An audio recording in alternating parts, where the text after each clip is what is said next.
Yep. Roll call. Festerson. Goodwin. Harding. Hug. Melton. Rowe. Mr. President. Please stand for the pledge of allegiance. Remain standing for opening remarks by Councilmember Pepper. Flag of the United States of America, and to the republic for which it stands, one nation, under God, indivisible, with liberty and justice for all. President, I just want to take a moment to acknowledge a few things.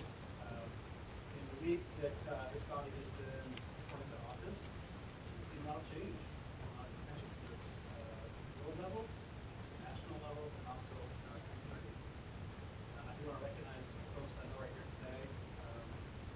Support of families impacted by immigration enforcement in our community this week. We have this on behalf of those families and the call for comprehensive immigration reform. And I want to acknowledge also our colleagues in Minnesota, tragedies we've seen with the killing of elected officials in those respective communities within Minneapolis.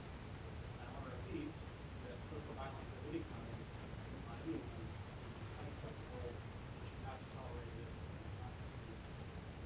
And Mr. President, on a lighter note, David's short personal privilege. Today, June 17th, 2025, is my 25th wedding anniversary.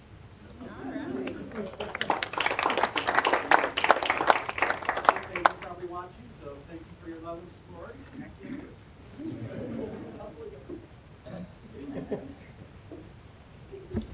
An affidavit of publication is on file for the pre-council and city council meeting, and a current copy of the Open Meeting Act is posted in a white binder on the east wall of legislative chambers. Good afternoon. Welcome to this meeting of the Omaha City Council. As a courtesy to those in attendance and to facilitate the conduct of our business, we ask you to please silence or turn off all electronic devices. A reminder that you will have 3 minutes to speak on an agenda item. Please stay on topic. If you would like your comments entered into the public record, you can feel free to email the city clerk's office at cityclerk@cityofomaha.org. Council members receive these emails and we read them.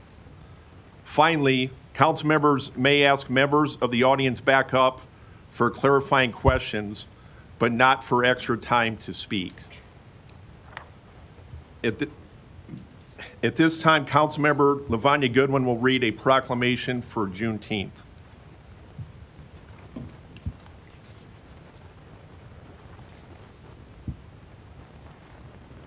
Thank you, President Begley. It is my privilege this afternoon to recognize the Juneteenth Nebraska organization. If you could please stand as I read this proclamation, and then afterward we'll take a quick photo. Whereas the Emancipation Proclamation was signed by President Abraham Lincoln on January 1st, 1863, declaring that all persons held as slaves in the Confederate territories were free, and whereas on June 19, 1865, 2.5 years later, Union troops arrived in Galveston, Texas, and issued General Order No. 3, proclaiming freedom for over 250,000 African Americans, marking a pivotal moment in American history. And whereas in 1997, United States Congress officially recognized Juneteenth Independence Day, June 19, 1865, the day on which slavery finally came to an end in the United States. And whereas in 2011, the Nebraska legislature recognized Juneteenth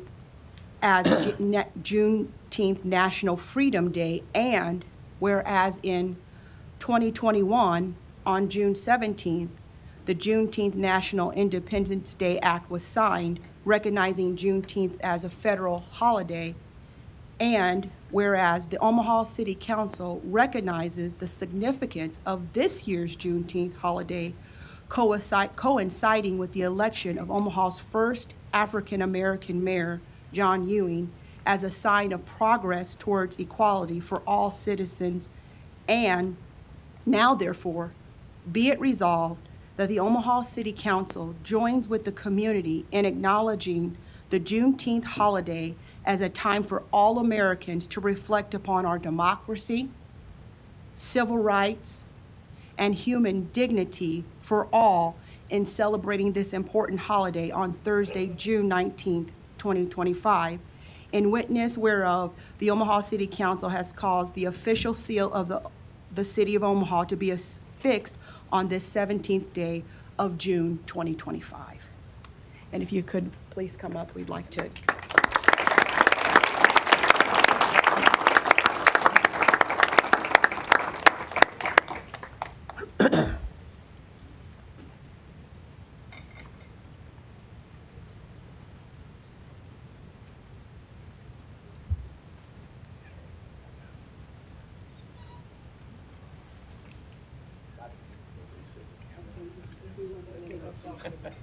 That's of all trades, man. Yeah.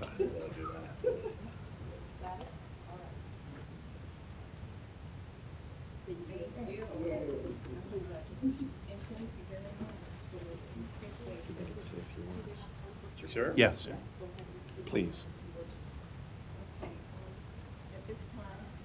Right at the podium, right up there. There you go. We, Juneteenth, Nebraska, extends a gratitude and thank you for the 2025 proclamation.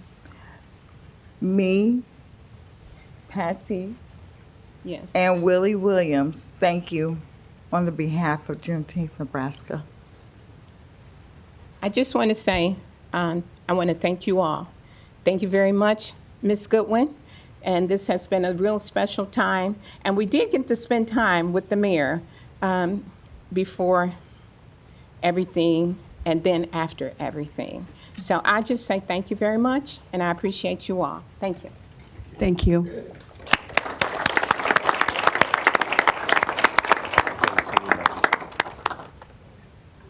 At this time, there's a proclamation to be read by Councilmember Brinker Harding. Thank you, Mr. President. Kyle, could you bring your group down here?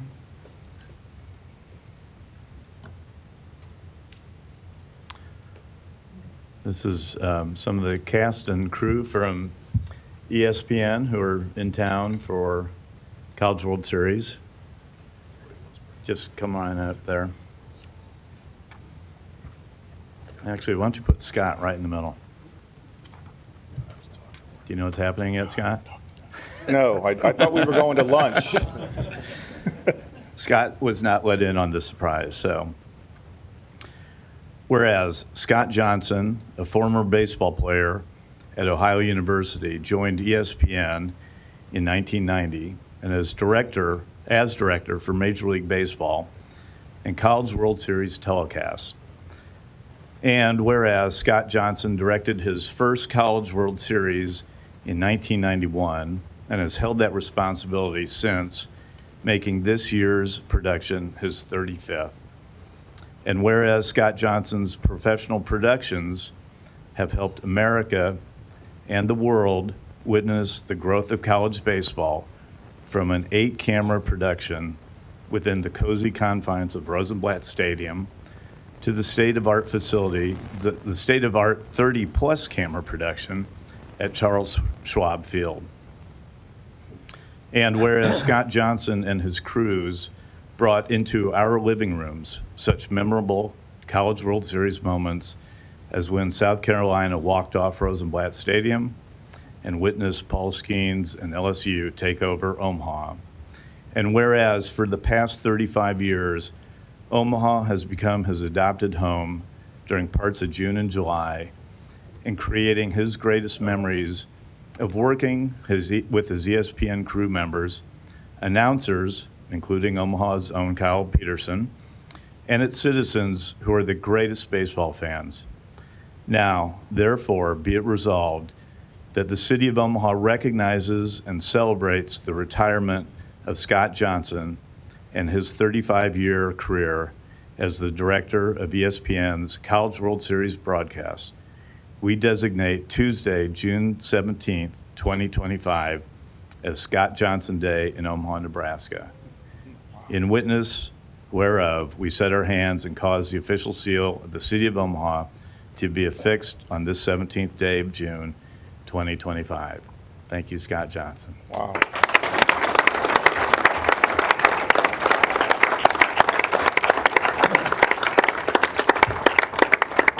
As I said, this was supposed to be lunch, so I don't have anything prepared, but I can't tell you, it's been a labor of love for me now for 35 years, and to be recognized for doing something that you love so much doesn't seem fair. But you said Scott Johnson production, it's an all of us production, and it has been for all those years. I appreciate all these guys and everybody that's out there working the game this afternoon, and we're going back to do another game tonight. So Appreciate that. Thank you Come very back as a much. fan, I hope, as well, too, right? I intend to, yes, that's Yeah. the plan. Yeah, Would any of your cohorts like to say anything?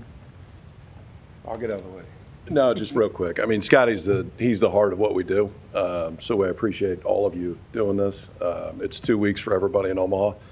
And I'll tell you that the entire crew will tell you how much they look forward to it every year. And it's the baseball, but it's also just the reality of what Omaha is to the event. So we appreciate you doing this. Thank you. Yeah, thank you. Hey, Scott, before I get in trouble running my first meeting as president of the council, can you give us your name and address for the record, please? For what? My name is, The name and address for the record, for the public record. okay, you want me to do it on the Please, microphone? yes. Okay. I'm serious, yeah, thanks. Scott Johnson, it's 4600 Deer Creek Place, Smithfield, Kentucky, 40068. Thank you, Scott. And I'm rooting for Louisville this afternoon, so. Thank you.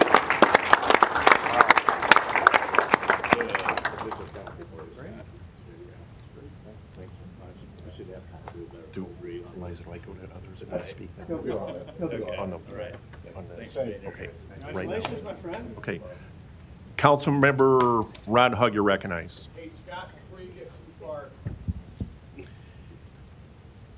We're going to get you, you've been here in Omaha 35 years, is that right? I think that at least earned you a honorary citizen of Omaha okay. proclamation. So Mr. Harding will be happy to get that over to you. Do I have to pay taxes? Yes. Thank you. Thank you. Item 6, to consider a Class C liquor license for Billy O's Lounge located at 14242 Fort Street. I will now open the public hearing on agenda item number 6. Before I call for proponents, is the applicant here, I believe, on Zoom? Is that correct?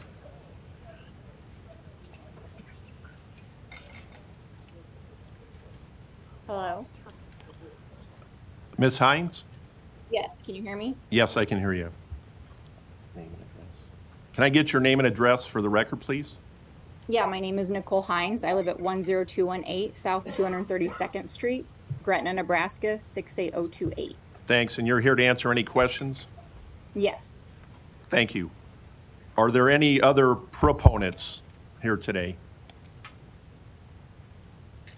No. Are there any opponents here today? Seeing none, public hearing is closed. Is there a motion? Motion and a second. Roll call. Festerson. Yes. Goodwin. Harding. Yes. Hug. Melton. Rowe. Mr. President. Aye. Motion passed 7-0. Item 7, to consider a Class C liquor license for Chateau Vin located at 220 South 31st Avenue, Suite 3108. I'll open the public hearing on item number 7. Before I call for proponents, is the applicant here, I believe, on Zoom as well?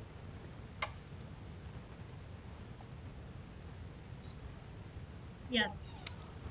Are you here to, can I get your name and address for the record, please? Yep, it's Nikki Connor, 19032 R Street, Omaha, Nebraska, 68135. Here on behalf of the applicant for any questions. Thank you. Are there any other proponents here today? Proponent?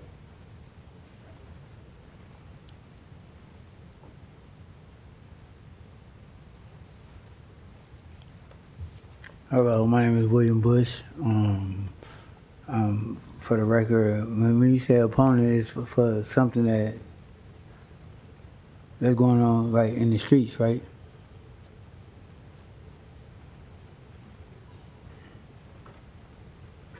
When you say opponent, like, A proponent for item number 7? right?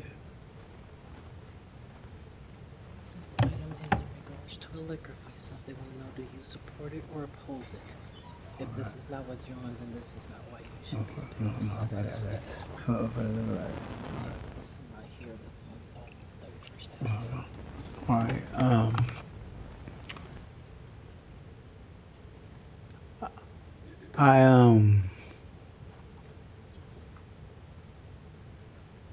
I disagree with the liquor license.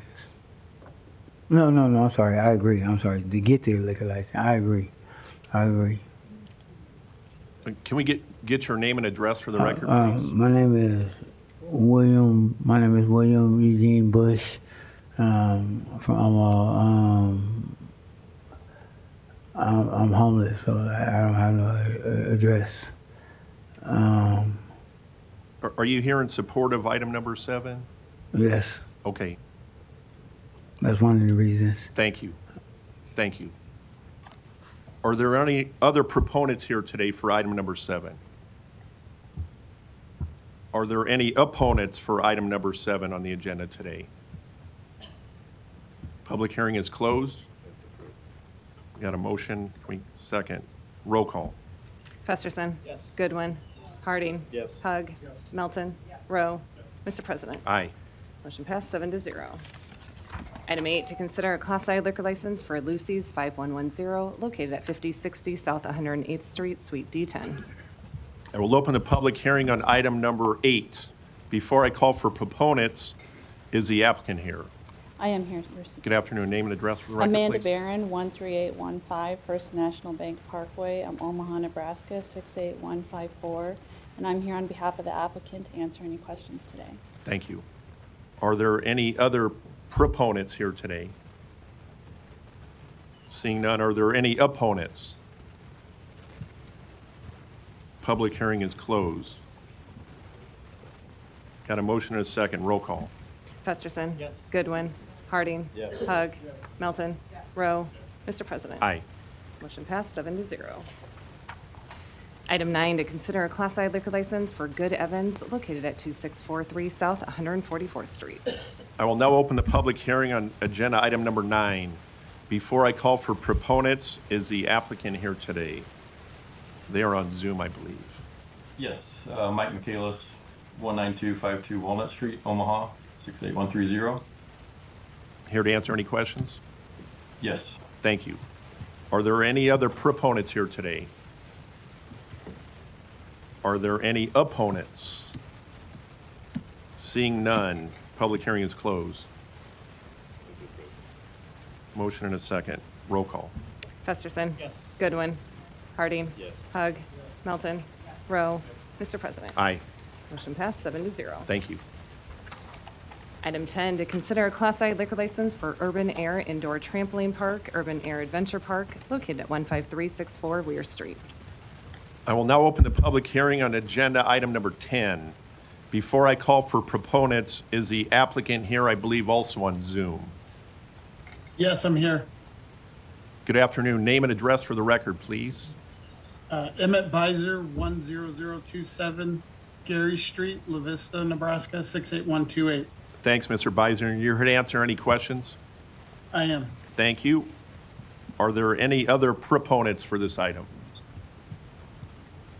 Are there any opponents? Seeing none, hearing is closed. Motion. Motion and a second. Roll call. Festerson. Yes. Goodwin. Harding. Yes. Hug. Melton. Rowe. Mr. President. Aye. Motion passed 7-0. Item 11, to consider a liquor license addition application for La Traga Zona to add an outdoor area to their Class C liquor license located at 1620-1622 Harney Street. I will now open the public hearing on item number 11. Before I call for proponents, is the applicant here, I believe, also on Zoom? I am, and that's Guadalupe Favila. Address is 2409 Arlington Place, Bellevue, Nebraska, 68123. Thanks, Ms. Fabula. And are you here to answer any questions? That is correct. Thank you. Are there any other proponents for this item? Are there any opponents for item number 11? Public hearing is closed. Oh, beg your pardon. Proponent or opponent? Okay.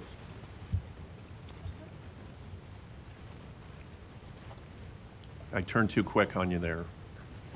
Name and address for the record, please. George Thomas Lamb, 312 South 16th Street, Apartment 902, Regis, Omaha, 68102. Okay, I'm just right around the corner from you. And we have so many places that sell liquor already. And they really sell mini bottles, disposable mini bottles.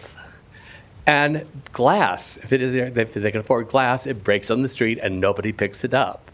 We already have a lot of people who simply buy liquor by the drink. This building that I'm in is on the corner. We already have a little bodega downstairs, and their primary interest is selling liquor rather than expensive items. We have already 4 different places on the block that actually sell liquor by the drink, and they're all pretty much under control. But these people want to add a patio out front of the building that is going to be 43 feet long and 8 feet wide. Now, think about people drinking on that street, on a very narrow street, that actually have the little scooters going by. And a trolley is going to be going by there very soon, too. It doesn't make much sense to have an unsafe area. The patio they plan on putting to serve liquor out there is actually like 2.5 feet away from garbage cans, places to pay for the parking, and just a nuisance. Not to mention the noise that could be happening if they actually play loud music. Most of the people in the building have no time to come to this, but they all sort of go, well, maybe it's going to be for the better, but most of us think it's going to be for the worse if we have another place that serves liquor outside. Thank you. Thank you. And I apologize again, I didn't see you out the right side, so thanks for your patience. Are there any other opponents for this item? Seeing none, public hearing is closed.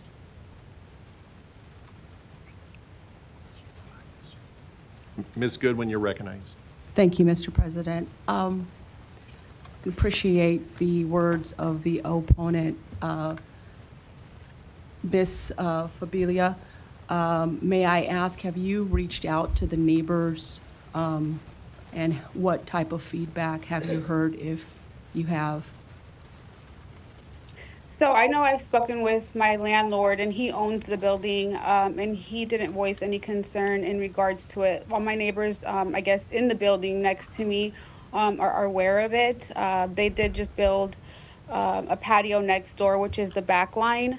And then next door, it's, I believe it's UPS. And upstairs is just offices, so there's no residents living upstairs. We already have our liquor license for the restaurant. It's for a restaurant dining. It's not for like club or night. It's just so that people are able to enjoy a drink while they're having their meal outside in the patio area. So have you heard concerns like the ones expressed by the opponent? I have not. This is the first. So how do you plan to address some of his concerns? I know that he did mention loud music, and the concern for, drinking close by, with the stuff that's going on in the street. Like I mentioned, it's just a dine-in. It's not a bar. It's not anything where we anticipate it to get, crazy or anything like that. It's just simply just to enjoy a cocktail while you're having lunch or dinner. We do close at 10 o'clock, so we're not open for extended hours of the night. We do not have music out there. There's no speaker, so it would be simply just for dining and beverage. And what days of the week are you open? We are open 7 days a week. Sunday through Thursday, we close at 8, and just Friday and Saturday, we close at 10. Okay, thank you. Yes. Thanks, Ms. Goodwin. Councilmember Harding, you're recognized. Thank you, Mr. President. Had a lot of the same questions that Ms. Goodwin just asked as well, too. You covered the music, you covered the hours. I also had a question of the clerk who just informed me that you've never had a tavern report. So it appears that you're running your business very well and without any incidents. So I will be supportive of this. Thank you, Mr. Harding. I had one question follow up as well. Miss, is it Fablia? Yes. So council members Goodwin and Harding covered some good ground on that. One thing I wanted to ask, as far as cleanup, you said you close, I think, at 10 o'clock on Friday and Saturday. Is that right? That is correct. Okay. And outside in the front, that's where the patio is going to be, correct? That is correct. Okay. And what, do you have servers or you have people that'll want to keep that area clean? Because I appreciate our constituent here. With litter, that's always a big problem. So would you pledge to the neighbors and being a good steward of the old market area, the downtown improvement district area, that you will make sure the area stays clean in and around your building there on Harney Street? Yes, that is correct. Our areas are the tables, that few tables that we will put up front because we won't have many, will have a waitress or waiter assigned to them as it is for dine-in. It wouldn't be any different as if they were inside. So all of, we would have bussers pick up the meal or after they get done eating, all the plates and trash and everything. So that's part of my employees' responsibility as well. Okay, thank you. I didn't have any other questions, any other discussion? I will close the public hearing at this time and ask for a motion. Motion and a second. Roll call. Festerson. Yes. Goodwin. Harding. Yes. Hug. Melton. Rowe. Mr. President. Aye. Motion passed 7-0.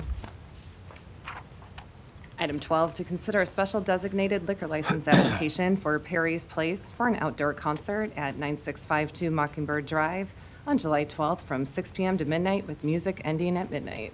I will now open the public hearing on item number 12. Before I call for proponents, you must be the applicant. Yes, William afternoon. Perry, 13614 Wright Street, 68144. Here to Mr. answer Perry, any questions. welcome. Thank you. Here to answer any questions? Yes, sir. Okay, thank you. Are there any other proponents here today for item number 12? Seeing none, any opponents for item number 12? I will now close public hearing at this time. Is there a motion? Sorry. Oh, sorry. Forgive me. Mr. Rowe, you are recognized. Thank you, Mr. President. Well, I just had one question that might have an impact on whether I vote yes or no, but is the band that's going to be playing the Fester Tones? Well, that depends on what your answer is going to be. No, sir, it's not. Okay, thank you. Thanks, Mr. Rowe. Mr. Harding, you're recognized. Thanks, Will. Is this the first time you've had this event, or have you had this in the past? No, we've had it.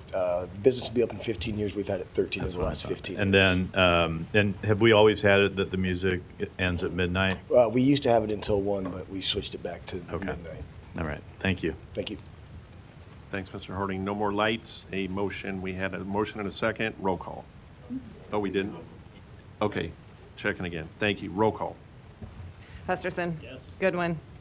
Harding. Yes. Hug. Melton. Rowe. Mr. President. Aye. Motion passed 7-0. Thank you. Thanks. Item 13, to consider a Class C liquor license for Bogey North located at 3305 Old Maple Road is in a request from the applicant for a trade name change. I will now open the public hearing on item number 13. The applicant must be here today. Yes, Michael Polk, 2712 South 87th Avenue, here with Lloyd Morango, Murango, to answer any questions. Thank you. Are there any other proponents here today? Are there any opponents here today? Public hearing is closed, and we need a motion to amend to change the trade name, correct? He's going to wait on that, so I think. Are we going to amend now? Yeah, that's something. Okay. So a motion to amend the name then. So do we skip that one? Yeah. Yeah. So skip the first one. We go to the motion to approve is amended? No, you have to amend it for the trade name change. He does want it. Okay, so we need a motion to amend the change of the trade name. Correct. We have a motion and a second. No lights on.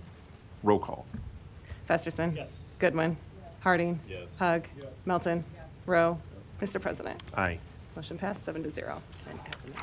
Okay, as amended, and second. As amended. Thank you. Roll call. Festerson. Yes. Goodwin. Harding. Yes. Hug. Melton.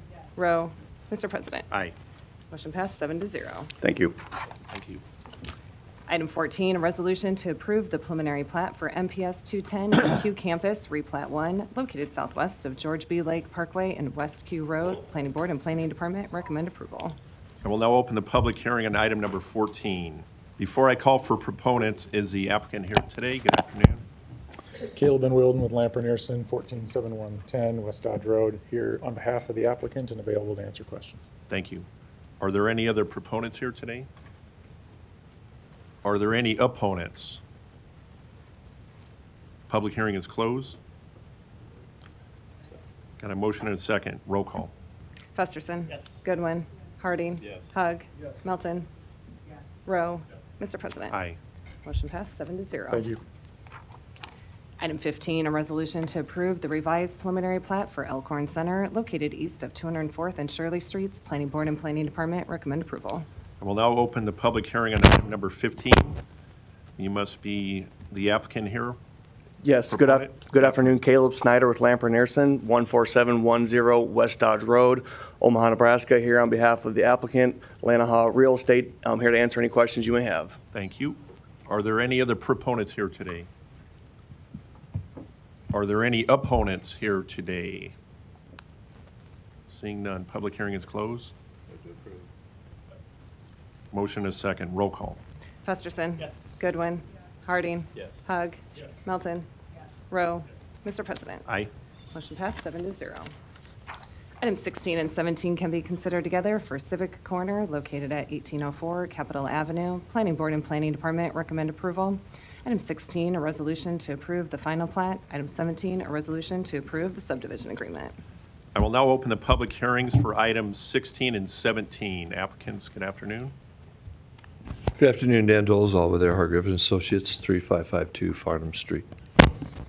Arun Agarwal, White Lotus Group, 10404 Essex Court. It's been a while getting here, but we're here.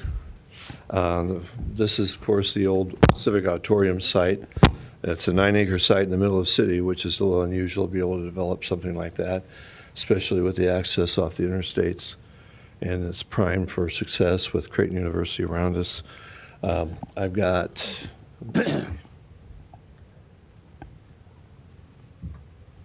site plan you see before you is just a general view of the improvements, north being up. I'd like to report that we have contracts in place for about $2.7 million in infrastructure. The timeline is being worked out right now for that, but we expect that to happen yet this year, late summer, early fall. We have to get one more agreement approved by TIF. Is it TIF? We have subdivision agreements in place. We're ready to start. As you saw, there has been ground moved. We're ready for the sewer and infrastructure that's going to accompany this project. With that, Arun, would you like to say anything? I think we're just here to answer any questions. Okay, thank you. We might bring you back up. No. Are there any other proponents here today? Seeing none, are there any opponents here today? Seeing none, public hearing is closed. Council Member Festerson, you're recognized. Thank you, Mr. President. And don't feel bad about getting used to that microphone over there. I'm not used to this microphone either, so you need to show me how to do it. Sweet. Just a couple of follow-up questions, Mr. Agarwal, or however you'd like to answer the status on the Civic here. We had another long time challenging property we made progress on this week at Crossroads. I would say the Civic property has also been a long time challenge in terms of its redevelopment. So I know we just have a plat today, which I'm supportive of, and a subdivision agreement, but if you could update us on the latest plan and timelines that you're seeing. Yeah, I want to make sure that we clarify. We've owned the property for about 19 months, so I understand that the property's had a longer history than that. So within 19 months to come up with a land plan, ultimately then submit civil infrastructure plans, which are required then to submit TIF to have eligible costs. There is a process. Of course, you guys are doing it every day. So I think our timeline, and then of course add seasonality that we have in our, in our community. So, from an infrastructure standpoint, which is what's needed in order to go vertical, you see it on your Crossroads project. Congratulations, by the way. We're excited to see it. That started with civil infrastructure, TIF, and then ultimately now going vertical. I think our timeline is, frankly, it's in line with the process. I think the diligence on behalf of the city, Public Works, and all the facets from civil infrastructure design, coordinating with the public utilities, telecom. I think all of the nuances, and I think everybody's been incredibly diligent, and so I'm proud of where we're at. I'll go further, Mr. Pierce's office, in that we expect the infrastructure to be complete late spring, early summer of next year, with sewer, the underground going in this year, and then coming back with pavement. And when I say pavement, the ultimate build out where we have parking trays and all that, those will be built with each individual lot. We're putting in the main travel lanes right now, and then those streets will remain closed, and then as each building is opened up, once a building is opened up, those streets will be acted. Okay.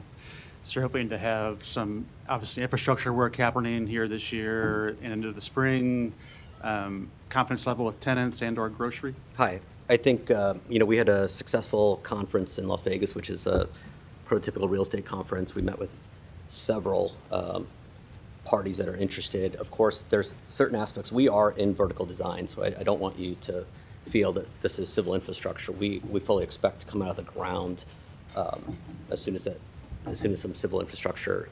We had to define this and go through this process in order to finalize final design on every one of these blocks. So I fully expect all the what I'll call B2C, means business to consumers, your apartments with retail. We're doing this in a very appropriate design. And I think, one of the facets and one of the things that we've been really wrestling with is what's in the best interest of the city from a design and standpoint. So we think about urban core. We serve on the subcommittee of the Omaha Chamber's Urban Core Committee. And Dan had just adequately mentioned that Creighton University is very centric to our mindset, right? So and one of the highlights of our thesis is every great university has this collegiate extension. We think about Wrigleyville in Chicago, Aggieville in Kansas State, Haymarket in Lincoln. I think Creighton has an opportunity to have this collegiate extension. It's taken us a while to start to nuance what that looks like, but we've met with Father Hendrickson, we've met with his team multiple times. Of course, there's a lot of moving parts at the Creighton campus. It's a phenomenal opportunity. So I think you guys are all in elected positions, and it's hard in 4-year increments. I want us to make good decisions because these are generational decisions that we're making, and I want us to be able to have the time to make good decisions. And I think the decisions that we've come to this point are the right ones. I think that we've validated them, both inside our community and outside. Some of the things that somebody asked me, even on that urban core subcommittee, is, well, what do you envision downtown in our urban core? And I had to answer that I'm too old to answer that question, right? So Father Hendrickson says a lot, that 50% of our graduates from Creighton University's first job is in Omaha, which tells us that 50% leave.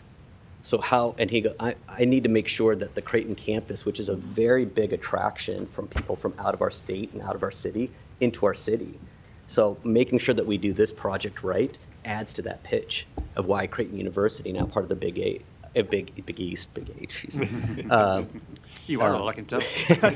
we have to do this the right way, and so we have to be thoughtful and diligent. And so again, there's been a lot of communication about duration. We're in month 19, and I would look at, because of 105 of these things today, holy smokes, it takes that much time to get through preliminary plat, planning board, final plat, and any changes that happen along the way, we have to consider that traffic study, geotechnical debris that's still, frankly, in the site in some places. It's very complicated, and I think that you want us to be diligent in our approach. And again, hats off to the UGA team. They've been great. Our design teams have been great, and all the stakeholders have been phenomenal. So I'm excited and a high degree of confidence is what I would answer that in a very long-winded way.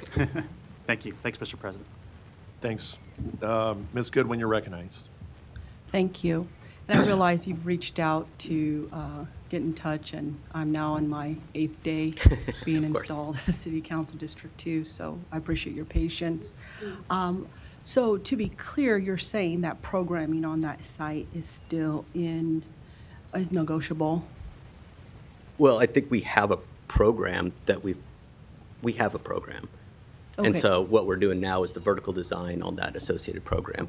The components that in this process that that you might want to nuance are B2B type uses. So where a commercial use office user might have a certain specific nuance. Those things, yeah, you might want to nuance around or build a box around that user. But some of the B2C components that we are actively in design, those are things that we can, with a high degree of confidence, move And I forward. realize that you've just been the property owner for just 19 months, but many people were anticipating a grocery store, and so they have that hardwired into their mind.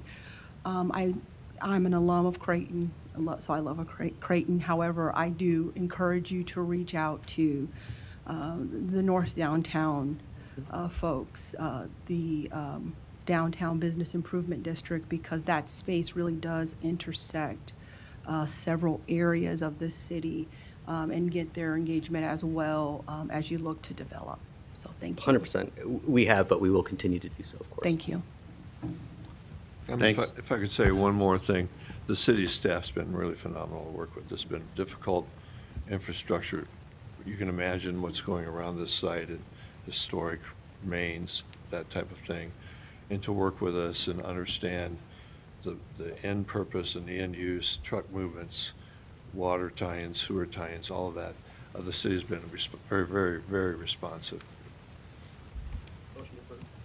Got a motion and a second. One last comment I'll make. You had mentioned, what do we envision in the urban core? I definitely envision a grocery store. So, I do I. know we've talked, and I appreciate our conversations.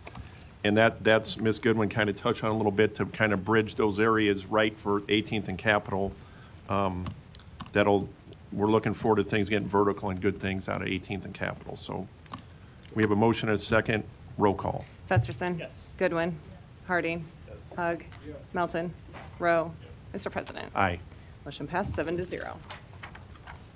Items 18 and 19 can be considered together for Dunham House located at 7808 North 60th Street. Planning Board and Planning Department recommend approval.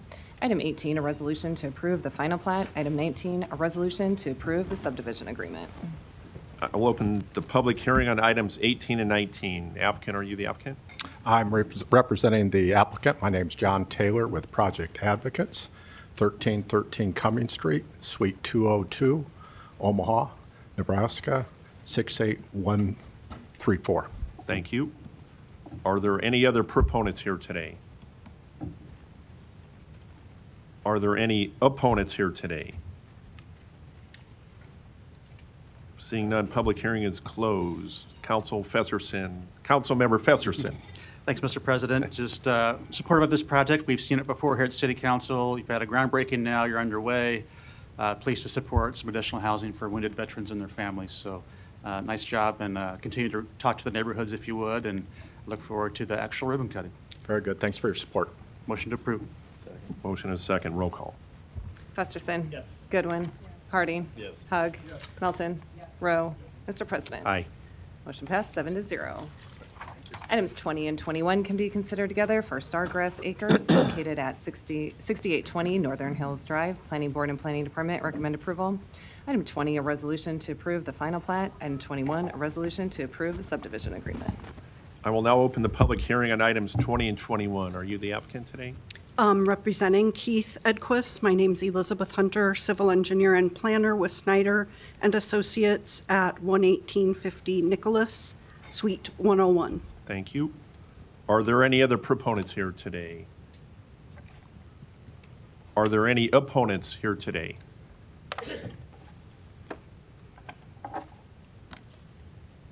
Public hearing is closed.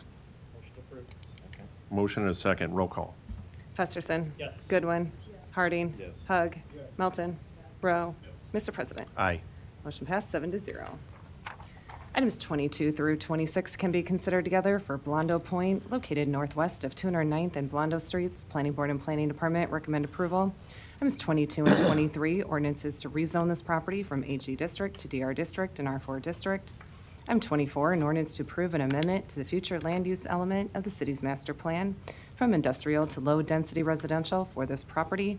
Item 25, a resolution to approve the final plat. Item 26, a resolution to approve the subdivision agreement. I will now open the public hearing on items 22 through 26. Are you the applicant? Yes, sir. Here to represent the applicant, Jeff Elliott, PEC Engineering, PO Box 762, Gretna. Happy to answer any questions. Thank you. Any other proponents here today? Are there any opponents for items 22 through 26? Public hearing is closed. No lights. Get a motion? Motion second. Roll call. Festerson. Yes. Goodwin. Harding. Yes. Hug. Melton. Rowe. Mr. President. Aye. Motion passed 7-0. Items 27 through 29 can be considered together for El Toro Plaza, located at 2405 Z Street. Planning Board and Planning Department recommend approval. Item 27, a resolution to approve the final plat. Item 28, a resolution to approve a special use permit to allow general offices in the HI district. Item 29, a resolution to approve the subdivision agreement. I will now open the public hearing on items 27 through 29. Are you the applicants today? Represent the applicants? Yes. Get your name and address for the record. Ryan Sell, 2405 Z Street.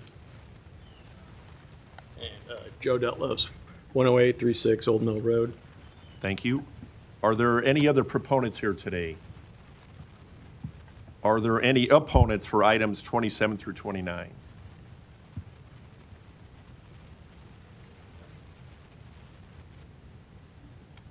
Jenny Sinowicki, 3911 South 14th Street, 68107.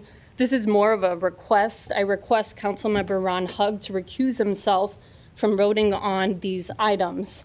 Councilmember Hugg accepted campaign donations from Sell's Property LLC, a company from Iowa owned by Ryan Sell, the applicant. It is my opinion a vote by the council member on this would be unethical because they accepted donations, and it gives the appearance that a yes vote on this is transactional. Thank you. Thank you. Are there any other, no clapping, please. Thank you.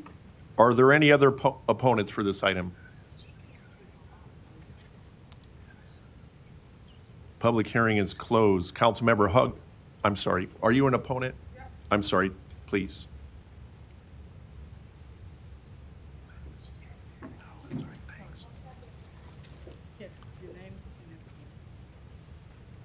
My name is Mario Silva. And also your address, please. 2315 Madison Street, Omaha, 68107. Thank you. The floor is yours. It's in reference to, it's a, I'm gonna have to have, which one you said? Sorry. 27 through 29? Yes. Let me see that. It's right here. Okay, 2825056. Yep.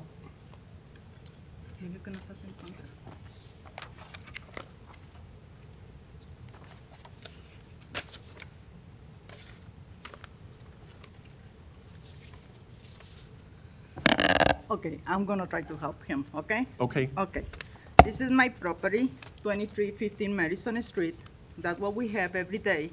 We have a little issues, is not with that, sir. He's so nice and polite and everything. The only thing we request, we don't want to have all this mess in my property.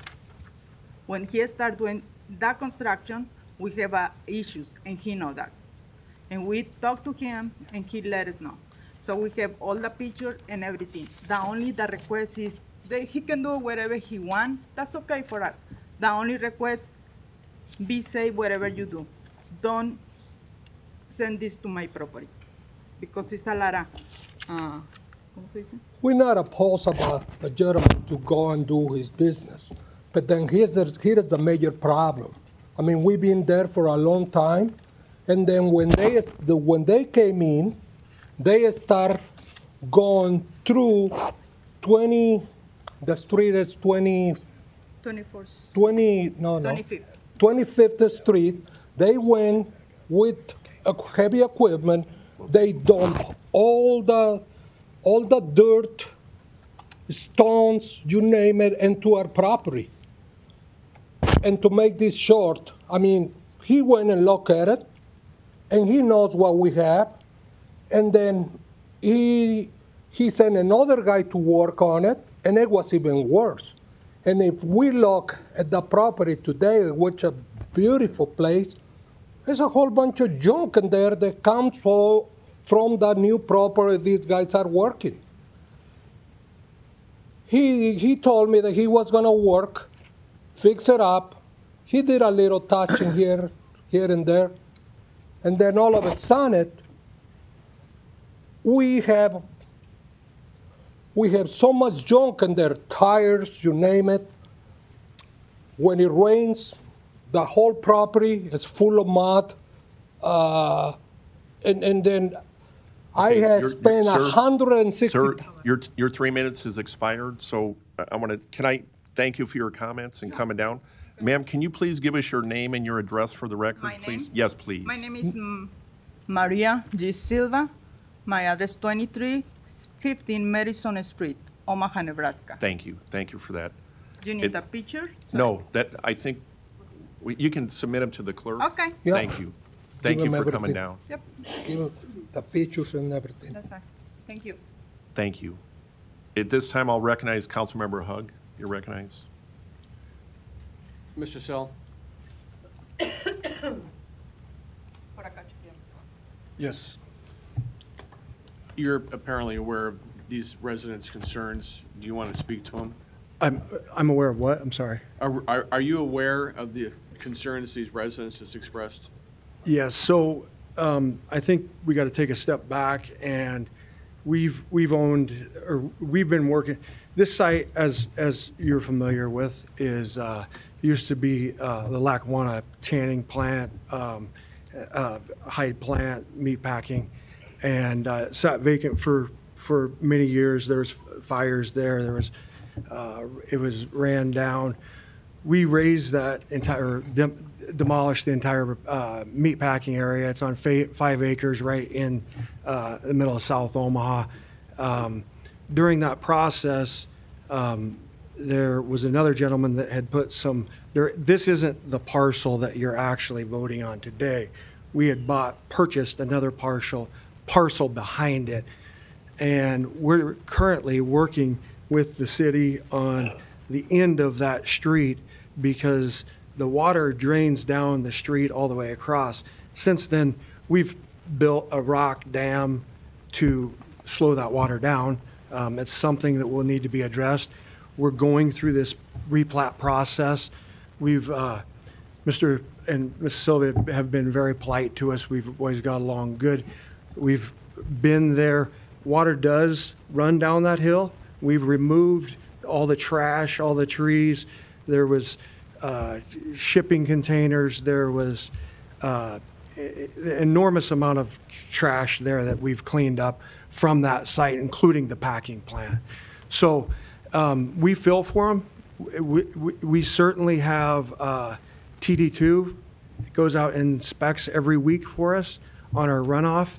And there have been issues, and we address them. And and Joe can speak to that. So as they do weekly inspections, they send it to us, and then we have the contractor write out to address those things. So with the storms we have, this is a challenging site.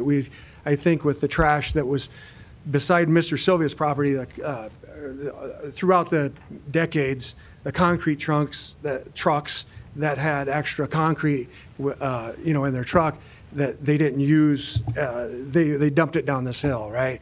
There was trash from decades, from 100 years ago, that it became a dumping ground. We've kind of spoke about, I shouldn't say we've spoke, I said, you hear a lot of folks speaking about, developing within our urban, environment. And this site was designated as a blighted site with the federal, or within the city and the feds. So it sat there. It was a problem, spray painting, crime, fires, you name it. So if we step back just a little bit from when we've started, this process is an enormously long process, right? Because when South Omaha was its own city, we have to replat from there. It takes months to move forward. So we're addressing the issues. We'll address with them. I haven't heard from them. We've definitely talked with them many times. They're good people, and we don't want to make enemies at all, and we don't want anybody else's property affected. And like I said, we've gone to every extent to make this work. So, but the property that abuts up against these individuals' property is not part of what we're voting on today? It is not. That is it's owned by another entity. And I also want you to know that from another speaker, Sell Properties does have investment properties in Iowa, but we have moved our business and to Omaha, and we have been here a long time. And since probably in the last eight months, we've moved an enormous amount of capital and invested in Omaha with millions of dollars in South Omaha, properties around 84th Street and F. And we're committed immensely in the city of Omaha, and we're here to get along with all our neighbors. Okay. Thank you, Mr. Salt. Mr. President, if I may, Ms. Sinowicki brought up a potential conflict of interest. I'm going to ask Mr. Kuzi to comment on that, if you would, please. Matt Kuzi, City of Omaha Law Department. It's the Law Department's position that based on statute, case law, and policy, the receiving of a campaign contribution to an elected official's political campaign does not constitute a conflict of interest under the law. Okay. Thank you, Mr. Salt. Thank you, Mr. Kuzi. Done. Thank you. I will recognize Council Member Goodwin now.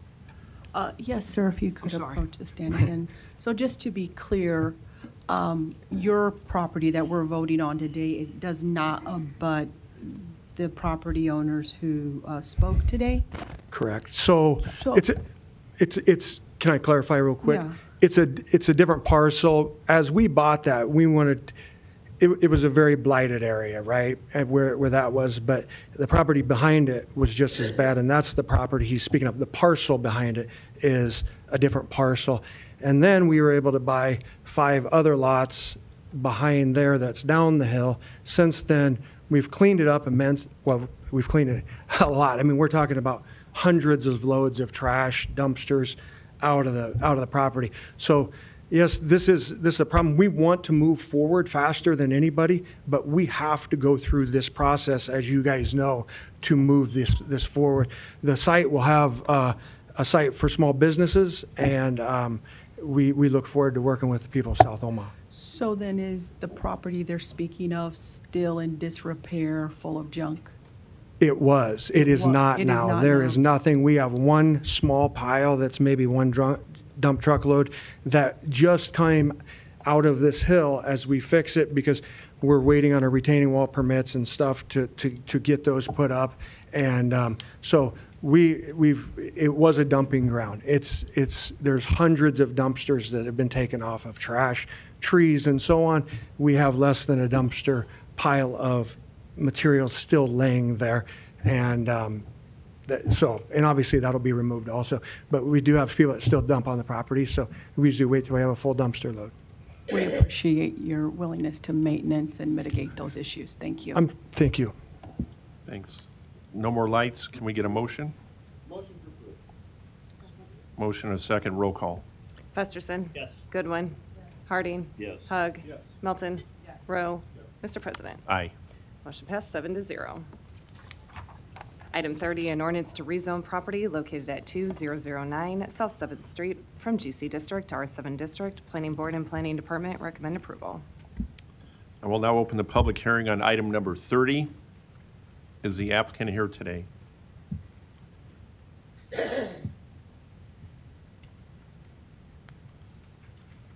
do we do that he's not here? Just keep going. Okay, sorry. Any proponents in for this, right? Okay, so we just move on. Okay. I'll close the public hearing at this time and have council discussion. President Festerson, we've laid this over, I think this is the third time we've laid it over. Yeah, I'm gonna make a motion, we place it on file. Second. Motion and a second to place on file. Roll call. Festerson. Yes. Goodwin. Harding. Yes. Hug. Yes. Melton. Rowe. Yes. Mr. President. Aye. Motion passed 7-0. Item 31, a resolution to approve a major amendment to the special use permit to allow meatpacking and related industries in the HI district located northeast of 27th and N Streets. Planning Board and Planning Department recommend approval. B is communication and opposition. I will now open the public hearing on item number 31. Is the applicant here today?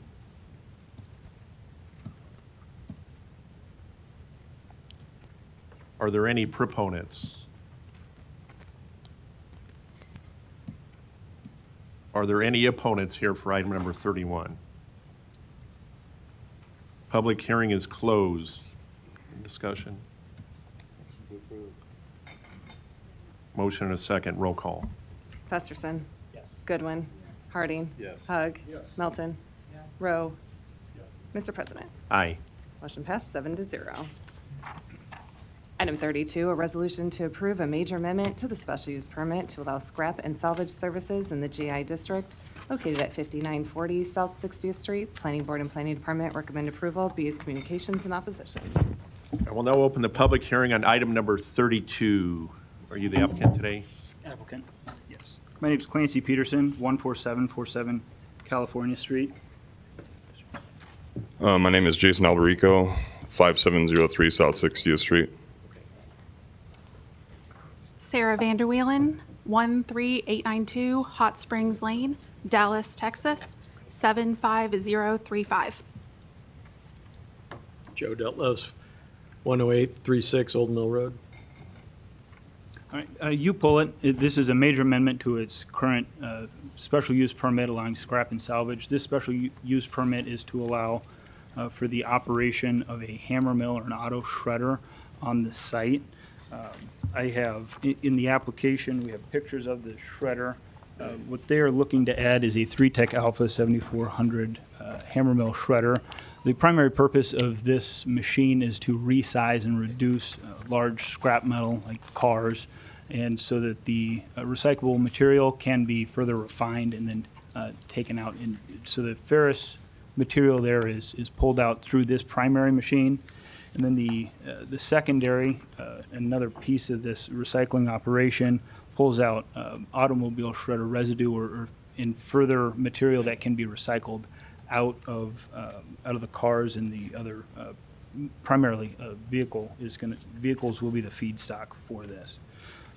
The site plan here shows the property and approximately where this will be located. This here is the automobile hammer mill shredder, and this is going to be the location of the secondary.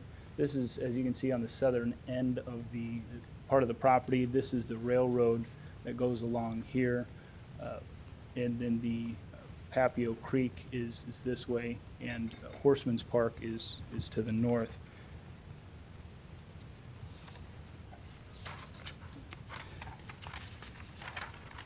There have been some questions about the sound and sound mitigation here. A gantry crane will be erected, or is proposed to be erected around the automobile shredder, around the mill area. IP Designs, a sound engineer, has developed a sound mitigation plan. These are the sound panels or paneling to reduce the sounds that they have proposed to be constructed around the gantry crane. The hammer mill sits kind of down in a little bit of a bowl, so there's nothing needed to the north, but to the south there will be some sort of paneling to reduce the sounds. In the report, it shows what sound mitigation will look like. Here, this is formerly Alvey's. It's 59 decibels. That's approximately the sound of a normal conversation, just for reference. There have been other concerns about stormwater runoff or questions about stormwater runoff. How is this going to be mitigated? This has actually already been completed through a minor amendment to the special use permit, but there is a curb and gutter along the southern end, and there are storm water outlets here. There's then a 3-basin filtration system that has been constructed to the bottom. It's going to catch all the runoff, all the material there.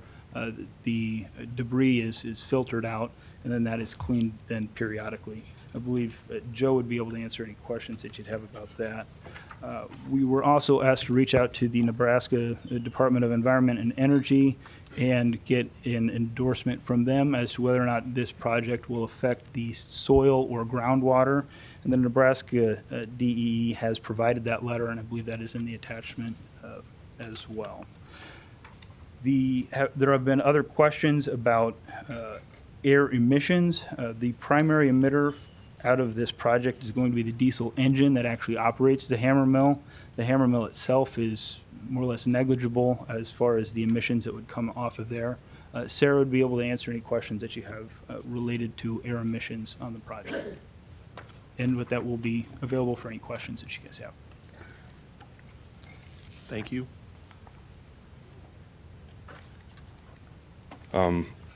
Once again, my name is Jason Alberico, 5703 South 60th Street. I want to thank you guys for the opportunity to be here.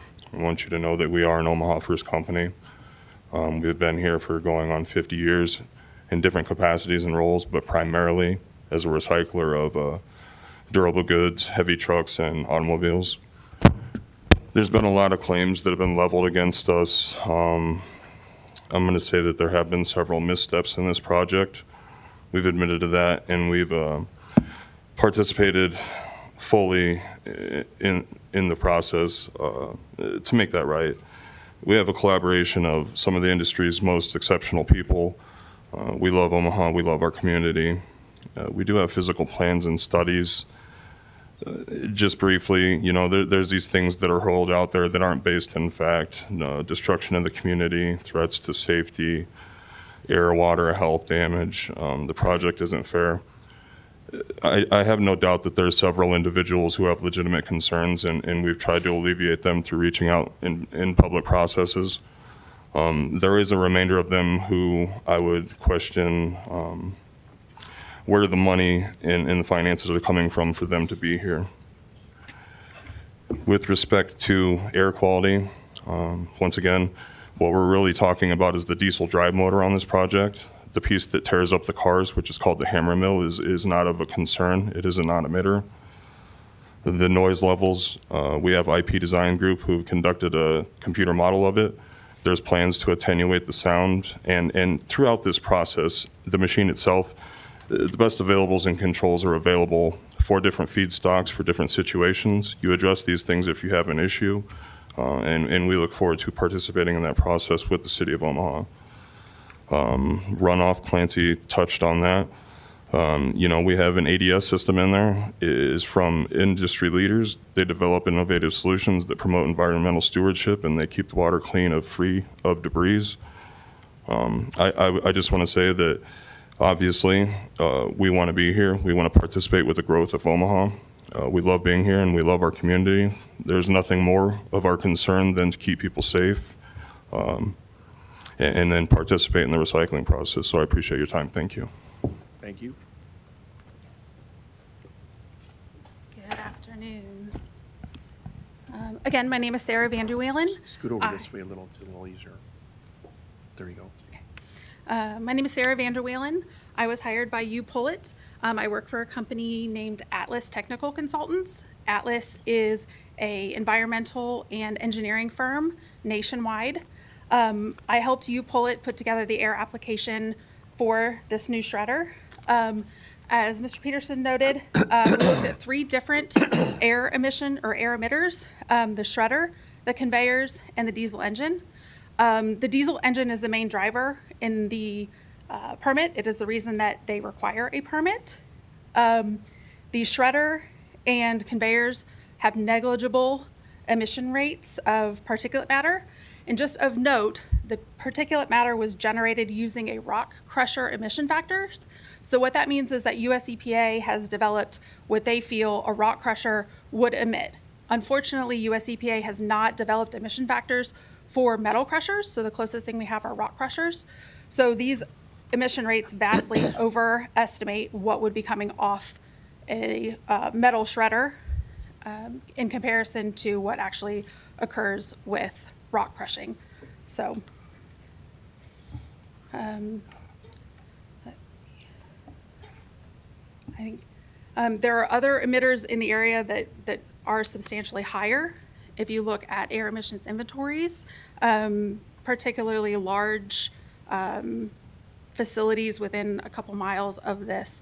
So in comparison, these emissions are extremely small and are negligible to the public.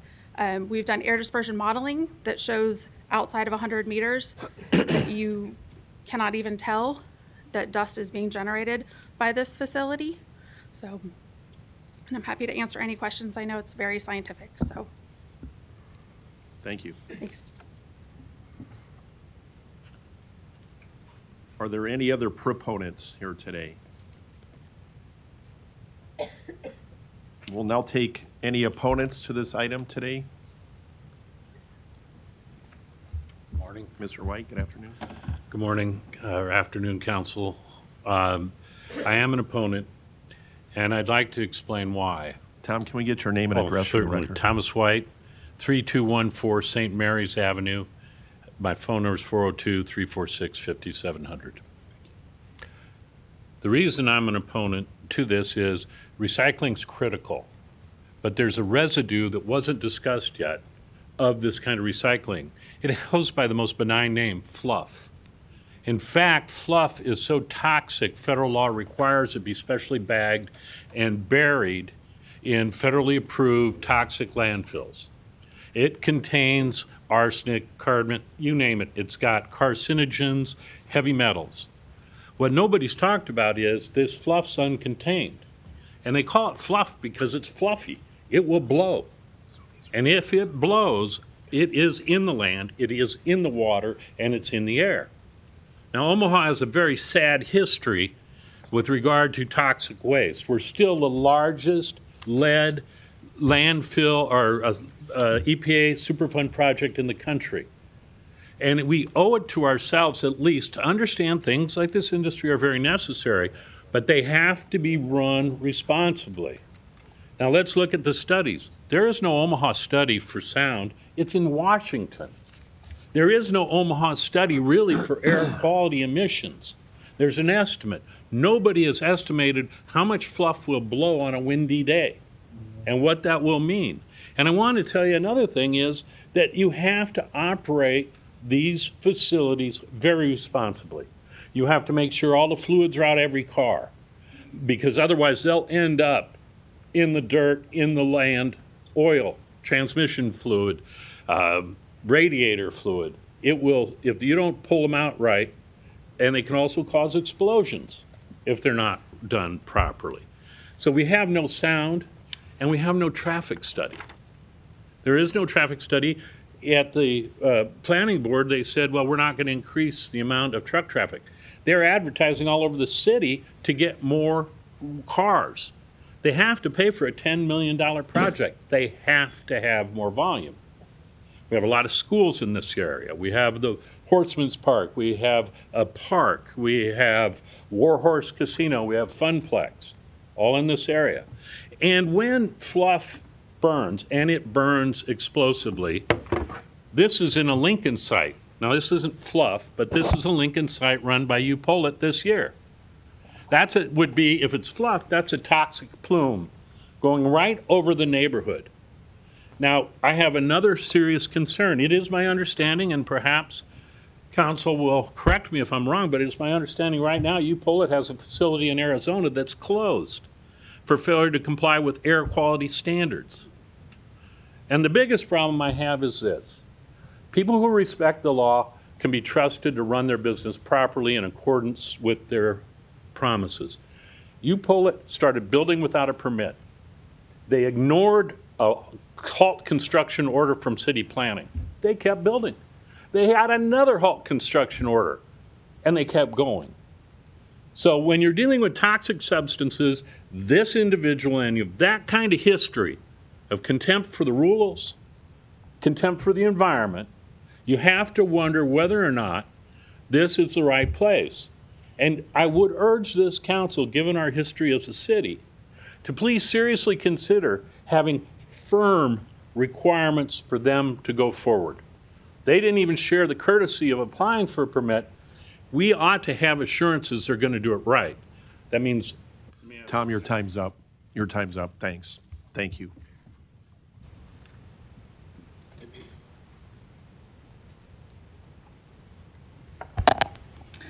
Good afternoon, council members. Congratulations, Councilman Begley, on your appointment or election, and Councilwoman Goodwin on your election.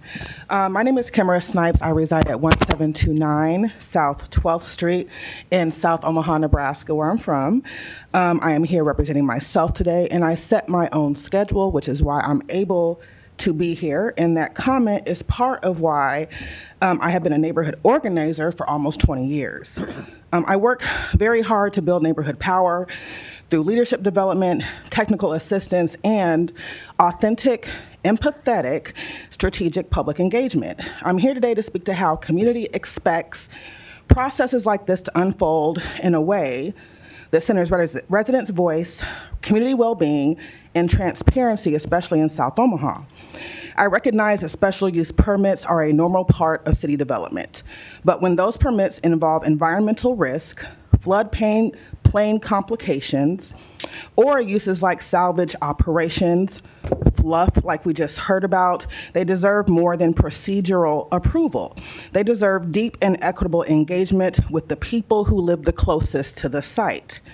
This case at 5940 South 60th involves land partially located in the flood, fringe, and floodway overlay districts, and yet residents have shared that they weren't properly informed. And when they did speak out, they were met with intimidation, including reports to me personally that a sitting city council member told a resident organizing against this to pipe down until after the recent city elections and accepted campaign donations as well. Unacceptable. Ultimately, it's the council's role to take a position on this, but please know that we believe that residents have the right to speak freely and without political pressure. The city has a responsibility to actively notify and include residents, especially when zoning or land use changes involve public health, safety, or long-standing neighborhood concerns. And I appreciate the city for doing their role. And nonprofits like the one I run must be able to support residents who organize without fear that our advocacy or relationships will jeopardize projects, funding, or partnerships.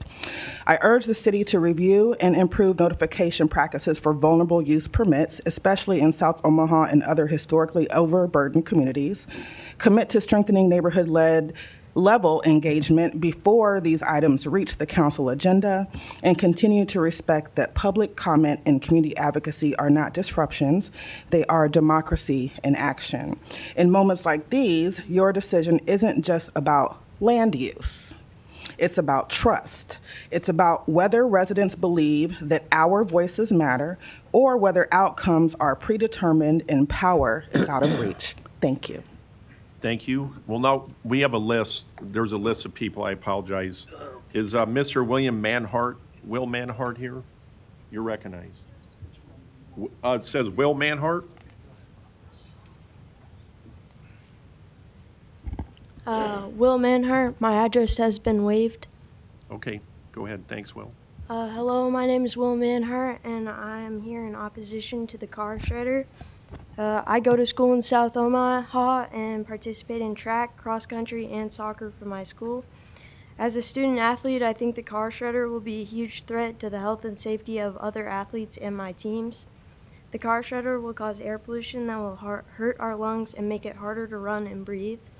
I'm also concerned that debris could fall on us and on the field and track when it explodes. This could hurt somebody, and the debris would be a pain to pick up. I'm sure athletes in Ralston who are closer to the car shredder will agree with this and wouldn't appreciate their season being disrupted. This is why I strongly disagree with the car shredder. Thank you. Will, can you come back up? I got one quick question for you. What grade are you in, buddy? 8th, going into 8th. Thank you for being here. You did a great job. I appreciate you coming out. Thanks. Next up is Isabella Manhart. Is Isabella here?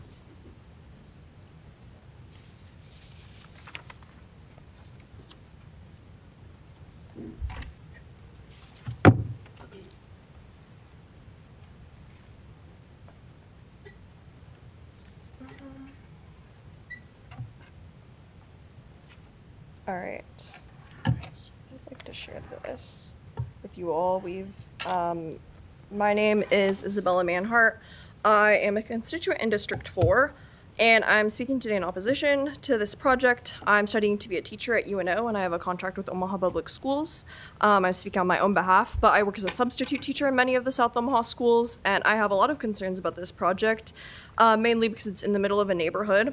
There are 14 schools in a 2-mile radius of this project. I've gone on our GIS system and made a map for you all, which I'll submit to the public record when I'm done speaking.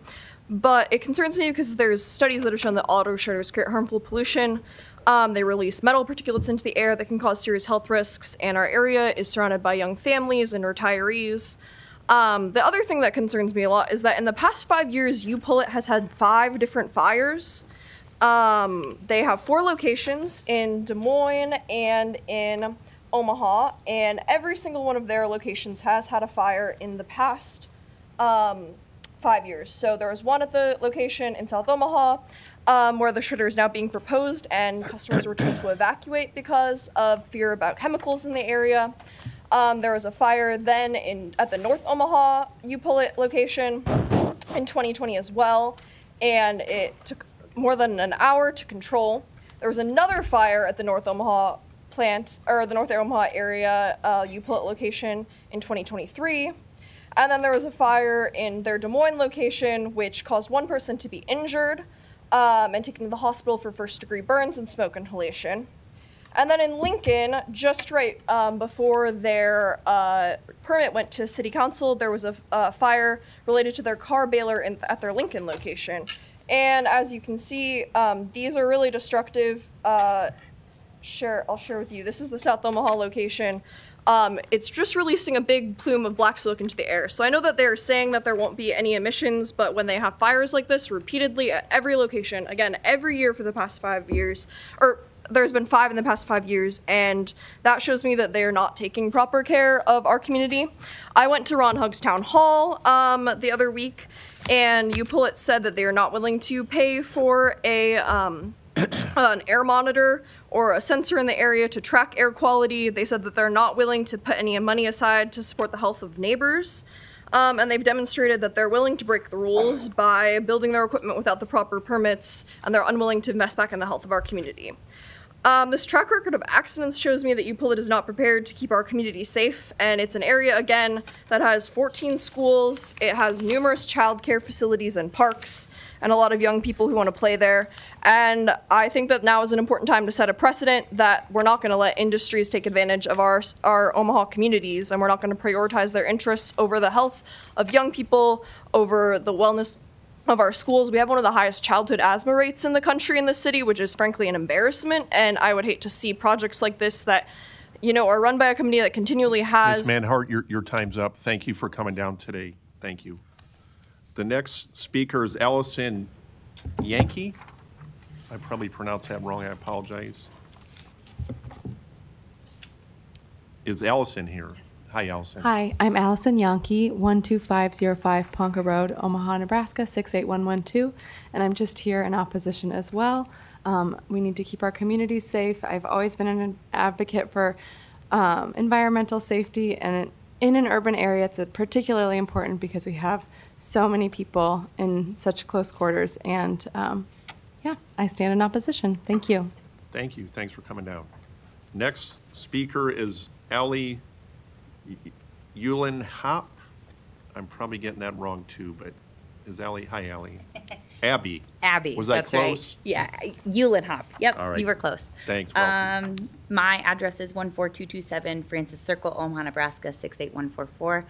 I'm here in opposition because of all of the concerns about environmental hazards from the U-Pullet, hammer mill, and auto shredder.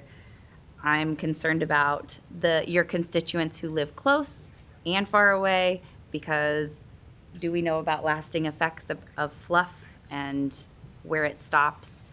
Here in opposition. Thank you. Thank you. Next speaker that signed in is Edward Sagel.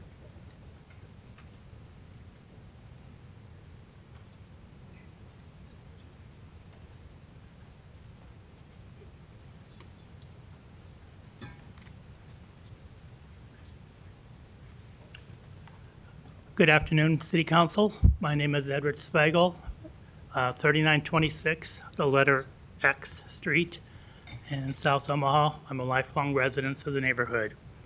I'm loving all the buzzwords today of generational decision. In the use of the word recuse, how about if we use the word conscience? But as I understand it, Mayor Ewing has a commitment to environmental care for North and South Omaha.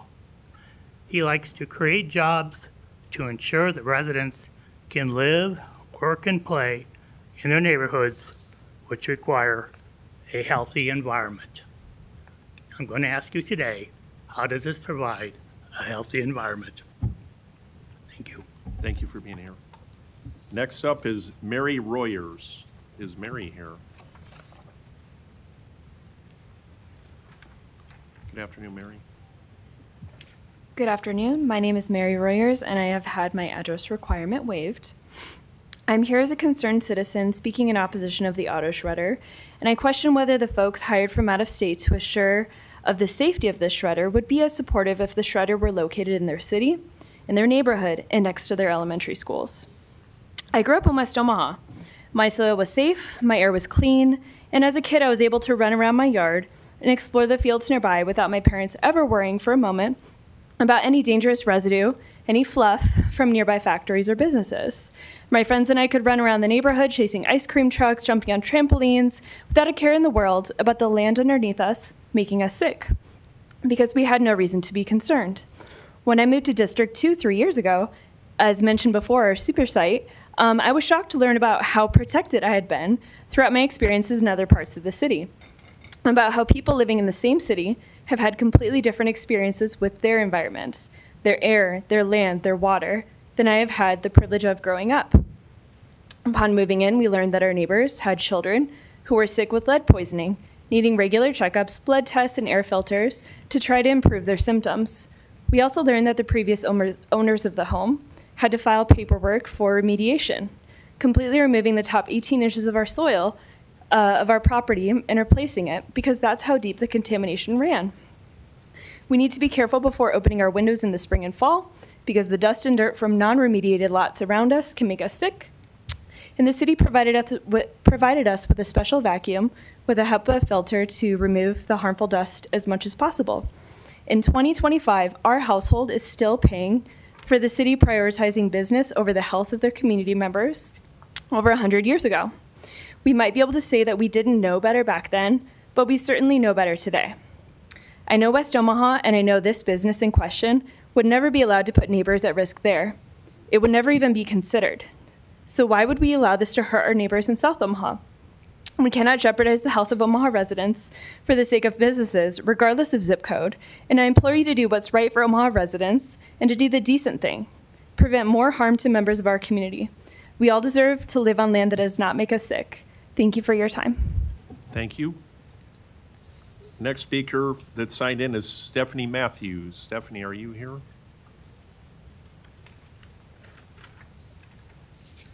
Hello. Good afternoon. My name is Stephanie Matthews, and my address is 5710 M Street. I strongly oppose the car shredder because it will disproportionately expose my community to hazardous pollution. It is a high-volume hazardous process, and it has the potential of leaking into the nearby creek and polluting our air. In the previous planning board meetings, UPullet has had their representatives downplay the potential risk of operating, and doing this both by attempting to divert our attention to other businesses in the area and also comparing their site to other sites that are 10 times the size of their proposed site. There's two problems with this. The first problem is impacts to the environment are cumulative. This means they build up. So trying to divert to other possible pollution is not helping their case.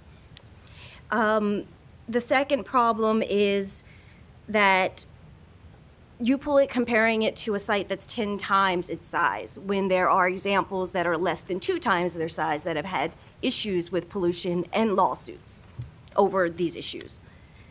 I was wondering if you have all received my email that has the Douglas County Health Department recommendations for the car shredder.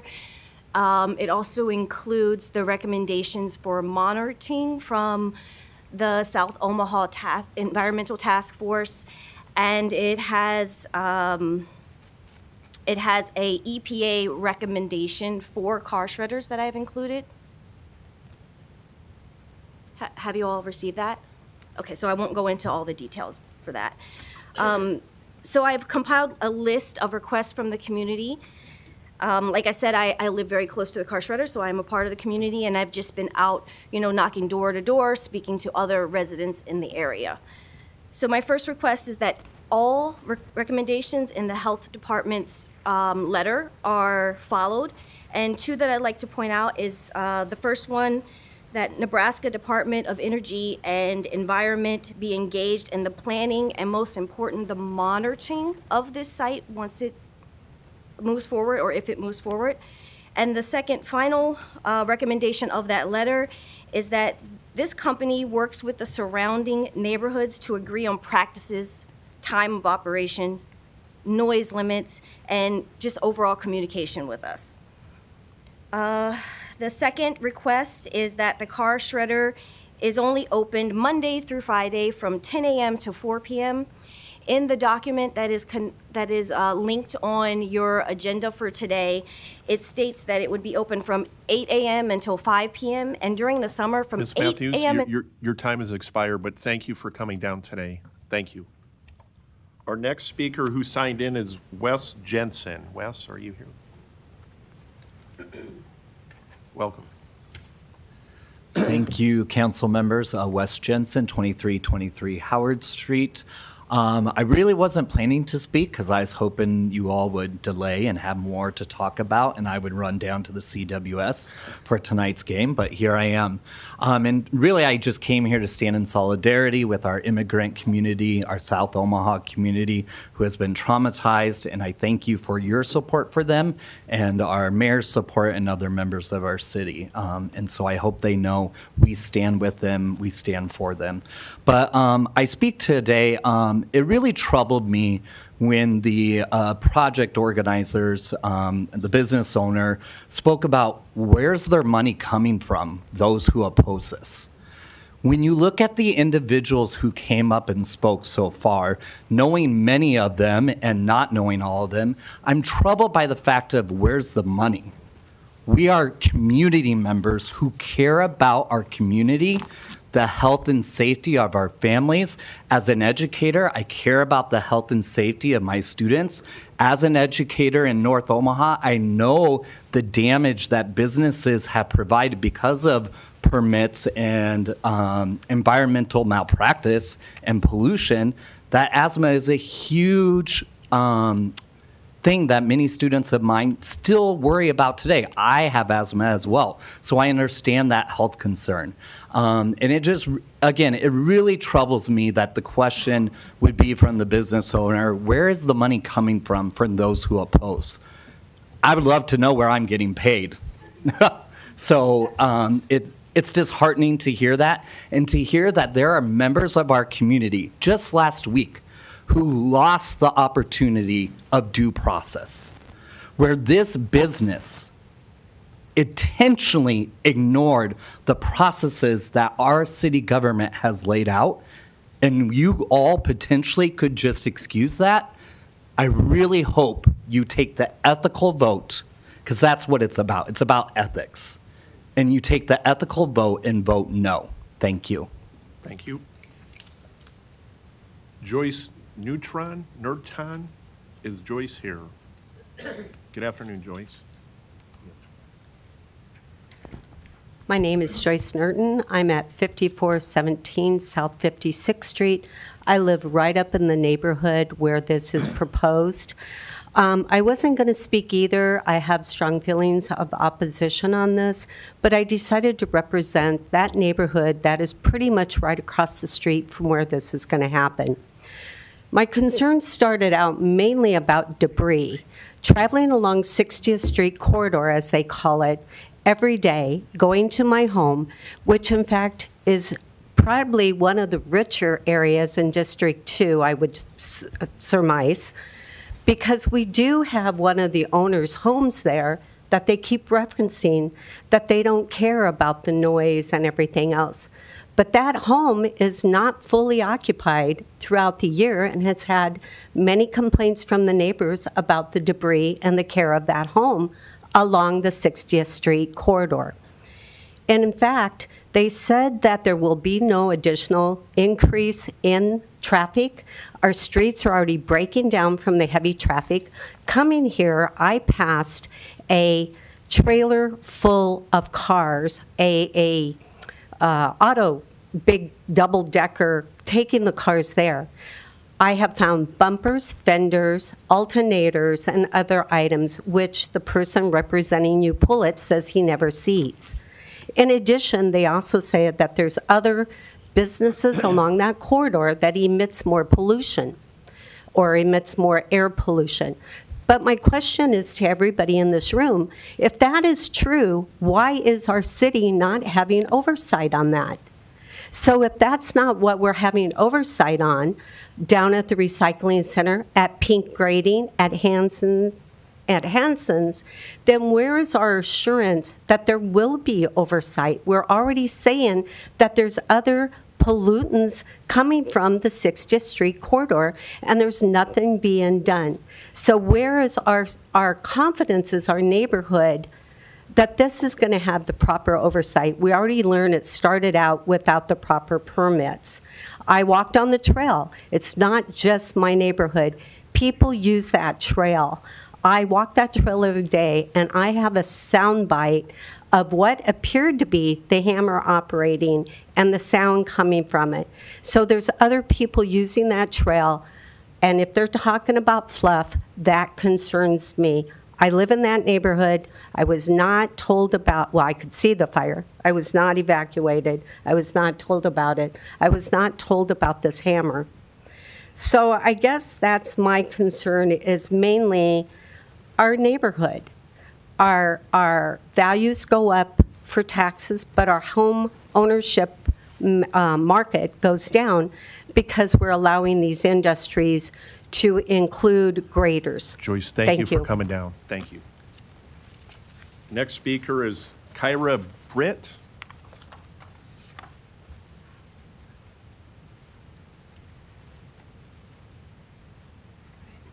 Hello, council members. My name is Kira Britt. My address is 5005 Cass Street. Yeah, so much has already been said. I feel like so much has already been covered, but I'm vehemently opposed to this car shredder. As we've covered, it will pollute the air with heavy metals and other toxins. Those will be carried into our waterways and into our neighborhoods and schools and parks. There's a very high chance that it will further pollute our waterways because it's in a flood zone. And these toxins will increase the risk of cancers and other illnesses for residents of South Omaha. I think the fact that UPullet never had the proper permits before they started building the shredder and operating the shredder just illustrates how little care was put into this project and how little thought has been given to the impacts that the shredder will have not only on our natural resources, but on the bodies of all those living in close proximity to it. And I understand that the representatives from UPullet have shared some steps that they've taken to mitigate some possible pollution issues, but there's a lot that they did not address. And I think the research that we've heard from other constituents addressing, the risks of pollution is, I think what they've said is a lot more research than what we've heard from UPullet.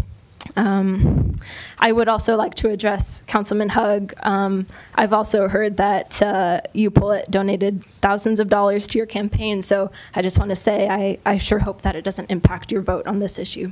Thank you. Thank you. Next speaker, Luis Jimenez.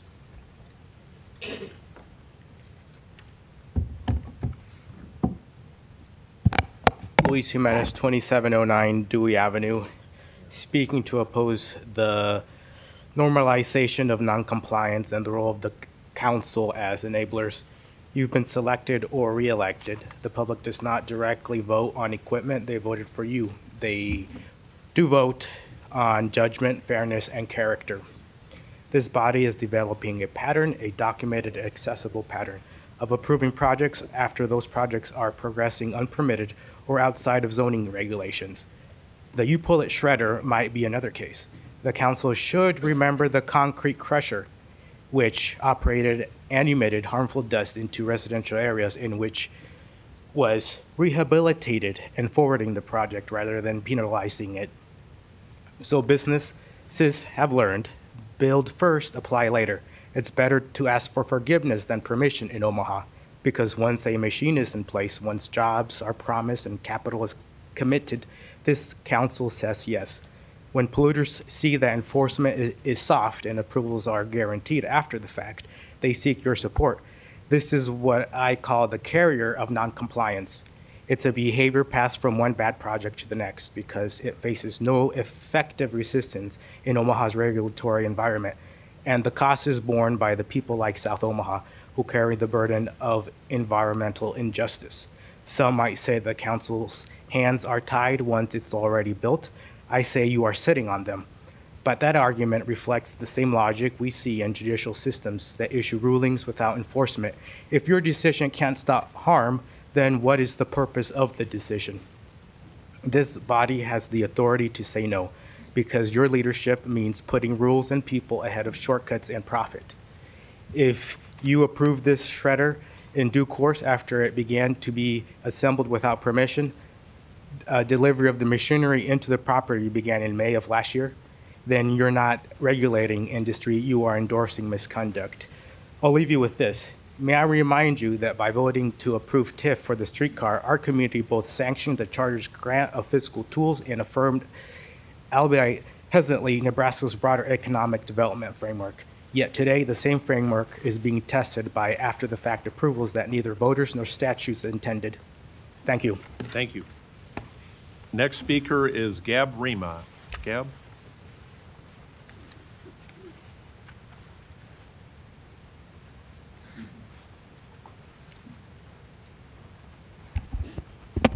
Hello, my name is Gab Rima. I've had my address requirement waived. I was born and raised in Omaha. I'm a current resident of South Omaha, where I recently purchased my first home, officially deciding to put my roots deeper into Omaha soil. But I grew up in North Omaha in the Benson neighborhood. I had a very typical Benson kid childhood. I was raised on pizza from the pizza shop, groceries from Louis Market. I went to Rose Hill Elementary and the Benson Branch Library, the Gallagher Pool, the Maple Street YMCA. And I had my blood tested every year for lead. My childhood home on Lake Street was sitting on top of the lead Superfund site. Omaha is home to the largest residential lead contamination site in the continental U.S. Because over 125 years ago, we allowed lead processing and battery recycling plants to go unchecked in our city. So Omaha has a real history with this sort of thing, of letting industry and corporations decide what our city is, who gets to live in it, and specifically who gets to live well in it. I live in South Omaha now. My last city councilor was Vinnie Palermo, who was removed from this council after being indicted for fraud in relation to embezzling funds from a nonprofit that was meant to help youth in my community, whose removal and vacancy on this council resulted in my district being completely voiceless for last year's city budget hearing. And now I fear that my district is voiceless again, because I fear that Ron Hugg has sold my vote. I understand that there's nothing illegal about taking campaign donations.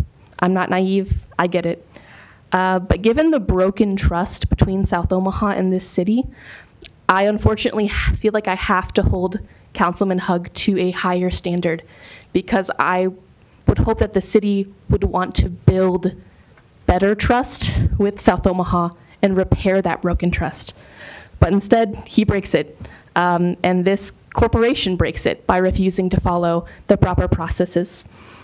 I chose to buy a house in South Omaha. I chose to put down roots here. I want to raise my children there, and I don't want to test my children for lead or worry about them getting asthma or cancer. All Omaha residents deserve to live here and to live well, regardless of who represents them on this council. Thank you. Thank you. Next speaker signed in, Tegan Earhart.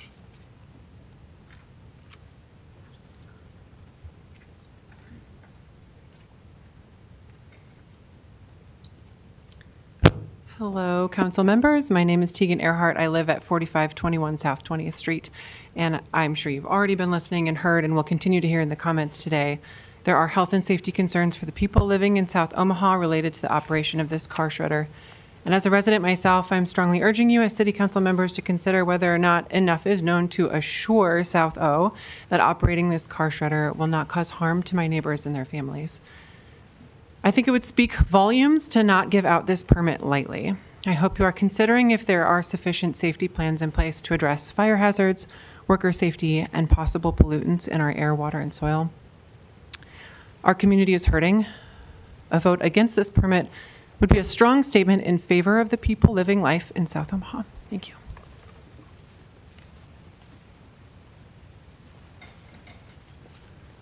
Thank you. Next up is Ava Manhart.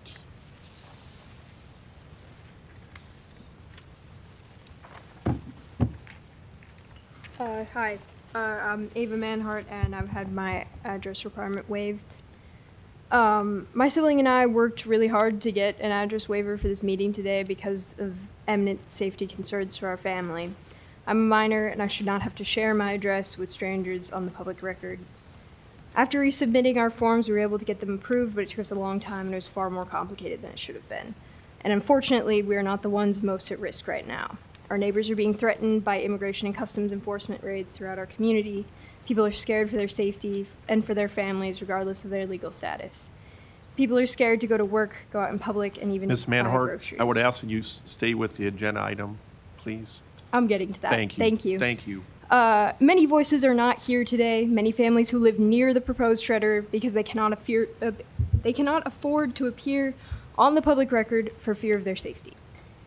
If it was that complicated for my siblings and I to get address waivers, if we had to explain personal details of our private safety to the city to receive them, imagine this scenario for our neighbors who are afraid of having ICE show up their home and take them away from their Ms. family. Manhart, please, this is the last time. Please stay on the issue at hand.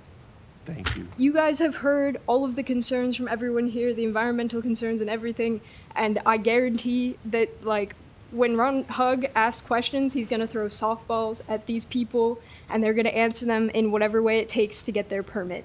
Please, please use critical thinking skills and realize that they're just saying what it takes to get their permit. They do not have our best interests in their mind, and they're just looking to make a profit off of South Omaha.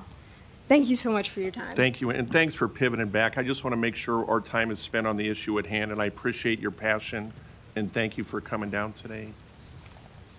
Next up is Deborah McKnight. Is that Reverend McKnight? Welcome.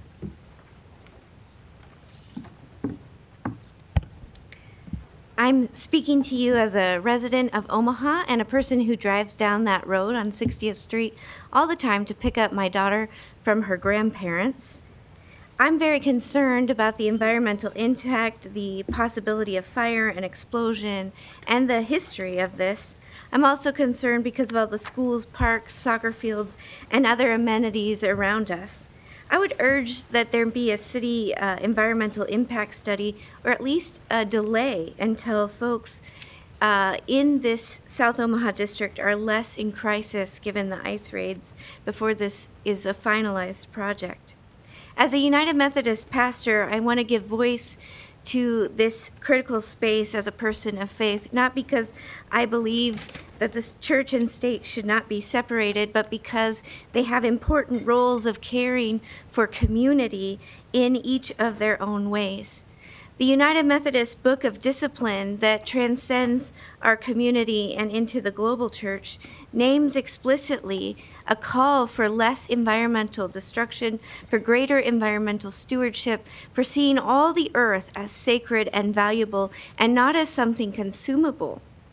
And it says in particular, we confess that the negative impacts resulting from the degradation of the environmental and natural world have fallen disproportionately on marginalized communities, including indigenous tribes, religious and ethnic communities, people living in poverty, and other vulnerable groups. We therefore pledge to resist all forms of environmental exploitation, neglect, inequality, and destruction.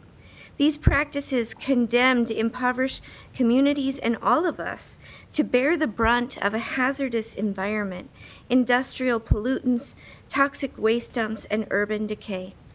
Such behaviors constitute environmental racism. We oppose policies and practices that relegate marginalized communities to a permanent underclass status and ignore indigenous and other sources of communal wisdom that call for air, land, and water to be treated with profound respect.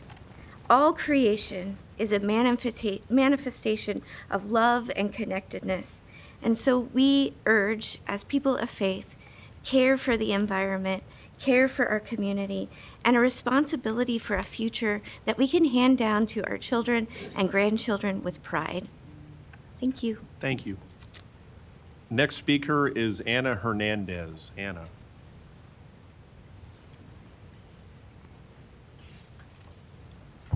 Good afternoon, everyone. My name is Ana Hernandez, 3004 South 126 Plaza, born and raised in South Omaha amongst the meatpacking industry. I'm also asthmatic. Could it be concluded that it was the meatpacking industry and the industry around there? You can't come to a conclusion, but it is probable. That being said, I am an avid biker. I bike on the Papillion trails, and it does kind of concern me that this type of activity is occurring, especially when you're talking about residues, particles. And the big word right now is microplastics. We're at the inception of the harm that microplastic has caused within our society. I mean, they found it in everything.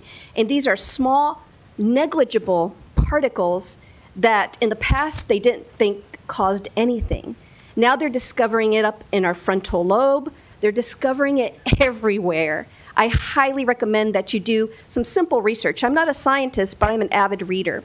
And as a biker on these trails, it does really concern me that these microplastics that could perhaps be coming out of this smashing mechanism will be going all over the place, and in the future it could become a Superfund, because in the past asbestos was harmless, radium was harmless, and now the big word is microplastics. So thank you for the time, and thank you.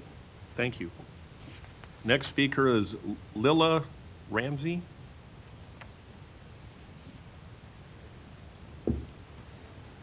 Hi, my name is Lila Ramsey. I have a waiver for my address. Thank you. Go ahead. I am opposed to having a car shredder. This is why. A car shredder is really harsh on the environment. There is a creek nearby that supplies the water for the area. Car shredders often explode, so if it explodes, it'll pollute the water source. It will also pollute the ground, so plants and crops couldn't grow there.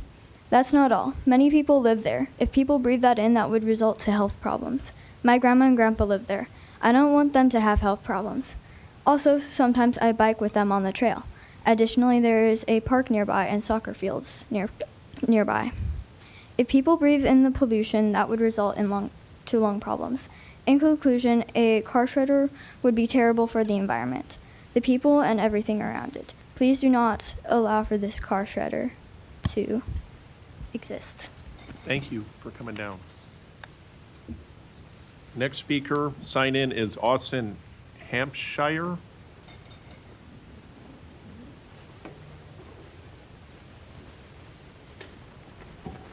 Hi there, thank you. This is shamefully my first time coming Austin, to can you give your address for us? Oh, yes, sorry. please? Thank you. My name is Austin Hampshire. I am a resident of North Omaha at 6512 North 32nd Street for my whole life. Like I was going to say, this is my first city council meeting, and you know, I wish I'd been able to come before, but I thought this issue was just that important for me to speak on. I study environmental economics, and environmental stewardship is a passion of mine, being a Ponca member. We have heard from many other citizens today, even the children and youth that are our future, and I have to ask if the city council members have children themselves to consider in this decision. I think everyone that we've heard speak today is extremely qualified to say why they disapprove of this project, but I don't know if anyone here is qualified to approve of this decision because of the scale of impact that could happen. The Papio Creek watershed runs through Sarpy County, Douglas County, and Washington County, and agriculture is a large part of the economy for our state. If these heavy metals and other pollutants are emitted into our waterways or soil, our crops could be contaminated, our economy could be devastated. Who knows what impact it could have on our development and our livelihoods. So just please vote with ethics and conscientiousness. Thank you. Thank you. Next up is Evelina Sane. And you get the award for the most perfect penmanship on your sign-in sheet today. It's terrific. Welcome.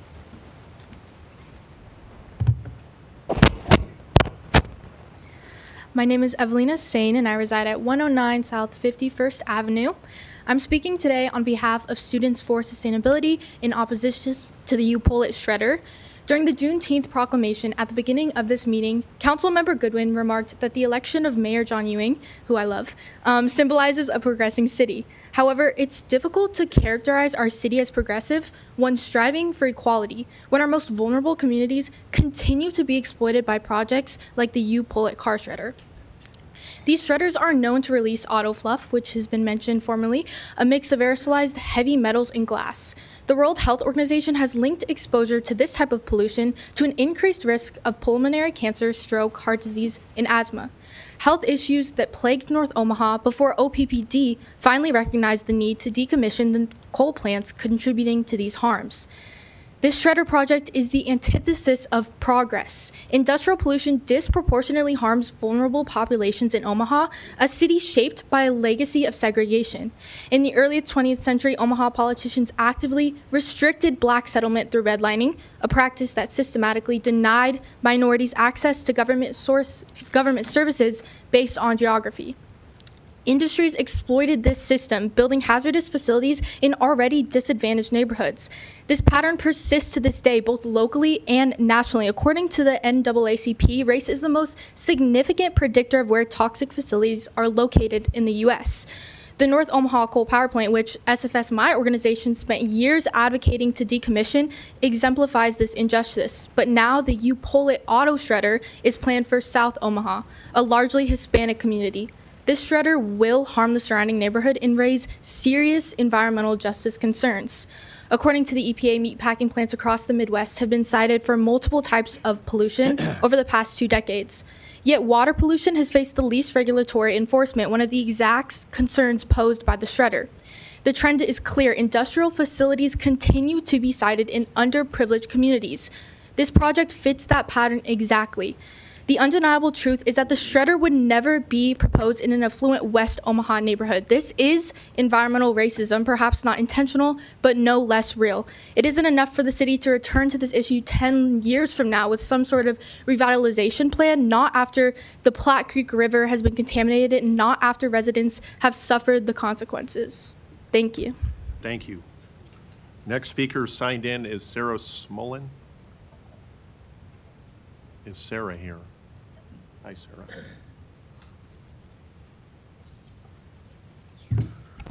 Hey y'all, my name is Sarah Smolin. I live at 3015 Spring Street in Omaha, Nebraska. I live in District 4. I'm here in opposition to the car shredder, like everyone else before me, for all of the reasons that they have said as well. The answers that we've been provided by UPullet and the representatives are just not sufficient. We've learned that they are extremely limited in their scope and their specificity. Studies have not even been done here in Omaha, which is insulting, because we are being fed incomplete and skewed information and told that it will be fine. I live in South O, and I teach very close to this location. My school is on the map that Isabella showed us earlier, and many of my students have asthma. And I have to wonder, is this a part of the environmental hazards that they've been exposed to living in their neighborhoods? And what's interesting is I also have asthma, and I have access to inhalers because I have insurance, so I can go see a doctor and get a prescription for it and pick up an inhaler whenever I need one. Many of my students do not have that privilege.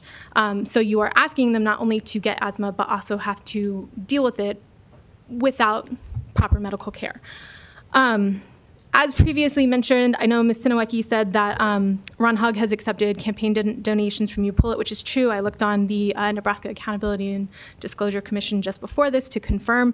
And while that is well within his legal right, and that's fine, as a constituent, that does not sit well with me, especially considering the crimes of your predecessor. The bottom line is I don't want this in my city. I don't want this near my students' homes. Somebody raised the question, who is this benefiting? How is this improving our quality of life? And I think that's something that we need to take into consideration as we are thinking about these projects. So please do not approve these permits. Thank you. Thank you. Are there any other opponents here today? That we're done with the sign-ins, but any other opponents are welcome to come and speak. Mr. Lindsay.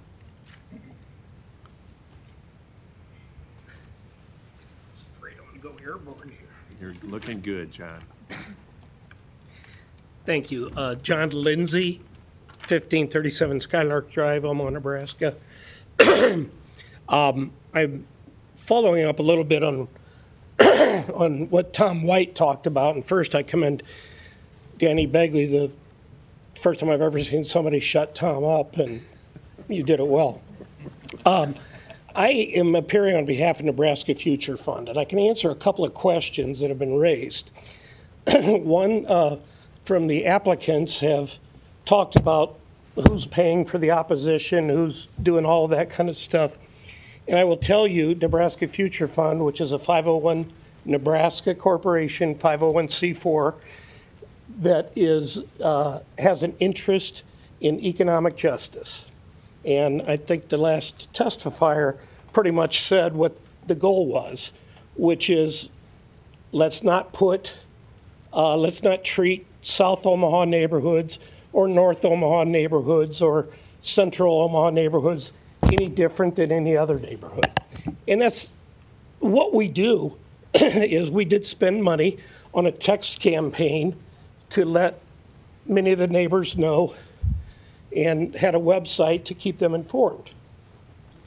After that, money was irrelevant because these people whose homes are going to be affected, whose neighborhoods are going to be affected, whose children will be affected, they stood up and did what parents do. And they go reach out and try to protect their children. It's not, money has, as we all know, an impact in politics. I gotta quit hitting stuff.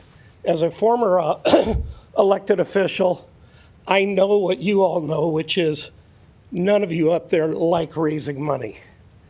I hated it, and I'm sure you all do too. It's a very unfortunate aspect. So whether Councilman Hugg received contributions or not, to me is irrelevant. I contributed to Councilman Hugg, but it's only because I've known him for 30 years. 40 years, sorry. I didn't realize my hair was as white as yours. So I don't think that's relevant. What I think is relevant, and what hasn't been brought up too much yet, is that this is going to vastly increase the number of semis, and you all know 60th Street. Where are the semis going? Are they going to get off the interstate at 72nd and come down the 2-lane Q Street? Or are they going to try to come up that windy 60th Street from the south? We don't know because there has not been a traffic study. On October 2nd of last year, there was I believe WWT had a story on this that said traffic was an issue raised in front of the planning board, but you don't see a traffic John, study. you're going to make me do what I did to Mr. White. Your 3 minutes is up. I'm tougher than you. I know you are. Thanks, John. Thanks for coming down. Are there any other opponents here today?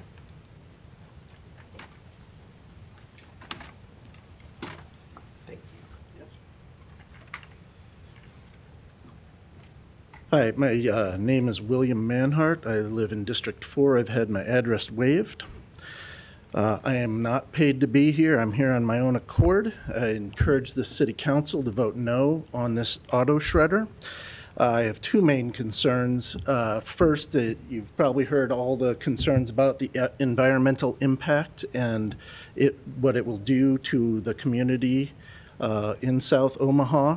I'm concerned that the City of Omaha is not willing to do an independent study to do a study on an independent environmental study on this. I know Councilman Hugg in his town hall said he'd get everybody purple air monitors. I'm not sure if that would happen, if this even occurs. The second concern I have is about the campaign contributions, and I know this has been stated before in other testimony. May I ask the city attorney about what that is? You have to direct it. Gotcha. Keep your comments to yourself. Anyway, I'm going to ask again for you to recuse yourself from this vote, Councilman Hugg. This is a second item. Starting to become a pattern here. So I think it says a lot about the City Council. If you can be paid for your vote, you can come in here as a company, establish, break the rules, and then if you pay enough money to a City Council person, well, it's okay. You can still get away with it. So if you wouldn't, could I have the, no? No. Okay. Well, thank you for your time. Thank you. Are there any other opponents here?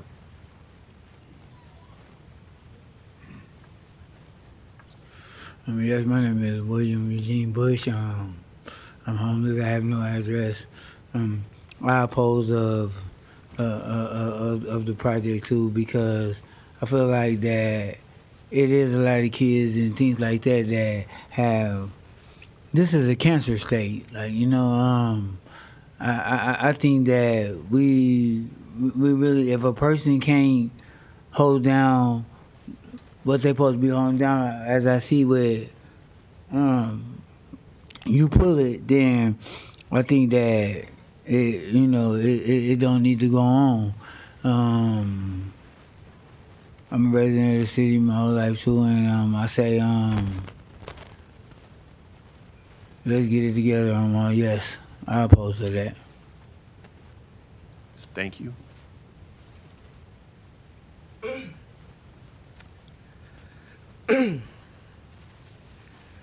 Omaha, Ijaja, Wabitata, Mitana. My government name is Rachel Parker. Your address, please, as well. I'm sorry. Thank you. Thank you. My address is 3419 Cummings Street in Omaha, Nebraska, 68131. I'm here just as a community member listening to everybody and what they're saying, and I'm focusing on words today. As an enrolled member of the Omaha tribe, I can place root several generations right down to the Florence area. My grandfather, Gahigi Jinga, walked alongside Standing Elk and Big Elk, and he assisted Brigham Young when he was passing through and helped him set up camp during winter. To me, that speaks volumes. That's community, that's kindness. He took somebody in that didn't look like him, he didn't know, and he cared for him. Therefore, I have a responsibility to the community to speak on this, respectfully too, of course. Government is hard for me because our people aren't structured like that, Native people. But what I hear is I focus on words. And so I'm hearing environmental factors, detriment, right? Contamination. Then I'm hearing children. Then I'm hearing things regarding integrity. Then I'm hearing redlining. Then I'm hearing North and South Omaha. And we all know that integrity is something that we see in our society that officials are currently struggling with. And so accountability is a piece of that. So integrity-wise, do you support individuals? And if you vote for this, then you're saying that you support those individuals, and that speaks volumes to your integrity as well. Our relatives in South Omaha are going through a lot right now. That's family. Children are being ripped apart. I will stay on, but I'm just trying to paint what our communities are going through specifically. And so I hear individuals say West Omaha too, and not having to deal with that. And as a person who was born and raised on the north side with connections to the motherland, to the Omaha Indian Reservation, and now working within homeless response in our community, we need to do better. And what is so hard about accountability? Integrity-wise, what is so wrong about refraining from a vote? What's so hard about that? What's so hard about doing the right thing? Because if nothing changes, then nothing changes. And I thank you guys, Wiblaha, for your time. Thank you.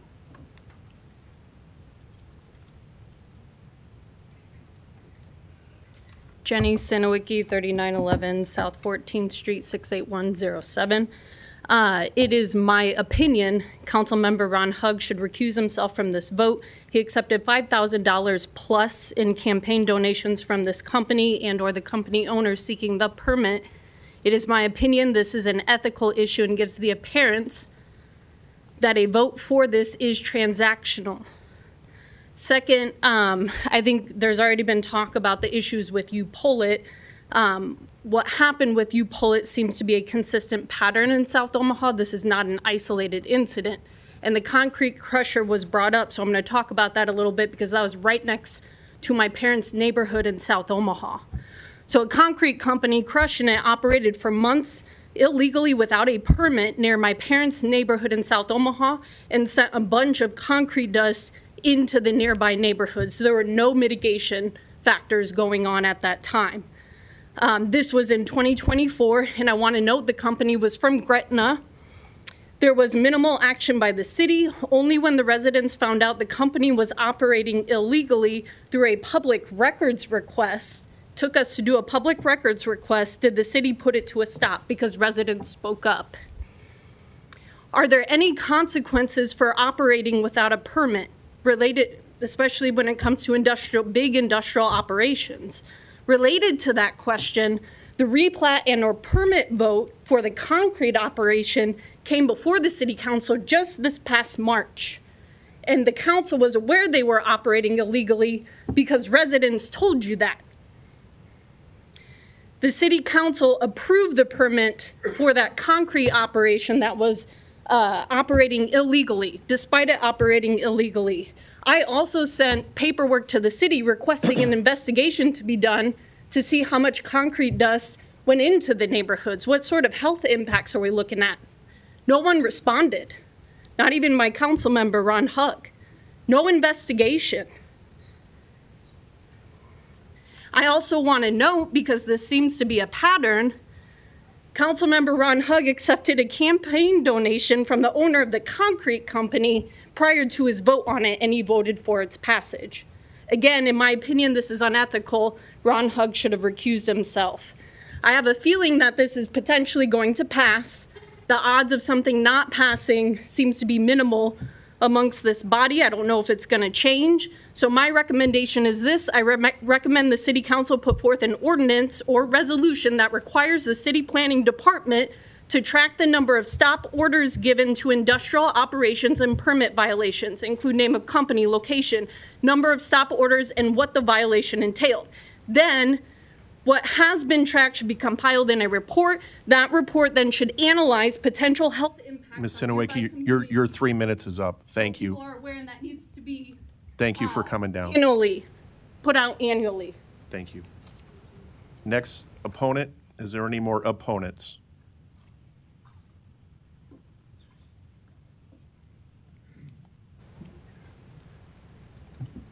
Hello, my name is Jackie Wayman. My address is 5811 V Street. I live across the street from UPullet, and I believe its owners are my neighbors. I can see and hear UPullet from my property. I'm a small business owner, and I'm also a healthcare provider. As a business owner, I respect my neighbor's right to make a living. However, as a healthcare provider, I understand that the care that must be taken when people's health and well-being are at stake, as it is when handling toxic substances. Ignorance is not an excuse for neglecting environmental or legal protections. And I would agree that it appears that UPullet has approached this project with an ask for forgiveness instead of permission attitude. And that instills very little confidence that they will prioritize ongoing environmental and noise regulation. The consequences will fall on the community because of the proximity to residential areas and water supply. The city needs to hold the project to the highest standards, and unfortunately, I don't think that UPullet has risen to that challenge. Compared to ground and water contamination, noise pollution is, of course, exponentially less concerning. However, the residents in my neighborhood still have a right to live in peace, and the city of Omaha should be concerned with protecting investments in their homes, their property values, and their ability to enjoy their homes. Noise pollution also can have negative effects on child development and behavior. As previously mentioned, the students in this area are often already disadvantaged. UPullet's interests should not be prioritized over our residents. Councilman Hugg took the time last night to speak with me and advised me that there's a shredder in Council Bluffs that I could check out to see, get an idea of the noise and its impact. So I did take the time to go over there today. And while the noise is not absurdly loud, it is abrasive. It's clanging and smashing like a continuous car wreck. And there's a strong odor, which, despite whatever abatement they may have in place, is still a concern for quality of life in our neighborhoods. From a city planning perspective, I think the placement of the shredder is neither safe nor beneficial. I'm in favor of recycling when it's done safely and with respect to the community. This simply isn't the right place for the shredder, and granting permits for it when proper precaution hasn't been taken by its applicants can set a dangerous precedent for lenience towards indifference towards public welfare in industries with high potential for harm like this one. So, thank you. Thank you.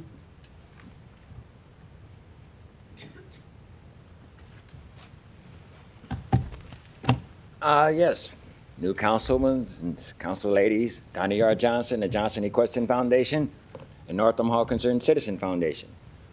I would like to see UPullet withdraw their application because they're a good company.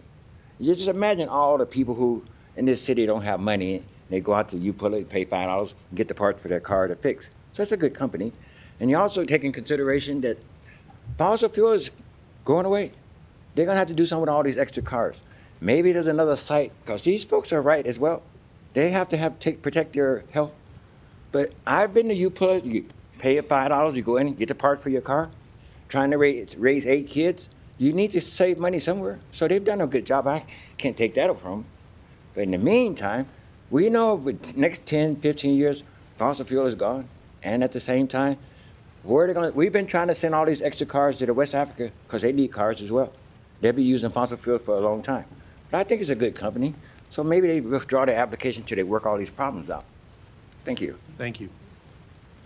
Any other opponents here? Any other opponents? It looks like we got some lights on. Public hearing is closed. Council member President, I want to thank everyone for their testimony here today. Appreciate you all being here and expressing your opinions. And I consider myself, and I'm proud to consider myself, a lead advocate on environmental issues on the council, and with environmental justice and our climate action plan that we have now adopted. And I look forward to working with Mayor Ewing on the implementation of that. And so when these issues come to my attention, it does get my attention, and especially when we have young people here who get this issue, and I really appreciate them being here and adding their perspective too. And so this morning I met with the planning department on those particular issues, and we talked about the Nebraska Department of Energy and Environment and the permits that will be associated with the stormwater and wastewater concerns we've heard about today in the Papio Creek. We talked about the air quality permits that would be involved with this proposition here today and how that would be monitored by the city, and also the noise ordinance they'd be subject to, which is also in city law. But I will also say some of those are more easy to enforce than others in my experience. But I do think it's the planning department's opinion in recommending approval of this today that these things would get the company into compliance when they were not in compliance up until now. So that's where I want to start, because that does concern me.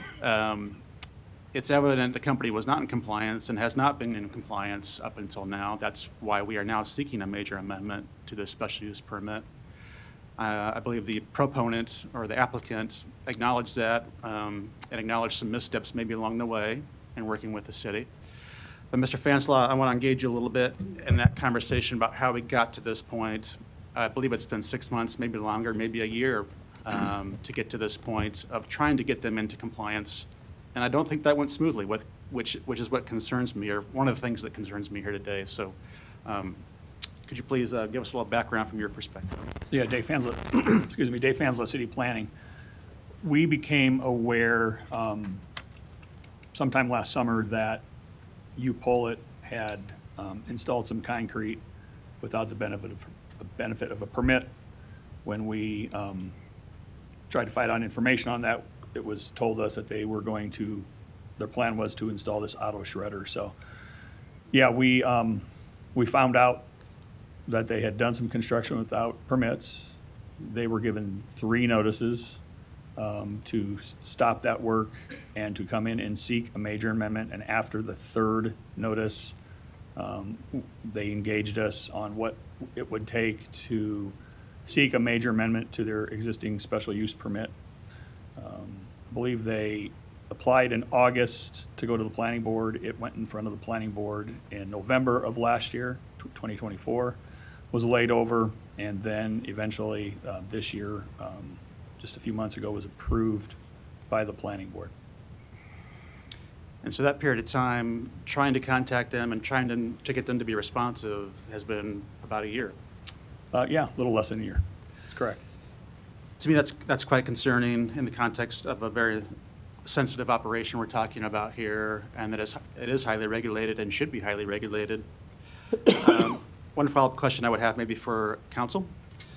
Along those lines, we've talked about what would be required should this special amendment, major amendment to the special use permit be adopted today, and what that means for your regulatory responsibilities.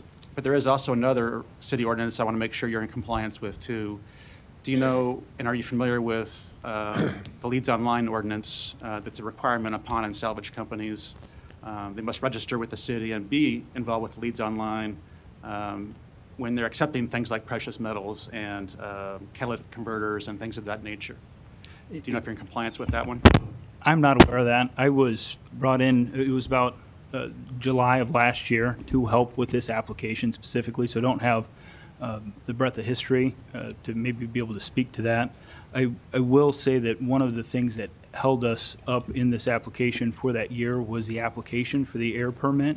We were not able to get in front of the planning department or the planning board until our permit was approved, and that was approved April 29th. We were working pretty closely with Mr. Burns here with that air permit, but until that got approved and we were able to go through all of the numbers for that, that's one of the reasons that we were held up during that time. And there was a stop work order issued that UPullet complied with. We were granted a minor amendment to the special use permit to allow for the construction of the fence, the curb and gutter, the stormwater things, the things that were going to be done anyways or need to be done anyways to be a good neighbor to mitigate the runoff and things of that nature. So other than that, I believe have been responsive during this application process. I thought we worked pretty well with the city after we were able to get on the same page. I know we worked, I think, pretty well with Mr. Burns to get the air permitting part done. That permit has been approved. Once it was approved, we were in front of the planning department. We were they approved it 7-0 at that point. Okay. Do you mind if I ask owner if he's familiar with the ordinance too? Yes, sir. We are familiar with that obligation.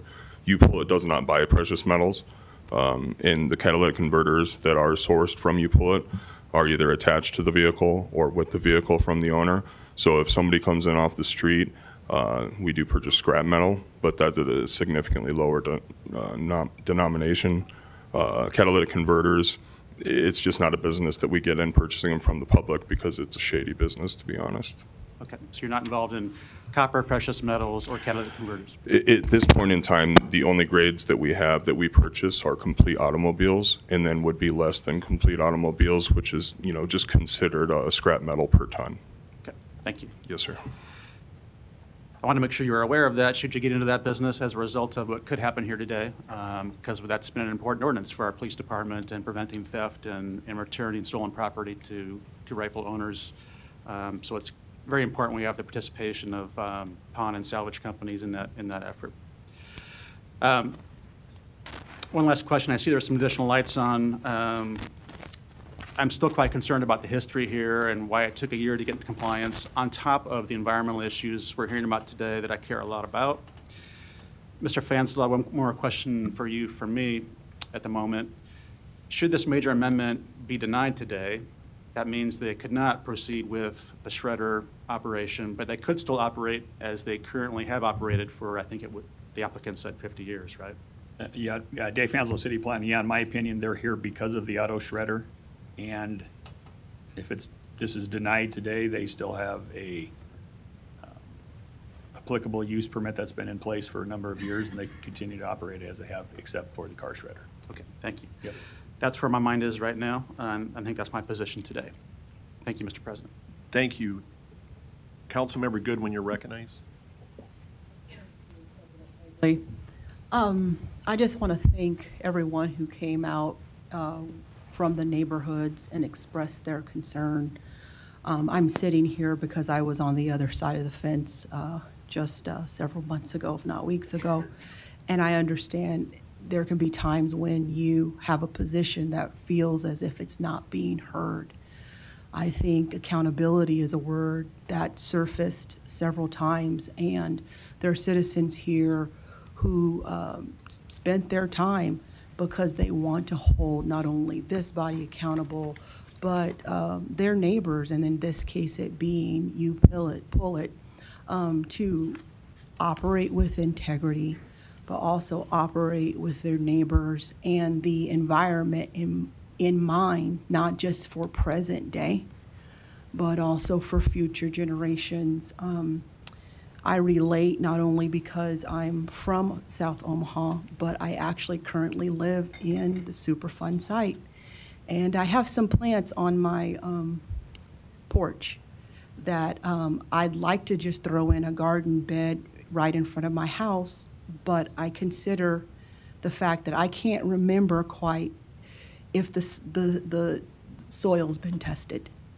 And so I understand what it means to consider pollution every day when you live in a neighborhood like mine. And so I also think that rules and permits matter. And when you see an entity that subverts those rules and permits, it calls into question if in fact they'll move forward and subvert them again. And so that is my question that I have. And I'm not really asking for an answer. I think it has proven that among other things, the reasons why so many, I think I've counted over 20 people who've come up and spoken in opposition. And so I just wanted to let you know that your voices have been heard, at least by this council person, and I appreciate your engagement in this process. Thank you. Thank you. Mr. Rowe, you're recognized. I kind of agree with Mr. Festerson in that all of us appreciate recycling. It's something that's been important in the city of Omaha. We have a program. We have nice bins that we throw our recyclables in, and it's much improved today from what it was 20 years ago or 50 years ago.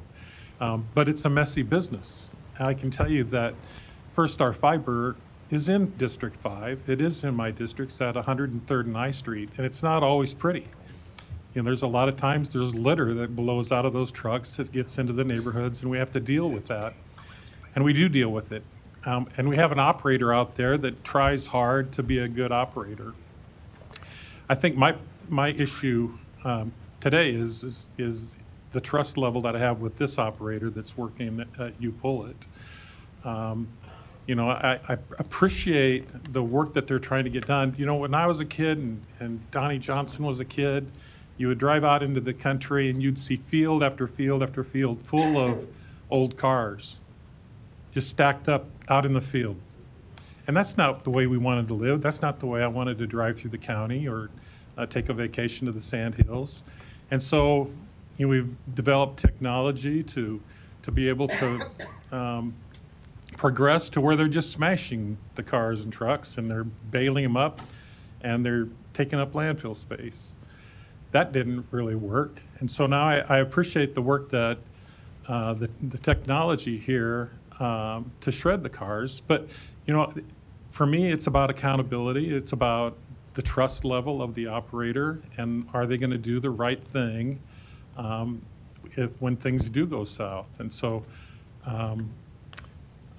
that's going to come into my consideration as I make the vote today. I appreciate the recycling, but I also appreciate that the neighbors need to feel safe and need to feel like they're living in a healthy environment. So that's my comments today. Thanks. Thank you. Ms. Melton, you're recognized. Thank you, Mr. President. Yeah, I think my number one concern, I think that I had it when I first heard about this almost a year ago, was the fact that it was 3 different times. The city had notified them 3 different times. They had ordered them to stop. And so when you're dealing with a company that potentially could, and I'm not saying they are, they've got an air permit. It looks like there's going to be follow-up, I assume, a lot of follow-up by our city planning and inspectors, because I have great faith in them. But I've had it in my own area where they're violating noise rules, and it took, with Hy-Vee, I think it took me almost a year. I think Mr. Festerson remembers me talking about it for, I think, the entire year, right? Because when people aren't complying, it takes a long time to actually get it done. Here's my problem with this. If they're not complying, it's more than just noise. Somebody said noise does have noise pollution is difficult, but this also is air and water. So I didn't really know about the fluff until Mr. White talked about it initially. And I guess that's what I'm really, really concerned about. It's maybe those unknowns, seeing the fires that have been there. To me, I'm not confident in the current owners based on their history. And because this is something that could so negatively impact the people that live around it, that's where I'm was really struggling about. I understand they have a business. I think it's great business. I believe in the recycling. I think everything Donnie said was absolutely true. Donnie Johnson. I appreciated your comments. But I just don't think I'm comfortable supporting this today. But I do want to say one thing. Like what Mr. Lindsay said, we all hate raising money. When we raise money for our campaigns, it doesn't go to us. It goes to pay for mailers. I think that Mr. Hug is getting a lot of criticism today that I don't think he should get. And I think everybody up here agrees with that. And so I highly disagree with that. And I think that those were unfair statements to be made about Mr. Hug. But Mr. Hug, I do think that I'm probably not going to support this today, but it's for those reasons, for the business owners. But I respect you as a council member a lot, and I think that those were unfair accusations. Thank you. I have nothing further, Mr. Thank you. Mr. Hug, you're recognized now. Well, I've been sitting up here playing tag with the button here because I wanted to be the last person to speak on this, and I got beat. Thank you, Mr. Harding. Goes back in. Yeah, so I got a lot to say. Mr. Manhart, would you come back up here, please?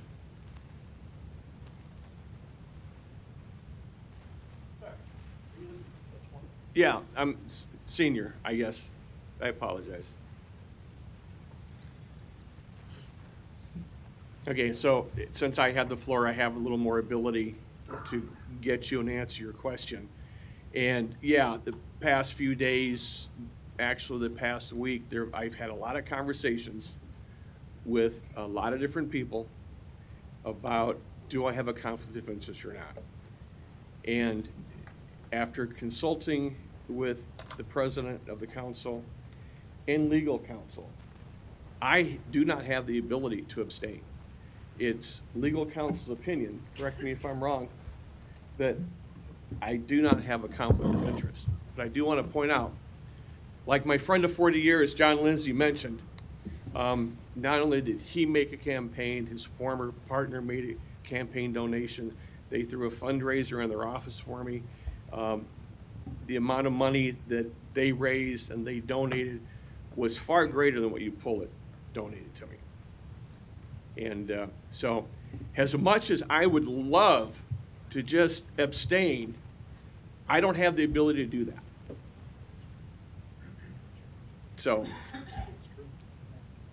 that answers your question. Well, it maybe not answer your question, but that's what I have for you on that issue. So I appreciate your concern. If you have something to say, make it real quick, because I got a lot to say here. I hope that this instance and the other item before, and you taking campaign contributions, will help you in future endeavors and deciding which companies you are going to take campaign contributions from. Well, and trust me, I do that. I have always done that. But remember, I'm only 1 of 7 votes up here. If somebody could hypothetically buy my vote, they're only getting 1 vote. They still got to come up with another 3 at least. Actually, they need 4 to be veto-proof. But anyway, so unless you see somebody giving all 7 of us money, it's not going to move the meter one way or another. I think myself and the other constituents of your district expect integrity. I also know of another project that's being worked on where you're getting campaign contributions from that company as well. So I hope that we can get that resolved. They may not have given me a check yet. But anyway, thank you. We will. Thank you for your time. I do need to move on here. Okay. As I have worked through the process of this, one of the things I have done was I went to the biannual South Omaha Environmental Task Force meeting, and I talked with them about expanding the scope of their mission. Their mission is all of South Omaha, which at that time we agreed went to 72nd Street. So I asked them to include the businesses on 60th Street from Harrison Street to Q Street. And they told me that they would invite those businesses to become part of the Environmental Task Force. Okay, we can move on from that. At the town hall meeting I had last Wednesday, we put out well over 500 flyers door to door. Yeah, I think it's probably closer to between 550 and 600 flyers door to door. We had 40 people show up. We had, 10 people from the city there to address and answer questions. One of the things I mentioned at that town hall meeting was that I'm working with the University of Nebraska Medical Center Environmental Health Department in coming up with a plan to put air sensors, and I was corrected, they're not air monitors, they're air sensors, to come up with a plan to place air sensors across my district. Now, I love all my city councilmen and city council members, I apologize. But when it comes to placing air sensors, I'm only concerned about my district. So with us today is Jesse Bell from the Med Center. Jesse, I hope you're still here.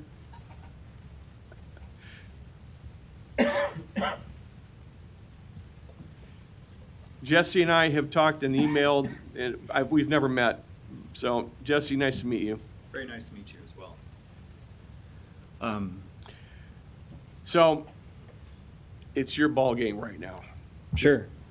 So yeah, we definitely did. Jesse, can I get your name and address for the record? Thank you. I apologize. Sorry to interrupt you. Jesse Bell, 1724 South 32nd Avenue. So yes, I work at the Med Center. We've been working actually on air quality monitoring in Omaha and across Nebraska as well. We've done studies looking at higher rates of pediatric asthma, especially in certain parts of Omaha.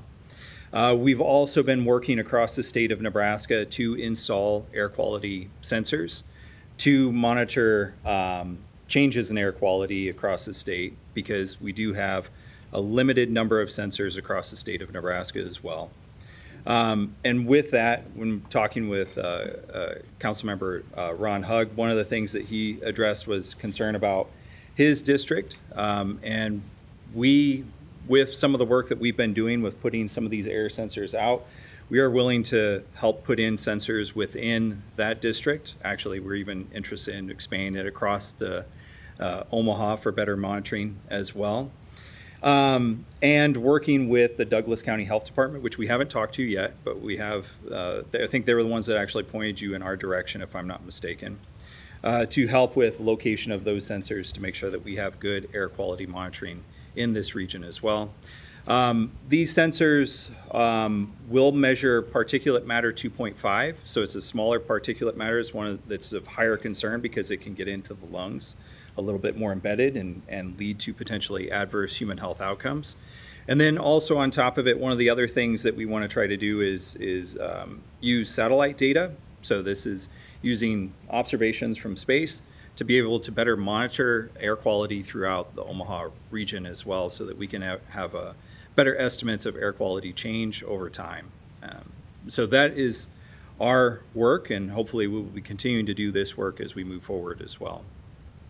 Okay, and you are currently working on a plan for placement of purple air sensors in City Council District 4. Correct, yes. We are working on a plan. We've already kind of scouted out and developed a framework for putting in sensors throughout that district. Somewhere between 3 to 6. 4 was kind of one of the areas that we were talking about.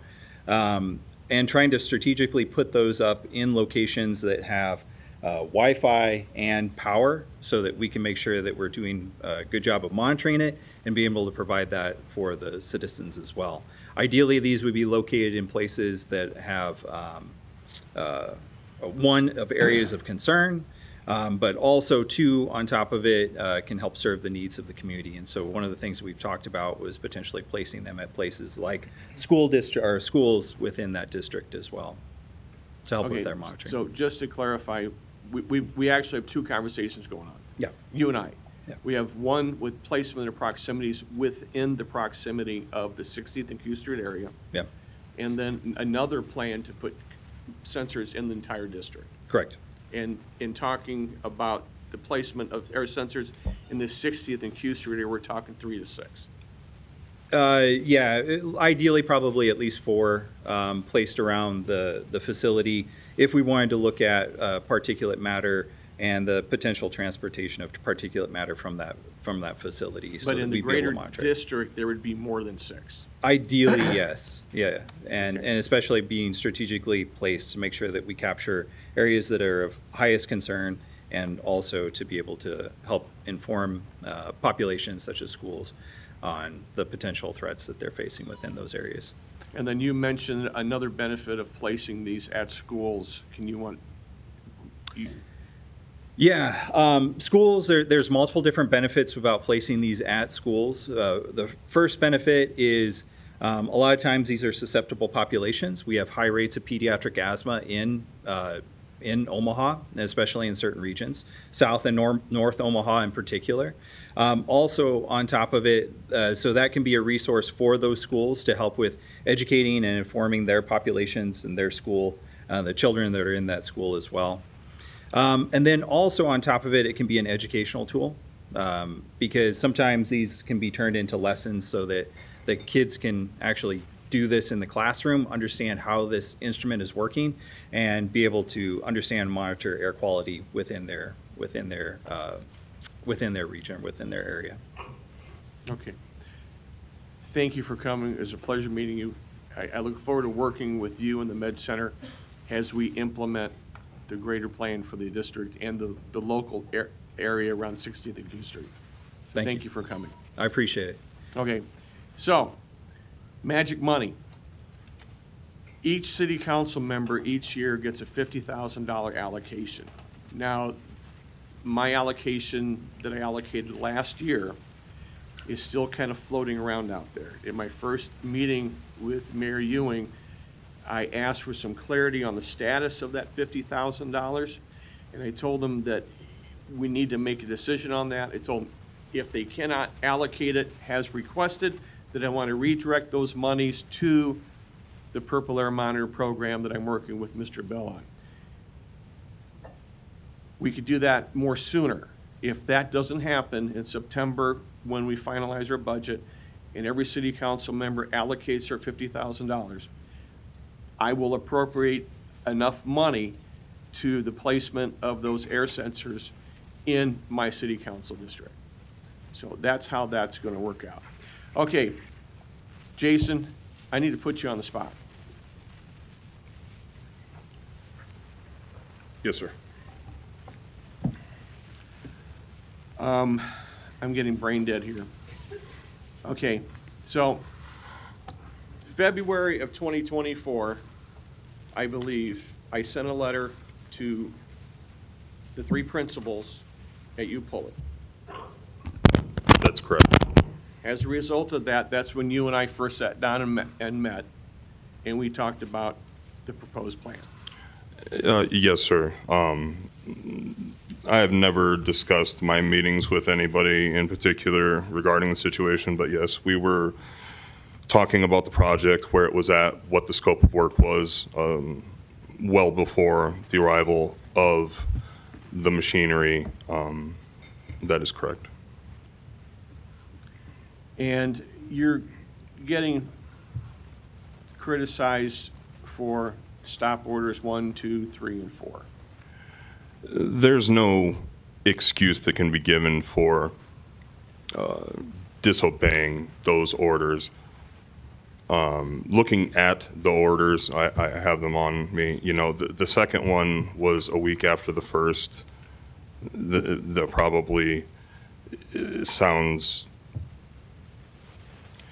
The owner of our company was told about it. He made a decision, and he's from the old school. The second stop work notice, when it was delivered, it said compliance within 10 days.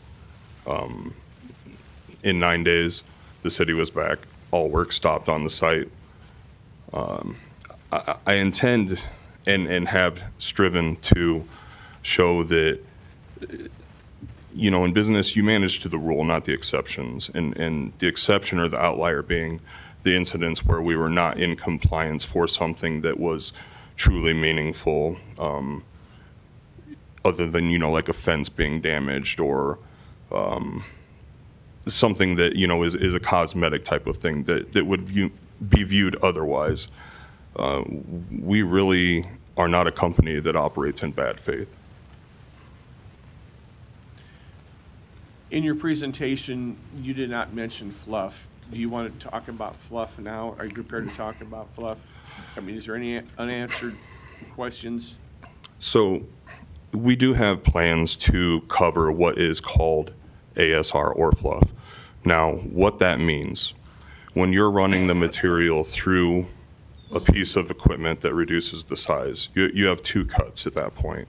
And this would be the same at a material recovery facility like Waste Management operates, or our facility. There is a magnetic grade and there is a non-magnetic grade. The non-magnetic grade is everything else that's not containing iron. So whatever your feedstock is into the machine, or whatever product you were resizing, would be left. If it was a rubber, you would still have rubber. If it was a plastic, you would have plastic. Glass, you would have glass, or a combination of those things. Since we are an automotive recycler, what we are looking to do is maximize in the recovery of aluminum. That is the primary metal that is recovered in an automobile, that is of the most value and volume. You also have catalytic converters, which we've alluded to earlier. We don't buy those from the public, and we don't process those on site. So the fluff itself is not, it depends on what you put into it, and it is not a magical thing that it suddenly becomes toxic. There's no chemical process that occurs in the mill, only a reduction of size. So if it's a block of cheese and you're going to shred cheese, it's similar to what that machine does, except it does it with a hammer. So you end up with shredded cheese and a block of cheese. If you were to stop the machine in mid-process, that's what you would have, is a little pile of shredded and then the rest of the automobile. So that material is actually tested. It has to be disposed of. What you're looking to do is minimize the material that ends up in a landfill. For all of us, that's the best thing. You know, there are companies that buy this stuff and they power plants with it. There's people who buy this stuff and they use it to make material in playgrounds and tracks. They're constantly coming up with new things to do to minimize what's ending up in a landfill. And Recycling Today is just an absolutely phenomenal publication that if anybody was interested and you pick it up, the scope of things that are in there that are available to us and rapidly evolving and changing, it's truly amazing. Okay, looks like you're guy. Yeah, so the fluff or the ASR would be covered with walls and a roof. There's no runoff that's going to be generated from it. And the optimal operation of this system, whether it's SA Steel or U-Pull Incorporated, is to get your product off the site every day. And the reason that you do look to do that, once again, processes are evolving, and the best available controls and technologies dictate that a pile of something has potential. If it's not on site and it's in somebody else's hands, that's no potential on you. We truly look to minimize fires, bad things. The fluff will be taken by a company we already have. I wouldn't say a contract with them because, like I said, it has to be tested. I'm not sure what their testing intervals are to remove it, but it would be going to a landfill in the city of Omaha, transported by their vehicles. Okay, after you've heard everybody's testimony, everybody's comments, everybody's statements here today, is there anything you want to rebut? So I have empathy and concern for the environment, and I truly wish that there was something that would show transparency. My family works there, my children work there. I've been around this since I was 14 or 15 years old. The Hansen family, nobody wants somebody to be around something toxic.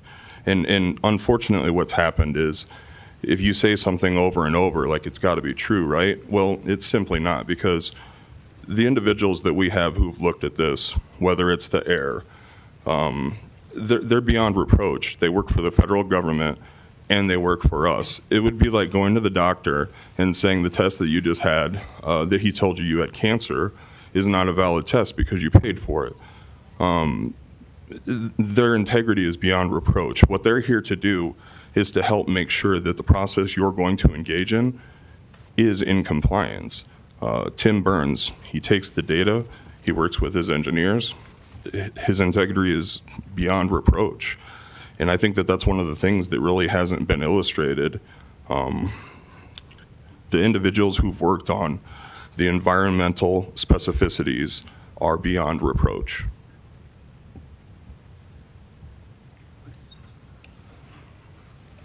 I'd like to address the non-compliance a little bit, because I know that that's a big concern for the city council. I came in July of last year. It was after the stop work orders, and I was asked to help.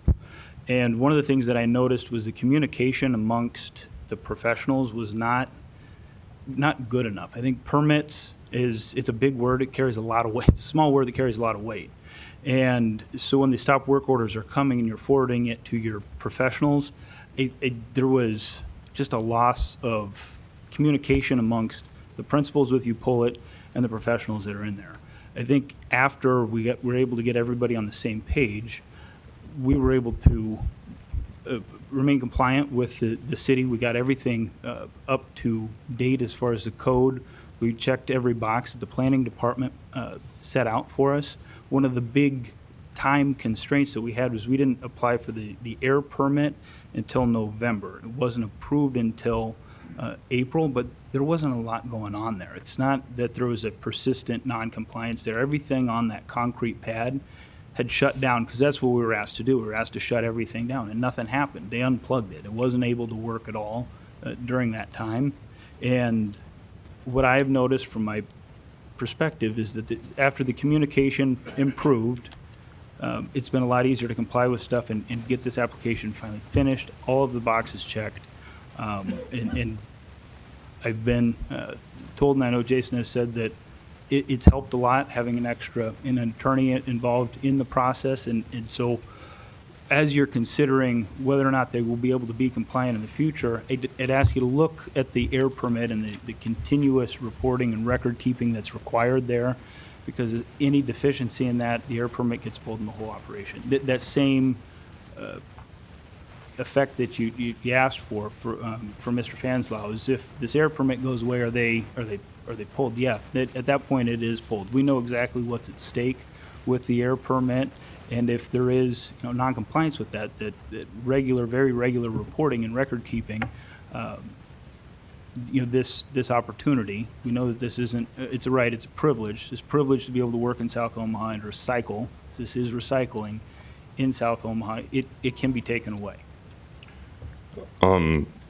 Just one thing. Since we started what I would call a period of normal correspondence and normal operations with the city of Omaha, we've had no fewer than 6 inspections on sites, and that's not just at the 60th Street facility. That's at our 1405 Grace facility as well. They were random inspections to see if we were in compliance with our stormwater, make sure that there was no construction occurring, and that we're on the level with the city of Omaha and the state of Nebraska. And all of those have been met with, we are engaging in the correct process. We were not delinquent in any facet. I just had another thought, and there are things that you are excluded from running through your shredder, and I believe you said you cannot run tires through your shredder. That is correct, and I'm not sure exactly what the VOCs are and the HAPs from recycling tires. I know that it is done, but that's not a business that we engage in. And there's no deflection from UPullet saying, look at these other people. As a matter of fact, I refuse to talk about who these other people are.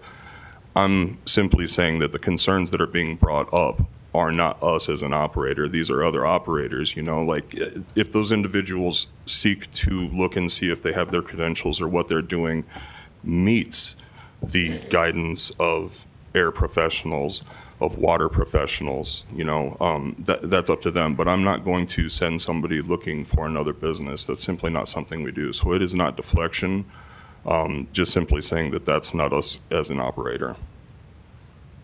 Okay, I have nothing further. Thank you. Thank you.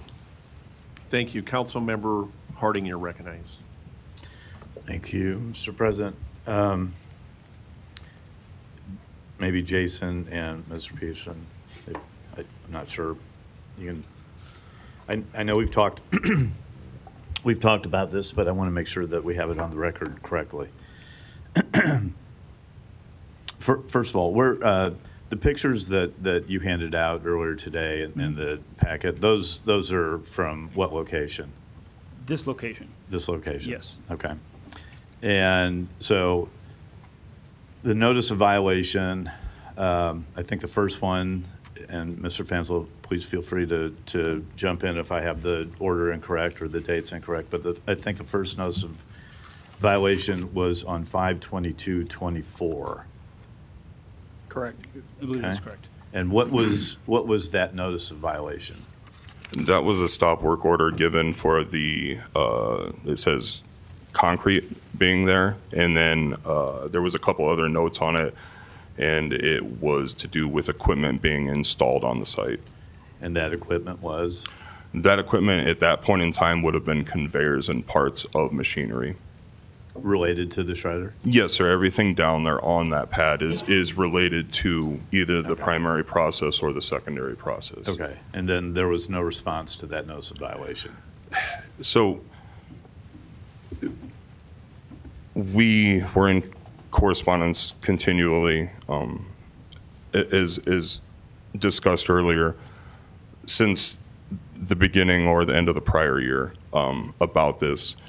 With our engineering company. Let me ask the question again. The 5/22/24, was there a response from the company to that stop work order? I talked to Marty, the person who issued the stop work order, but that would have been the only correspondence. Okay, then, so again, you were contacted, I believe, on 6/17 about the same issue? Yes, sir. That was delivered to a different address on the same facility. That was delivered to 5600 South 60th Street, and I was made immediately aware of it. And that was the phone call again to our owners and our engineers saying, we have 10 days to get this rectified. That's what it specified on the second stop work order. And within that period of time, everything stopped. What work occurred between 5/22 and 6/17 of 24? There were some engineers who were here from the manufacturing company who were going to a different job site, which is overseas, and they wanted to finish what would have been called their installation or in service of that piece of material before they left. And we have to pay them to do it again is really the bottom line. Okay. It was simply... So work continued? It would have been technical work by that staff, yes, sir. Work continued? Yes, sir. Okay. And then on 6/26, I believe is when all work stopped. Is that correct? That's correct. 6/26 to 24? Yes, sir. Okay. Has there been any other work on the site that's been done without a permit? Nothing has been done without the knowledge of the planning department and or the city. Since then, I want to please answer the question is very specific. Yes, sir. Has there been any other work done on the site without a permit? Oh, without a permit? No, sir. No. Are you sure of that? Everything that the stop work order applied to has been permitted up till this point. Okay. So understand that's related to this issue. Okay. Has there been any other work on the site that was done without a permit? To my knowledge, there is nothing that needed a permit pulled that was done. What time frame are you talking about? Are you talking since then? I asked at any time, but I'll try to give you a hint. How about something maybe in the mid-teens? Yeah, 2017, I believe there was some fill brought in the south, somewhere close to this. I wasn't involved. I can't really speak to that. But yeah, there has been work there. 2017, yes, sir. Can you explain what that was? Absolutely. Forgive me, I didn't understand the line of questioning. UPullet started to fill its exterior boundary with Horseman's Park and effectively raise that portion of the property out of the, I believe it would be called flood plain in sections. It was to level the existing portion, the plateau of Upullet with that side. It became somewhat an unsightly, I'm going to say it was a mess. How about that? Director Fanslaw was out there. I know wasn't the director at that time. We were told to fix it. We did fix it. There was a portion on the west side of the facility that there was material that was in the floodway, which is not acceptable for the city to keep its FEMA funding. That material was removed immediately. And I think within, it was, the scope of that project was fairly immense. I think you're talking about 1,200 linear feet on the north side of the facility, but within a couple months it was completed. We worked basically day and night to get that done. Okay, so the fill was completely then removed? Yes, sir. Okay. And it was all reseeded and the trees were planted. Everything that was supposed to be done at that point in time was completed within approximately 60 days. Okay. And part of the reason for that too is not only to illustrate that there was some other work that had been done on site without a permit. The implication or the result of that is that definitely benefited your site for whatever purposes you had, but hold on, it does create a downstream issue as it relates to flooding.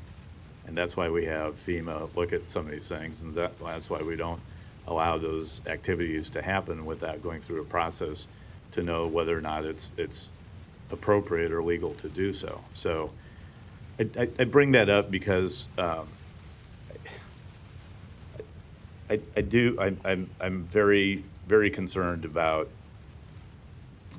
the past performance of the operations. And I listened to you, Jason, and you know your industry, you know the protocols, you're very educated on those issues. And if this were a brand new application with a clean slate, I'd be voting yes in a minute. But I'm really having trouble getting over the past performance. I mean, I want to pick up a little bit on what Mr. Rowe said. I mean, you drive past, I've done the same roads probably, Don, and all of us have, where you used to see cars sitting in the fields. And those cars still had oil and gas and transmission fluid and radiator fluid in there just leaking into the ground. And then we come and we crush them and we get rid of them, and now we have new technologies. And it would be a win-win for Omaha too, in the sense that we would be recycling and getting rid of these issues that are the issues being the cars that are no longer needed for that purpose. It would bring jobs to the neighborhood, which would be a great deal and great for the not only the community, but the greater community as well. But I'm just getting past and to have all the protocols and safeguards of the state and the Department of Environmental Issues and Department of Department of Environmental, DED. But I'm just getting hung up on the past performance, and that's a comment, not a question. Okay. Thank you. Thank you. It doesn't look like we have any other lights on. I will close the public hearing at this time. Is there a motion? Motion to deny and a second. Roll call. Festerson. Yes. Goodwin. Harding. Yes. Hug. Melton. Rowe. Mr. President. Aye. Motion passed 7-0. Item 33, a resolution to approve the 3501 Farnham Apartments Tax Increment Financing Redevelopment Project Plan located at 3501 Farnham Street in an amount up to $4,772,800. I will open the public hearing now on item number 33. Mr. Seaton. I have the overhead. Yeah, good afternoon, Don Seaton, City Planning. This project located at 3501 Farnham. It's in the Blackstone District. You may recognize it as the old... Don, can you move your mic down a little bit? Thank you. Yeah, taller than me. Good job. May recognize the old WOW-TV news station. This building will be raised, and a new 5-story apartment building with 181 market rate units. will be constructed. Developer is Green Slate Development. Total investment in the neighborhood is $44 million. TIF support for the project is $4,772,800. It's also in the Urban Core Housing and Mobility District, so there will be a contribution of TIF revenues to the streetcar. Project meets the required criteria for the TIF program. It's an appropriate land use for the area. It's good support for the streetcar. Complies with the city's master plan. We ask for your approval. Thank you. Are there any other proponents here today? Clay Van Ryden, Green Slate Development, 3555 Farnham Street. Here to answer any questions. Thank you. Are there any other proponents here today? Seeing none, are there any opponents here today?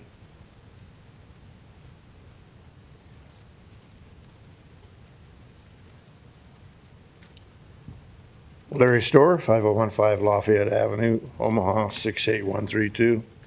I'm particularly interested in this. I'm not against it. I used to live in that area. As I read the resolution for this, I just about threw up because it just rings void of any real common sense. When you read these, eliminate conditions of such and such, and oh, it won't get built without it, it almost makes anybody sick because it's not being honest. That area around here is not blighted. It's not sub-blighted. It's not an area in need of development. If you drive around that area, you'll see most of those big old homes are very nice. You've already done lots of apartment buildings. The university has a lot of homes in that area. Are you telling me that that area is severely blighted? Well, you better drive that area because it is not. And you don't need another one of these. That area from Saddle Creek to 35th, and that's all university stuff primarily if it's not Blackstone. The Blackstone district. It's already been developed, so how could it be blighted? How could it already be blighted? I lived at 38th and Dewey for quite a while. You took down a lot of real nice houses there that could have been refurbished and resold, but you wanted it for the university or some other development. This has got to stop because it's not being honest to the citizens. For example, would not be economically feasible and would not occur at the redevelopment site without the use of TIF. Excuse me, that area is, well, I suppose it's being vacated because Omaha Mutual of Omaha left it. Do you mean to tell me that that Blackstone area is not feasible anymore? You're putting a lot of money into it.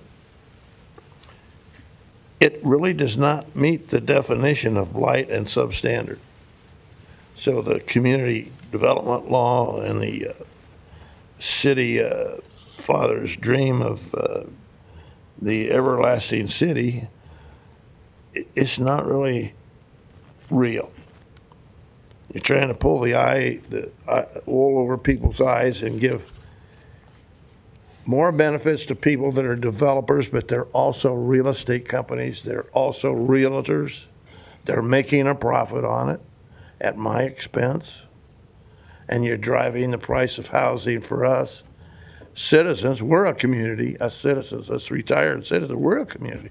You're driving the price of housing up to where we cannot afford it. Larry, thank you. Your 3 minutes For your is up. Thank you. Thank you. Cut the speakers off. Are there any other opponents here today on item number 33? Seeing none, public hearing is closed. Is there a motion? Motion second. Roll call. Festerson. Yes. Goodwin. Harding. Yes. Hug. Melton. Rowe. Mr. President. Aye. Motion passed 7-0. Consent agenda. Any member of the city council may cause any item placed on the consent agenda to be removed. Items removed from the consent agenda shall be taken up by the city council immediately following the consent agenda in the order in which they were removed, unless otherwise provided by the city council rules of order. The public hearings on agenda items 34 through 43 were held on June 3rd, 2025.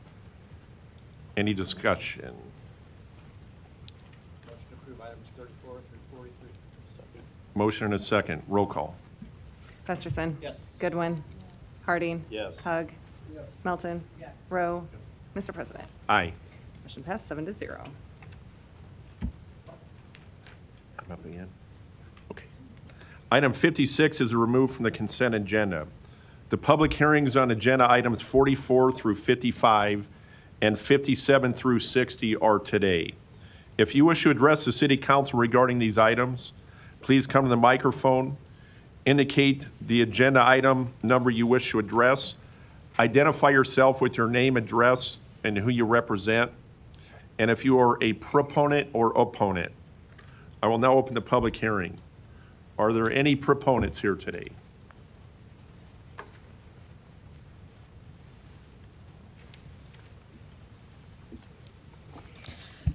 Good evening. Jen Day. I am the Vice President of Development for Together at 812 South 24th Street, and I am a proponent of agenda item number 55, and I'm happy to answer any questions. Thank you. Thank you. Are there any other proponents here today?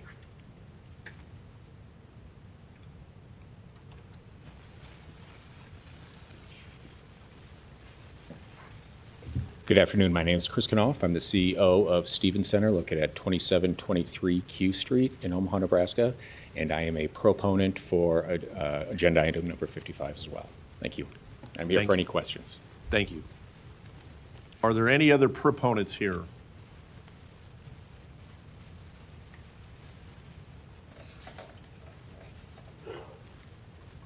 My name is Justin Moore. I'm with Ames Industrial Park.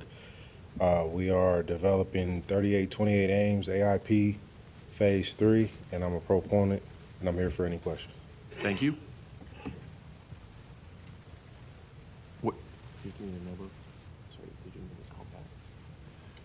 Can you, sorry, I didn't mean to get you to sit down. Sorry, can you give us a number again? I'm sorry. Number for agenda item? 55. 55. Okay, thank you. Address is 4435 Florence Boulevard. Thank you. Good.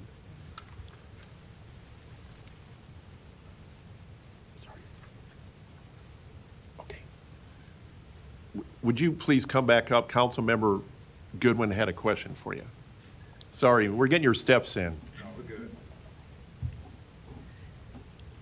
Thank you, Mr. Moore. Yes, ma'am. And I'd like to say I've seen some of your projects around, actually in my neighborhood, and you do good work, but can you explain, just tell us a little more about the project that you're here today for?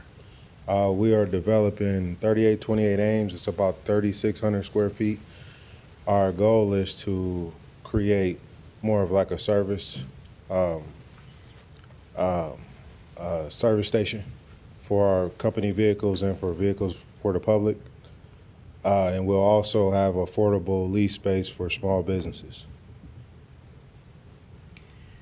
And is that area already zoned, is it industrial already, or do you know the zoning offhand? Commercial. It is commercial? Okay. Yes, ma'am. And have you reached out to the businesses along that corridor to talk about your project? Yes. I live in that area too, so born and raised, so I pretty much know everybody around there, and they know the plans for the project also. Okay, thank you. Yes, ma'am. Thanks. Are there any other proponents for these items? I'll now go to opponents. Are there any opponents for these items? Seeing none, public hearing is closed. Motion and a second. Roll call. Festerson. Yes. Goodwin. Harding. Yes. Hug. Melton. Rowe. Mr. President. Aye. Motion passed 7-0. Item 56, a resolution to approve the guiding principles for the City of Omaha's new comprehensive plan branded as We Make Omaha. Planning Board and Planning Department recommend approval. I will now open the public hearing on item number 56. Mr. England. Yes, thank you, President, and other members of the council. Thank you for letting us give a brief presentation on this important step of the We Make Omaha Comprehensive Plan Update. I will keep my commentary brief, as we have City Planner Sydney Embray, who will go through a PowerPoint. We also have Derek Miller of the Long Range Division, myself, and of course Director Fanslau can answer any questions.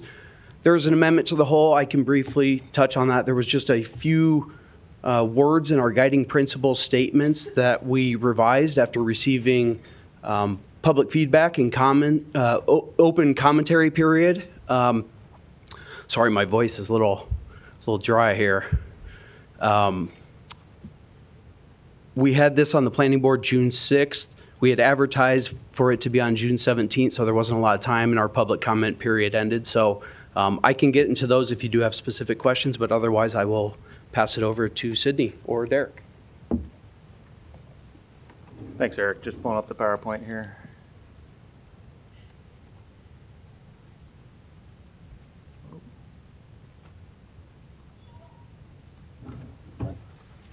That's all. Members of the City Council, thank you so much for your time this evening. I will keep this brief, but I would like to go over with you our guiding principles, what they represent, how they were created, and the robust amount of public engagement that was conducted as part of this process to include as many Omahans as possible. We Make Omaha, like Eric said, is our, oh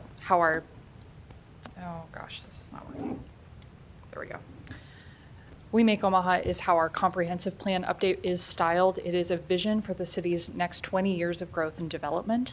It outlines key areas like health, mobility, housing, economic development, and it is required by city charter and by state law for a city of our size to be able to regulate land use. And the way we regulate land use in Omaha right now is our zoning code.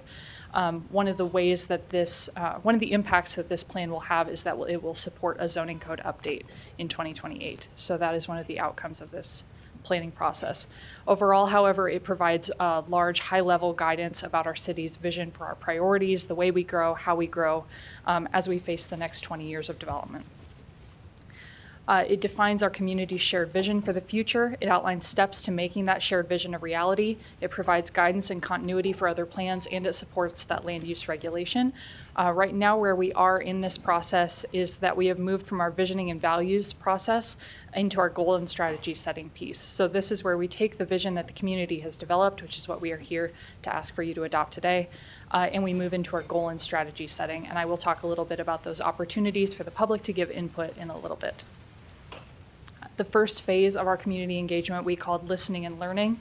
We used it to help do a co-educational process with the community, where not only did we invite input into the process, but we opened up the terminology and the kind of wonkiness of planning to the public so that they were able to participate in a very constructive way. Like I said, phase 2 will be goal and strategy development. That's a creative, interactive way for the community to have their hands in goal setting for this process. And then in late this year, early next year, we will move into scenario planning. After that, we'll go into drafting and policy making, and then finally seek approval and finalization of the final comprehensive plan in 2027. After that, we'll go into ongoing implementation. Throughout this process for engagement, the department set very high goals for equity, representation, accessibility, and transparency in this process, trying to set a new high bar for engagement in long-range planning. Equity being that we will invite everyone to participate, and we will invest extra staff, time, and resources into reaching those who have experienced barriers to participating in this process in the past or continue to experience those today. Representation, that we will seek input from folks all over our community so that the input we receive represents the community demographically and geographically. Accessibility, that we will continually strive to remove barriers for accessibility, including physical access, language access, and following all best practices for design and engagement. And finally, transparency, routinely closing the loop with the community, reporting on our progress and noting areas of upcoming focus. One of the reasons that we're doing this today is so that we can have a proof of work to the community that the vision that they provided to us is resulting in something concrete and meaningful that will result in a basis for ongoing planning. Our nonprofit partners for this work, some of whom are here today, are Omaha by Design, our main nonprofit partner, Spark Spark Community Development Initiative, the Latino Economic Development Council, and Elevate Omaha, which is a nonprofit that stands up a youth cohort who will help us reach young people across Omaha. All three of these nonprofits, plus Omaha by Design, are helping us do a hub and spoke model of reaching more organizations and more people than we would be able to do alone as a department, noting that partnership is really central to this. How these guiding principles were developed were through 3 tactics: an opening survey, which received 3,086 respondents over a 6-month time frame, a 6-word story exercise at 9 community booths held across the community over the summer and fall of last year, almost 800 respondents through that, and then finally a visioning and values workshop format, which was held in 5 locations, one in a fully bilingual format in South Omaha that had more than 200 participants. I'll go into a little bit of what those exercises looked like. Altogether, we had over 4,000 people participate in this process, providing us somewhere around 50,000 total pieces of input that we were able to put into our data analysis model. Everything went through a thematic analysis, and that analysis allowed us to develop themes for how the principles would be created. Like I said, 50,000 total responses, 3,000 participants across the city and the metro. Our tool told us it would take about 7 minutes for folks to complete that survey. People took on average 20 minutes to write us responses. They wrote multi-paragraph responses to questions like, what are you concerned about in Omaha's future? What excites you about Omaha's future? When you tell people about Omaha, what do you tell them? It allowed us to get a lot of really good data to use in this process. Our traveling booth was at these events last year. You can see a little bit of what that format looked like. The question people were asked was to write a 6-word story for the future of Omaha. This process really brought children along. It brought their parents as well. We got input from across all ages, all languages through that tactic. And finally, our visioning workshop, 5 locations: the Tri-Faith Center, Bancroft Street Market, the Hitch in Central Omaha, Culture House in North Omaha, and MCC South Campus in South Omaha. The MCC South Campus workshop was held in a bilingual format, so presentation held in both English and Spanish, and then bilingual table facilitators to invite anyone to participate. That format looked like a short presentation, some boards to learn about the planning process, to introduce concepts like density and placemaking, and then we moved into a vision board exercise where folks used pieces of magazines and art supplies to build what the beautiful, perfect day in Omaha 20 years from now looks like. They were then asked to write value statements that represented that design, and then they worked together at tables to create shared values. All of the data from that, including every piece of those vision boards, I personally sat in my living room and I typed out every single image on every single one of those vision boards. So we truly, as a 3-person team, treated every piece of input with the utmost care. All of that input has now resulted in these 9 statements. I'll read these so we don't have to wait for reading them together. They represent our overarching vision for this plan. There is no vision statement. These 9 statements work together. They provide us direction and clarity. They build early consensus, and they will act as an evaluation tool for ongoing planning and implementation of this plan. The first is safety and public health, and these are in no order of importance. They are all equally important. Omaha is a place where people feel safe, healthy, and happy. Belonging and ownership. Omaha is a place where community creates a sense of belonging, where residents have meaningful opportunities to engage. Unique and proud. Omaha is a place with a unique identity that attracts people from across the nation and makes people proud to call Omaha home. Connectivity and accessibility. Omaha is a place that connects people with places, opportunities, and experiences that matter to them. Affordability and choice. Omaha is a place where people can afford to live and choose the housing and lifestyle that best suit them. Beauty and vibrancy. Omaha is a place filled with beauty where historic architecture, vibrant green spaces, and cultural identity come together in both the built environment and natural landscapes. Growth and innovation. Omaha is a place with a strong economy where businesses and people can grow and reach their full potential. Sustainability and resiliency. Omaha is a place that values and respects the land and the wider ecological systems of which we are a part, where growth is adaptive, resilient, and sustainable. And finally, diversity and partnership. Omaha is a place where diversity, from people to businesses to housing types, makes us stronger, and where partnership and collaboration are essential to our success. What are we doing next with these guiding principles? The community has continued to engage in this process. Our next set of events are our district dialogues. The traveling booth will continue to pop up all over Omaha. We'll do a national speaker series sometime this year or next year. We would like to do an engagement station, which will be a physical place where people can engage with the plan and give feedback. We'll do some digital engagement. In fact, digital engagement will pop up this month and next month as part of our district dialogue series. And scenario workshops. When we bring on our scenario planner in the fall of this year, we'll have some creative and interactive ways for the community to give their input into how Omaha grows. I would like to invite everyone here and everyone listening to participate in the district dialogue sessions. These are 7 dialogues, one in each city council district. The first one is tomorrow night in District 6, then District 7 happens next Wednesday, and then we continue on from there through the end of July. Language accessibility will be provided, ASL is provided, transportation assistance is provided. If you can't get there by car, biking, or walking, or any other means of motion, we will call you an Uber if you need one, so let us know. Free in-room childcare is provided, and there will be food provided at each one. All of these events are listed at wemakeomaha.org/events. You can continue to stay connected to this plan through these means on social media, signing up for our email, and visiting our website at wemakeomaha.org. Happy to answer any questions. Thank you so much for your time. Thank you. Are there any other proponents?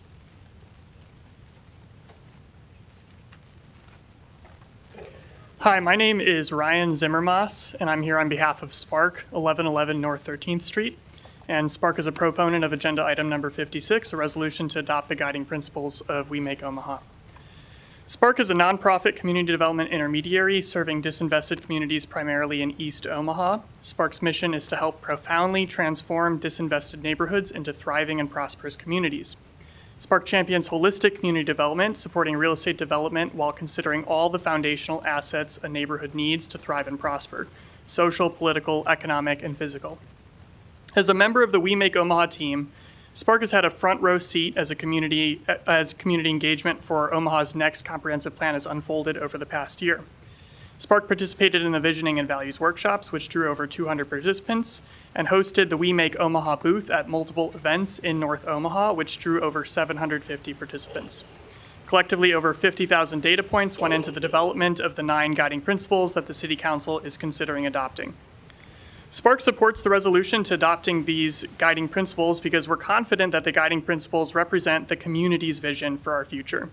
There's a reason we Omahans can all agree on these statements, regardless of which part of town we live in, where we work, how much money we make, how old we are, or what our political beliefs are.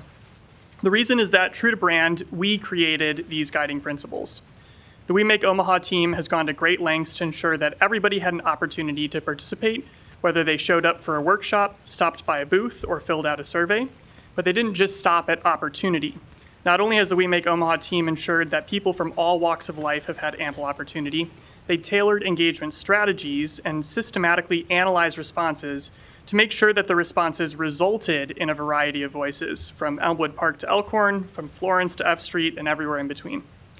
These guiding principles, once adopted by the City Council and Mayor, will ensure the next comprehensive plan results in a city 20 years from now that reflects all of us, all of our hopes, all of our dreams, and all of our values, and helps the Omaha of the future realize its full potential.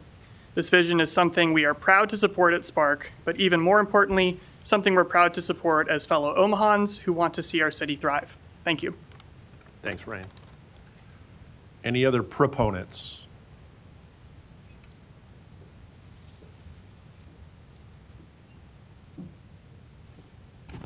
Good afternoon. I'm Cammie Watkins. I serve as the Executive Director for Inclusive Communities, 1941 South 42nd Street, 68105. We, as an organization that's been around in Omaha for 87 years, we're just excited about the community engagement that was done, and I wanted to speak out as a proponent of this because as natural conveners, we have not seen this level of commitment and intentional engagement in city plan processes in years. So I wanted to acknowledge and commend the team at We Make Omaha for the work that they've done in this area and really stand behind that and say how excited we are to see that continue and support in any way that we can. Thanks. Thank you. Any other proponents here today?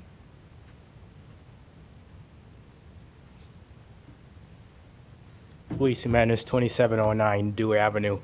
I've appreciate the community engagement. I did go to some of their workshops, and all kinds of people show up, so that's a good sign.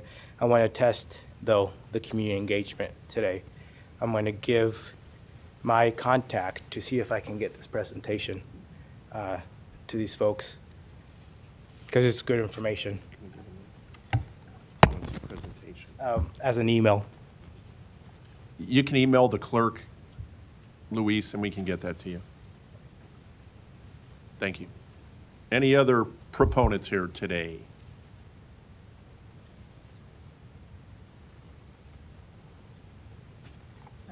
Good evening. My name is Tamika Meese. I am the Executive Director of North Omaha Community Partnership. My address is 2406 Fowler, Suite 312.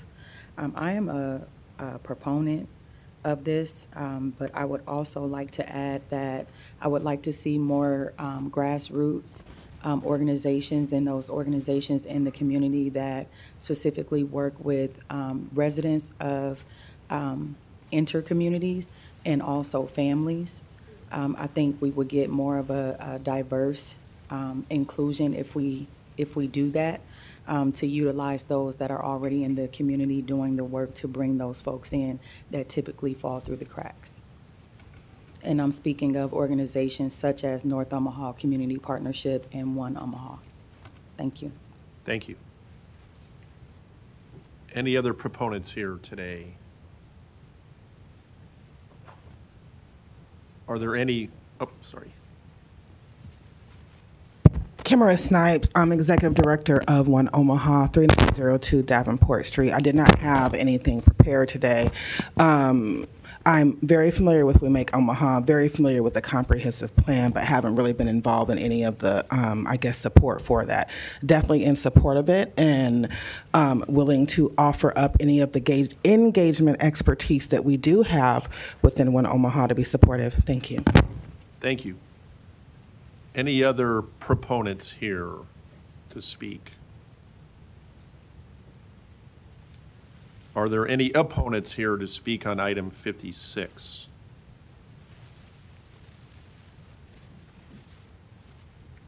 Public hearing is closed. We need a motion to approve. Thanks, Amy. Sorry, Mr. Light. Ms. Goodwin, you're recognized. Thank you, Mr. President.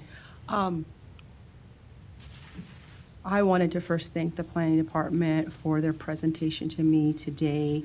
I think this is good work, and we talked about Sydney, Eric, and Derek. We did talk about deepening the engagement. So I do concur with you, Ms. Meese, that there can be macro engagement, and yet there's always a deeper level. Sydney and I shared our backgrounds in marketing, knowing that, you can never do too much engagement.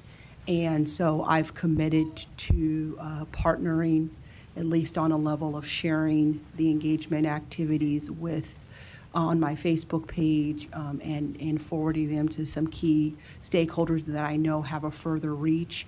And if you know someone who should be a part of this conversation, I encourage you to invite them to the District 2 engagement session. I believe it's Saturday, June 28th at 2 p.m. at Metro, because we want to work with you to ensure that as many voices as there can be are heard in this vital upgrade to what many of us call the master plan. Thank you. Thank you. Ms. Meld, can you make that motion again? Sorry. Thank you. For the amendment of the whole? Thank you. Motion is second. Roll call. Festerson. Yes. Goodwin. Yes. Harding. Yes. Hug. Yes. Melton. Yes. Rowe. Mr. President. Aye. Motion passed 7-0. Item 61, a resolution to approve the nomination of Harrison Place as a commemorative street name on Miami Street from 20th Circle to 28th Avenue. I'll open up the public hearing on item number 61. Proponents, Derek. Oh, you leaving? Okay. Any proponents on item number 61? Are there any opponents on item 61? Public hearing is closed. Motion and a second. Roll call. Festerson. Yes. Goodwin. Harding. Hug. Melton. Rowe. Mr. President. Aye. Motion passed 7-0. Item 62, a resolution to approve and adopt the 5-year Poverty Elimination Action Plan. I will now open the public hearing on item number 62. Kaylin, thank you for your patience today. Welcome. Thank you. Thank you for your patience. I'm here, Caitlin Daly DeHelius, the Director of the Human Rights and Relations Department for the City, 1819 Farnham. I'm here in support of the City of Omaha Poverty Elimination Action Plan, which is required by Legislative Bill 840. The legislature passed this bill requiring Omaha to create a poverty elimination action plan focused on high poverty areas of Omaha. Geographically speaking, the eastern border of the region is the river, the western border of the region is 42nd Street, the southern border of the region is Harrison, the northern border of the region is 680. North of Ames Avenue, the region bumps out to 72nd, excepting one area within that. The geographic focus is based on 3 different definitions that involving poverty levels in census tracts. At a high level, the bill requires a report on efforts to eliminate poverty in Omaha, a needs assessment, community engagement, a focus on certain key areas, including education and job training, affordable housing, healthcare, economic development, and transportation and infrastructure, and a sustainability plan. There was no funding attached to the bill. The plan is due to the legislature on July 1st, 2025, and it's a 5-year plan. We'll have a report due to the legislature in 2 years, and then every 5 years, a new plan will be due. Over the last year, the City of Omaha worked with the Nebraska Center for Justice Research, Dr. Ryan Spahn, and Caitlin Town. And Dr. Caitlin Town is present virtually in case there are any questions for UNO today. And UNO School of Social Work, Dr. Laurel Sarascani. They completed research, community engagement, formulated recommendations, and compiled the document that's before you today, the 172-page document that's before you today. Based on the research that UNO shared, I'm going to share just a few high-level highlights about the state of poverty in Omaha. Looking at the supplemental poverty measure, which is one way to measure poverty, which accounts for income, taxes, and expenses and adjusts based on geographic location, poverty in Omaha is at the highest rate that it has been in 10 years. It's still tracking below the national average. The research team relies on the supplemental poverty measure as opposed to the official poverty measure because it brings in more dynamic information about the real expenses that people need to pay, as well as the geographic location. Race matters when we're looking at poverty. The 2023 census data, reflected in a chart on page 11 or 12 of the report, shows that 32.6% of African American residents experience poverty. Just above 16% of people of 2 or more races and Hispanic or Latino residents experience poverty, compared to 9.3% of white non-Hispanic residents. And then just when we're looking at impacts of programming on poverty, the UNO team highlighted the impact of the 2021 child tax credit expansion, which led to the lowest poverty rate in recent history. There are a lot of strong efforts going on throughout the city to address poverty, and within the city, government employees as well, to address poverty. Those are outlined throughout the report, and UNO's recommendations really look at strengthening those and then also thinking outside the box with tried and true solutions from other jurisdictions. Behind the 172-page Poverty Elimination Action Plan is a 4-page addendum that the City of Omaha composed. And that addendum reflects the city's plans over the next 2 years, which include creation of a Mayor's Advisory Board for the Poverty Elimination Action Plan and focus on the highest needs highlighted through the community engagement and outreach, which were economic development, including education and job training, affordable housing, transportation, and other.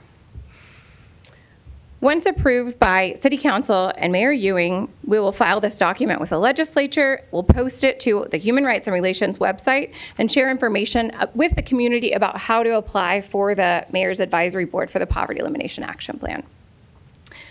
I'm here for any questions. And I also just wanted to highlight that Teresa Hunter, CEO of Family Housing Advisory Services, was here in support of the plan but had to leave.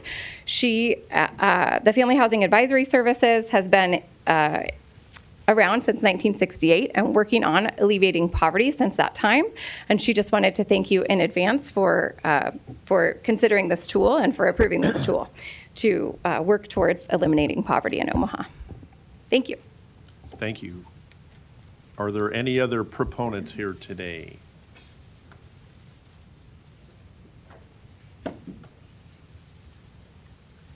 Good evening. Erin Porterfield, Executive Director, Heartland Workforce Solutions on 5752 Ames. I'm here in support of this report, but so much more so in the action plan. Our meeting was with Mayor Ewing just moments ago in extending our commitment to activate and innovate in fresh ways, acknowledging the uncertainty of this time that we're in at the federal level and how those dollars will come down to the state and then also to the local level. Given the uncertainty, there's a lot of opportunity. And those are the things that we want to activate, given fresh relationships, new commitments, and definitely measurements so that we can move the bar for people who've been overlooked, underserved, underinvested in. So we're here, committed, and we'll be a part of the process. Thank you for your leadership. Good evening. Thank you. Any other proponents here tonight?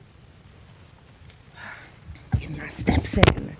Good afternoon again. Kimara Snipes, 3902 Davenport Street. I serve as the Executive Director of One Omaha, the leader in neighborhood engagement in this city. We work to empower residents where they live by investing in neighborhood leadership, building grassroots power, and creating pathways for community-led solutions. I want to express our strong support for the city's poverty elimination plan. This resolution acknowledges what many of us already know. Poverty is not just about income. It's about systems, policy decisions, and whether or not people have the power to shape what happens in their own neighborhoods. This plan lays out a promising vision. I will say, like many policies, its impact will depend on what happens next. That's where we believe One Omaha can play a key role. First, the plan calls for cross-sector collaboration, but we must make sure that collaboration includes grassroots voices, not just institutional stakeholders. One Omaha has deep relationships in neighborhoods across the city and a proven track record of facilitating authentic engagement. We're ready to help the city design and lead community listening sessions, especially in the neighborhoods most affected by poverty, to inform the implementation of this plan. Second, the plan outlines annual progress updates, but those updates must be more than just a checklist. One Omaha can support by helping the city translate its benchmarks into clear, accessible, and resident-facing formats so the public knows what's working and where we still need to push for change. In short, we support this resolution and urge the council and the mayor's office to ensure this plan is not symbolic but grounded in the lived experiences, leadership, and accountability of the people it's meant to serve. We are ready to be a partner in making that real. Thank you. Thank you.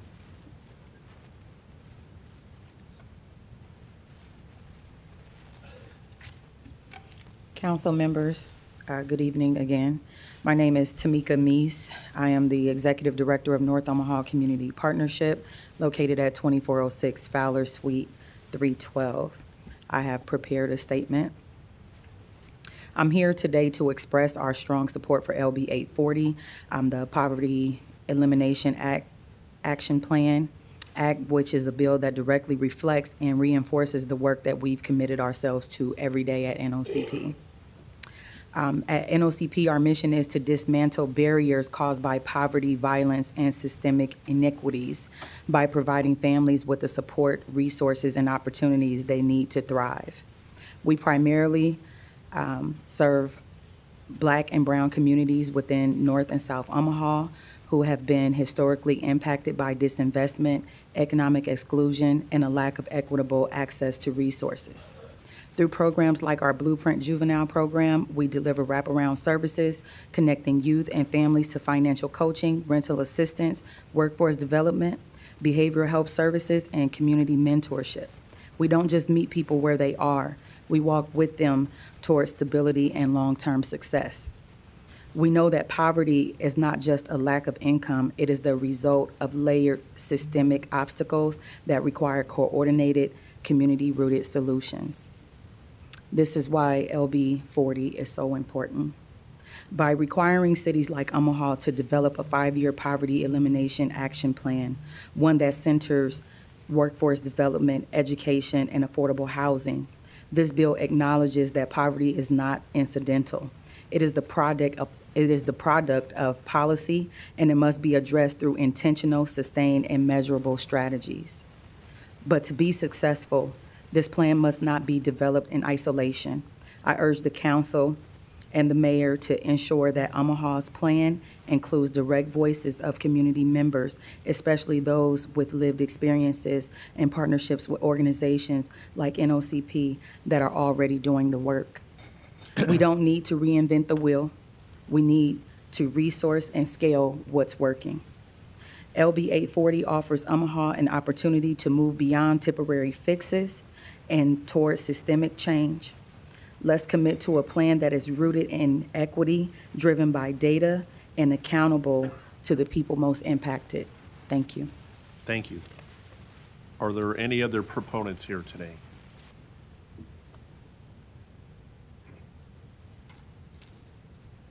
Hello, Rodney Johnson, 6716 North Ridge Drive, Omaha, Nebraska. How you doing, Matt?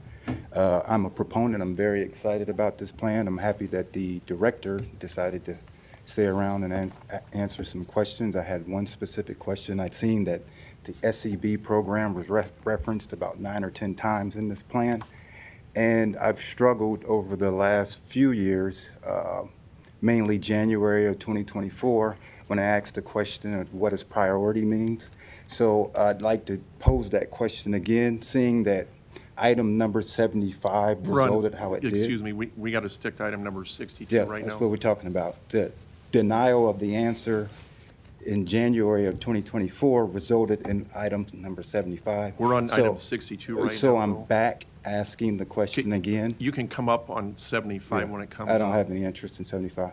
What does priority mean? We're sticking to item, I want to be respectful here. So we're talking about the SEB, the SEB program is mentioned.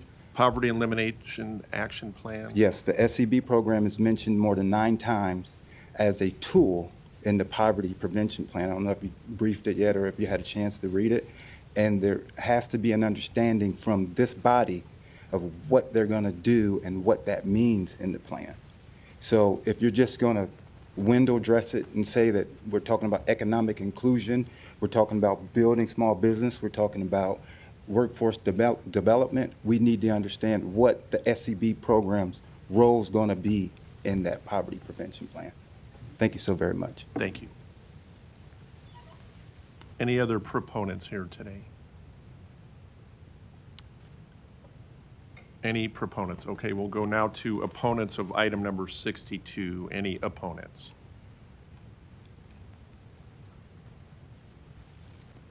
Is it opponents? Opponents? Opponents. O-P-P-O-N. Yeah.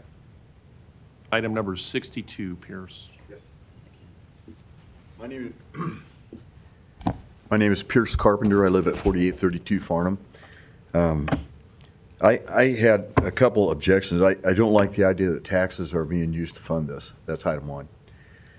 Item 2, it seems somewhat harsh on regulations, and I feel like on landlords, and I do not want to see this turn into a regulatory nightmare. For taxes, you know, it seems kind of, you know, I mean, the stupidest idea that I read was handing out money to people. That's just what they do in San Antonio.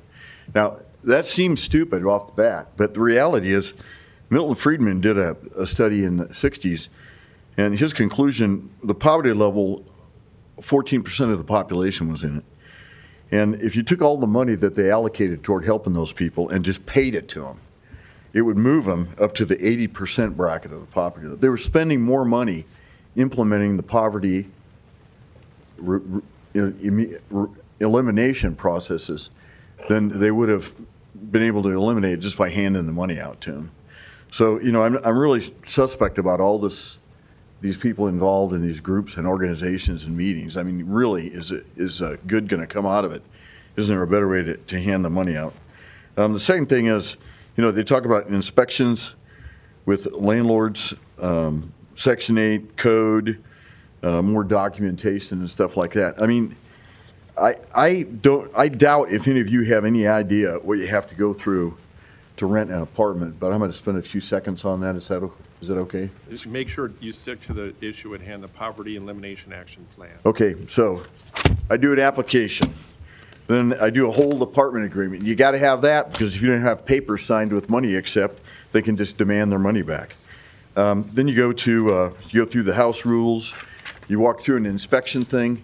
If you don't have a documentation of the inspection, they can say they didn't break it, it was broken, they got there. And then they're not liable. Parking pass, pet agreement. Finally, you get to the city's very own tenants' right form. Isn't that a lot of fun? Pierce, are you sticking to the Poverty Elimination Action Plan here? Yeah. Okay, I just make sure. My whole point here is, this is what I go through. This is on lead paint, and I have to go through this to rent an apartment. And this poverty elimination plan, I fear, will increase the amount of regulation and inspections and things of that nature, which I think is already overwhelming. So I don't object to the idea of the poverty elimination plan. Who possibly could? But I do object to more regulation and spending tax dollars unfrugally. So those are my 2 points. Your time's up, Pierce. Thank you. Thanks for your patience. Thank you. Thank you. Are there any other opponents here for item number 62?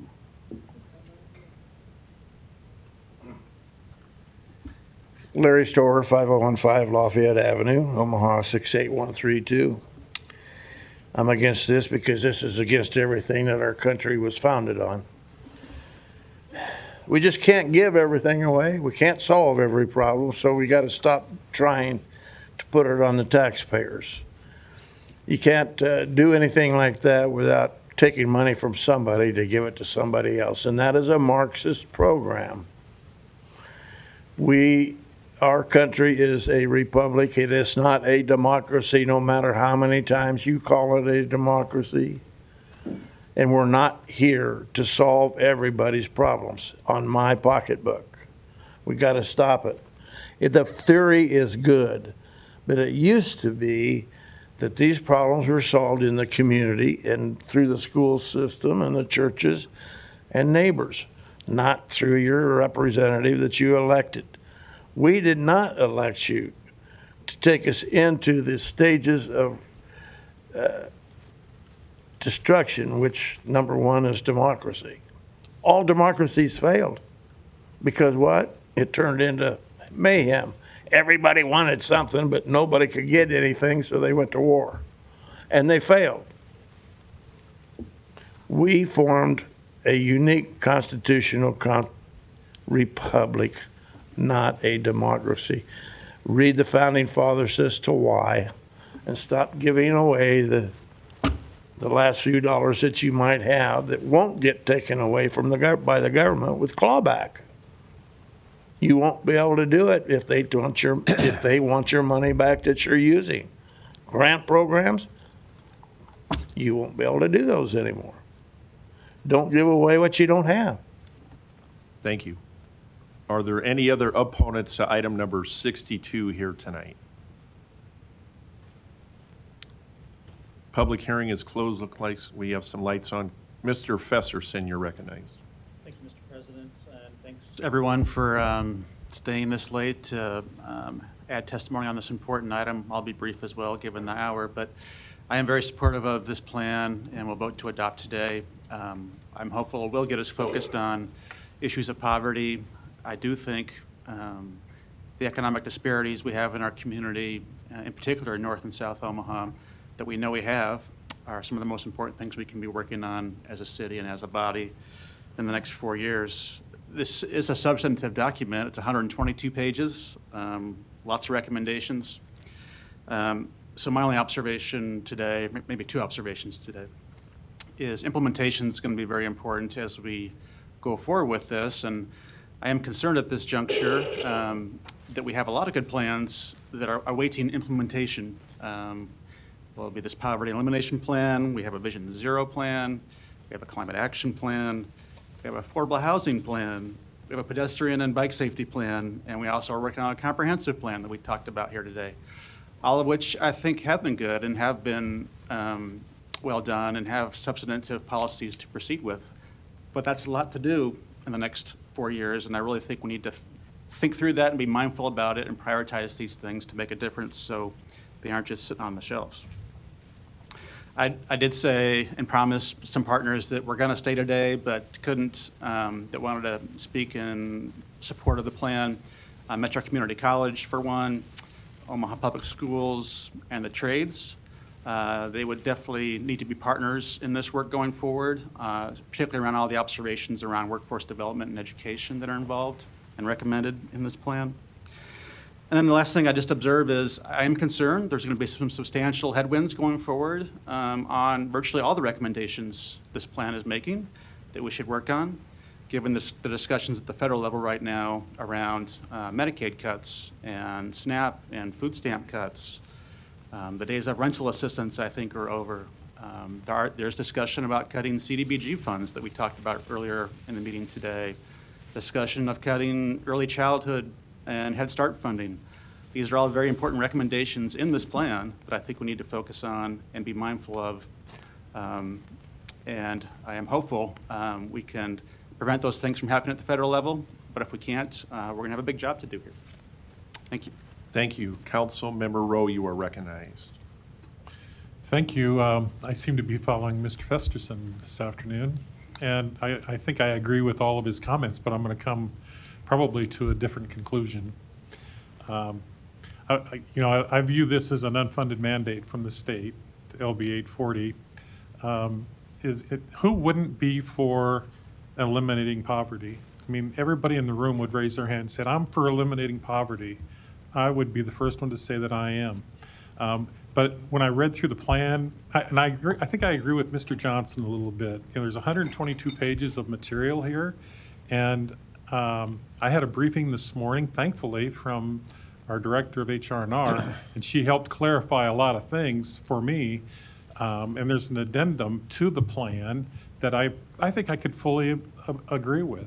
But there's a lot of things in the plan itself that really, I don't know how we're going to pay for it. And my concern about that is if we adopt the plan, what kind of a message are we communicating to our constituents? They're going to have an expectation that we're going to be doing the things that are in this plan, I promise you. And I don't want to be just putting a plan on the shelf and saying, oh, we've got a plan, then we're in compliance. I think we need to take our time on this. As Mr. Fester said, we've got probably 6 or 8 different plans in play right now that need our attention. And this will take resources to monitor it and to put the plan into place.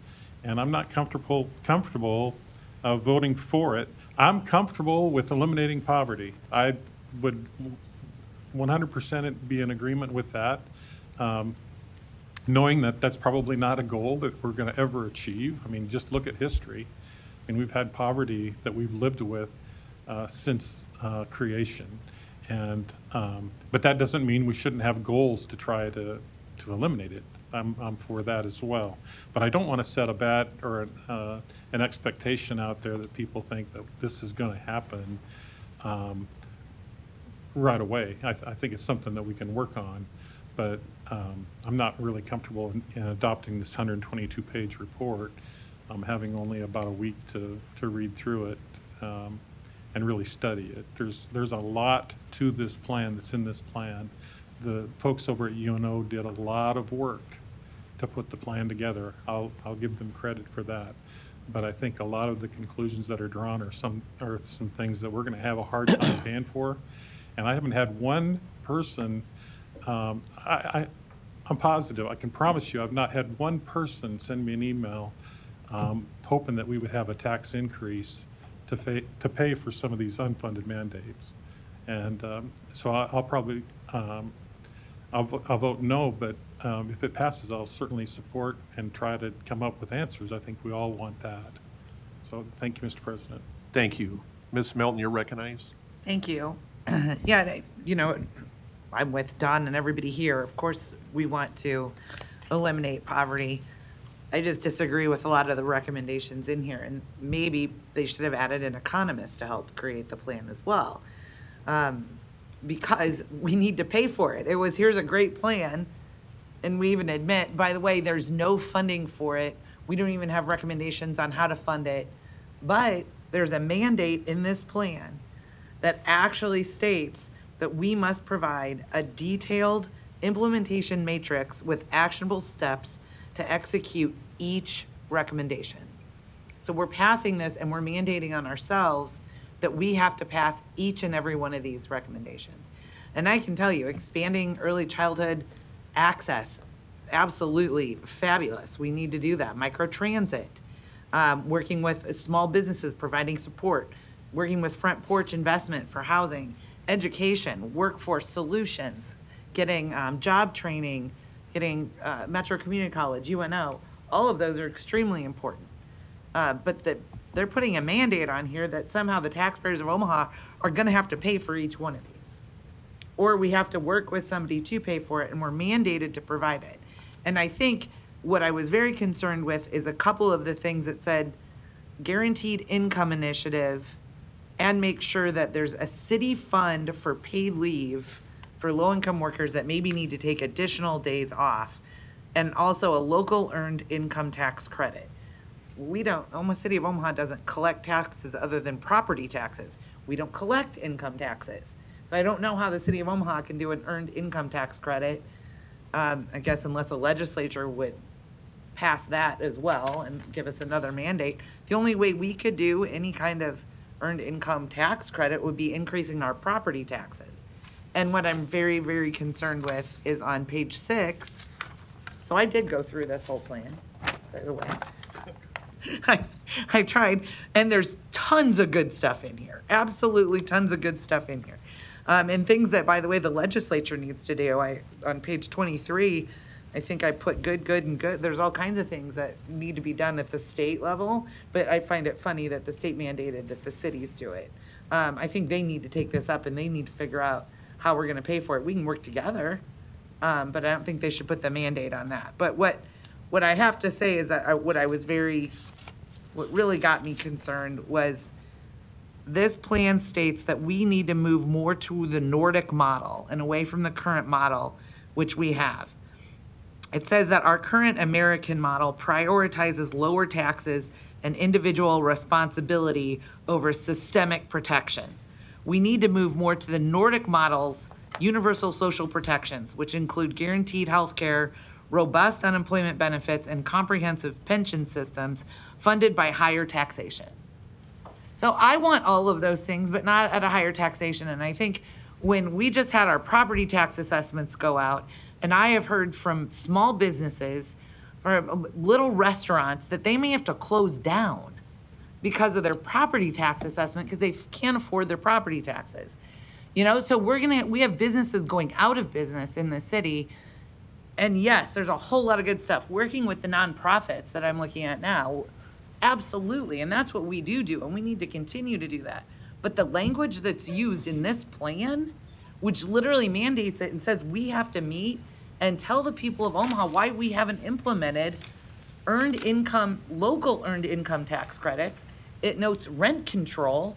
So again, this is a second plan that this city is gonna pass that calls for rent control, because it was also in the Affordable Action Plan. And again, it didn't work in New York City. Rent control is not gonna work here. In fact, I haven't met an economist that thinks rent control is a good idea to help solve poverty. It absolutely doesn't do it. We need to work on ways where we encourage affordable housing, where we do make our OHA properties. We work with Omaha Housing Authority, we maybe expand the vouchers so that more people maybe can get the voucher. Maybe we don't make the cutoff for childcare for Title 20, don't have it a cliff, where if you make $1 more, you lose everything for childcare. We also maybe need to increase, but that's at the federal level, the amount that Title 20 daycares get paid. Because really almost no daycare owner can afford to run a good daycare, provide good food and good care for the children on the minimal amount that Title 20 pays. So there's a whole lot of things that I think we can do, but I'm concerned with this when it calls for direct cash coming directly from the city of Omaha taxpayers, and the only taxes we'd be able to do is really property taxes when you're talking about this. So I guess that was my concern, but I was just presented with this plan on Thursday, and it was 120 pages, which I did go through, so I was able to come up with all of this, but I can't go through and change the plan. Again, there's a whole lot of good in this, but it comes with a whole lot of bad. So I wish I would have had more than 4 days in order to review, talk to my council members, potentially talk with the people that wrote it to make some amendments, make some changes, so that what we're promising the people of Omaha, we actually can deliver. Because I know what Councilman Festerson said, you're absolutely right. We have all these plans, we've passed them, people are gonna expect us to implement them. So what are we gonna implement when people are saying, where's my cash? Because even in the short paper, it calls for the implementation of a local income credit program, where the city of Omaha is gonna provide at least a 5% match to recipients who receive the federal earned income tax credit. So that would be a direct payment. And I don't know where that's gonna come from, because I certainly don't recommend cutting the money that we're spending in our streets. I think the taxpayers want us to continue to our streets.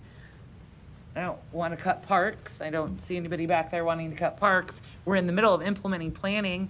I don't think we want to cut the money for inspectors for the rental properties where we have the rental inspection. So we don't want to cut money so we don't have inspectors. So I guess I don't know where that money is going to come from. So again, and by the way, there's no mention of inflation anywhere in this poverty elimination plan. And inflation is one of the things that affect low-income people the most. And the word inflation is not once mentioned in here. But what it does mention is, well, when we were spending all that money during COVID, it was great and we should do it again. We're in the inflation predicament that we're in right now because of the money that we spent during COVID. And right now, the deficit that we have as a country, thank goodness our city is mandated to balance our budget at the end of the year. Because otherwise, with all these plans, I have a feeling the city would be $1 trillion in debt if we implemented everything that's called for. So we need to do things, but it has to be intentional, it has to be reasonable, it has to be rational, and we actually have to have the ability to pay for it. So passing a plan that says, by the way, we have no money to do any of it, but we're gonna have quarterly meetings to see what we've implemented, I guess I don't think it makes sense, and we're making promises to people who are in poverty that we're never going to be able to fulfill, and I think that's actually the worst thing we could do. So that's why I'm voting against this. If we could have had more time to review it, I think we could have made a lot of changes. Again, all is good on the transportation, education, childcare, but a lot of it we just can't afford. So I'll be voting against. Thank you. Thank you. Ms. Goodwin, you're recognized. Thank you, Mr. President. I find it interesting that we're talking about poverty elimination, and the first proclamation of today was to recognize the end of slavery and the celebration of Juneteenth. To suggest that we're simply a republic and that there have not been a design of systematic government laws that help to enshrine poverty would be remiss. We'd be remiss. And so while I do think a plan should have funding attached to it, and there also should be someone assigned to actually enact the plan, coming from a background, and I know I've shared many of my backgrounds in this session, but I worked for a food pantry for 6 years on the front lines of eliminating poverty. And I do find that in this plan, there are ways that coordination of current programs that are not only within organizations that the city already partners with, but also tools within the city government, like tax incremental financing, land bank, just to name a few, is a way that we can start. And so while I do agree that there may be some aspects of this plan that are aspirational, I think to say that the plan in and of itself doesn't give us a blueprint, I would be remiss to say that. And so therefore, I also think we have a very, although this plan does fall heavily on the city government, perhaps there is a way to look at how we partner with this plan at the state level and also with our philanthropic community. But just to be very clear,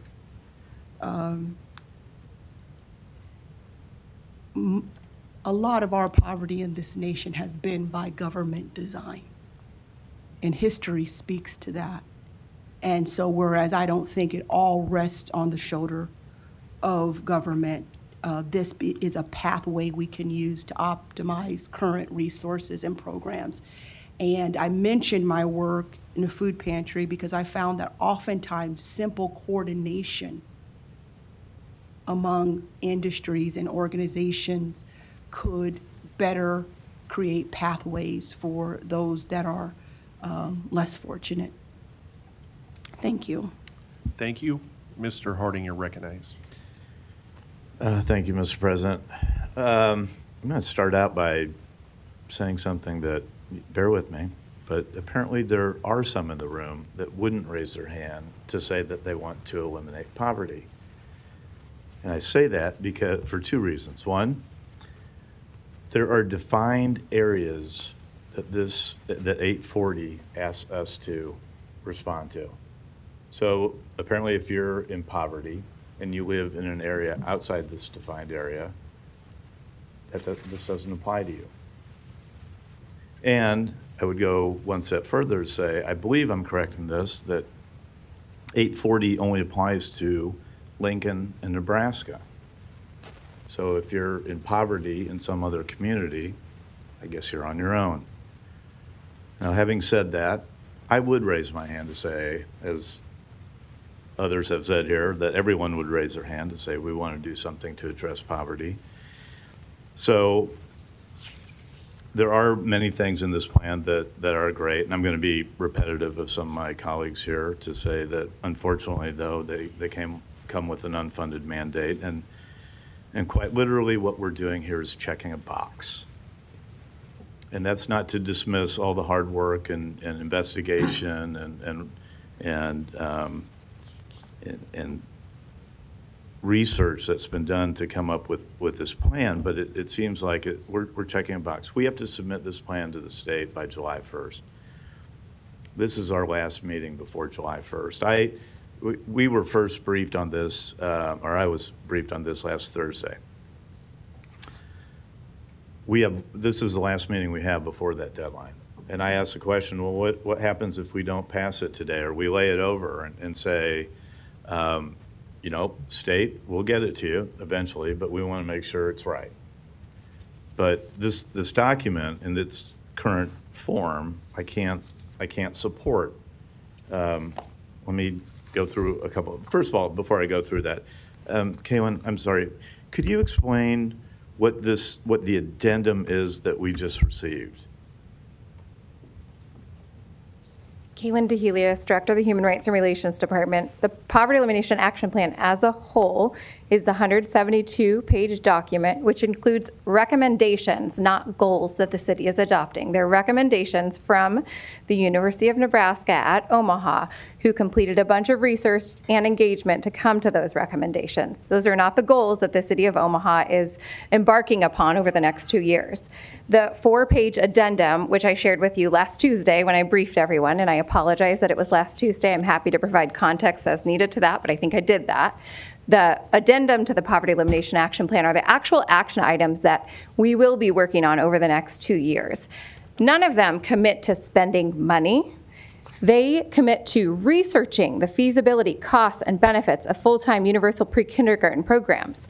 The recommendations regarding EITC are to explore the benefits and costs. So nothing is spending money on these programs. This is our first step at diving deeper into some of the recommendations to find out what would it make sense to implement at the city level, how can we do outreach and engagement regarding those items, and how do we look for funding, right? If it does something that costs funding, maybe it won't be funding that's coming from the city. Maybe we won't go forward with the items that require funding. But this commitment isn't to spend money on any of these specific recommendations from UNO or goals that we're adopting. If the city were going to spend money on these items, you all would likely see it through an ordinance for a program. But before that, you'd hear about it through outreach and engagement that would happen to get folks insight and opinions about the different proposed goals that we'll be looking into over the next 2 years. Okay, so why don't we submit this 4-page document as our plan?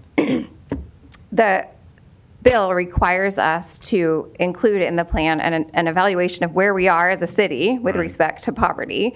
It requires that self-evaluation, report on the state of poverty, and data, which is more than what's involved in this addendum.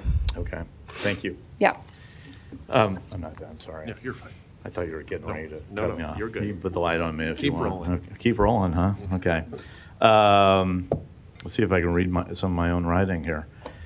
So the key findings that the executive summary kind of starts out by saying in this document says that Omaha's poverty rate has declined since 2012.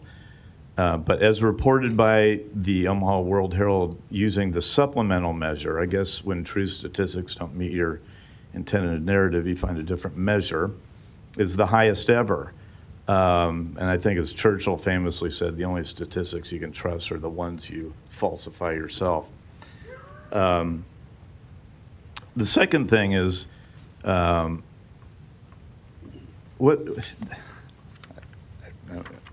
me go through my notes here on this.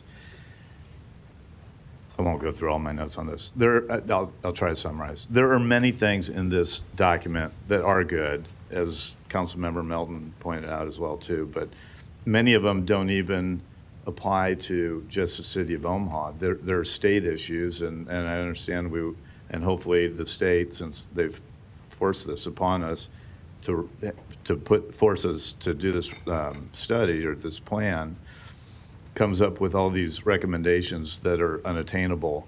For example, supporting a minimum wage increase.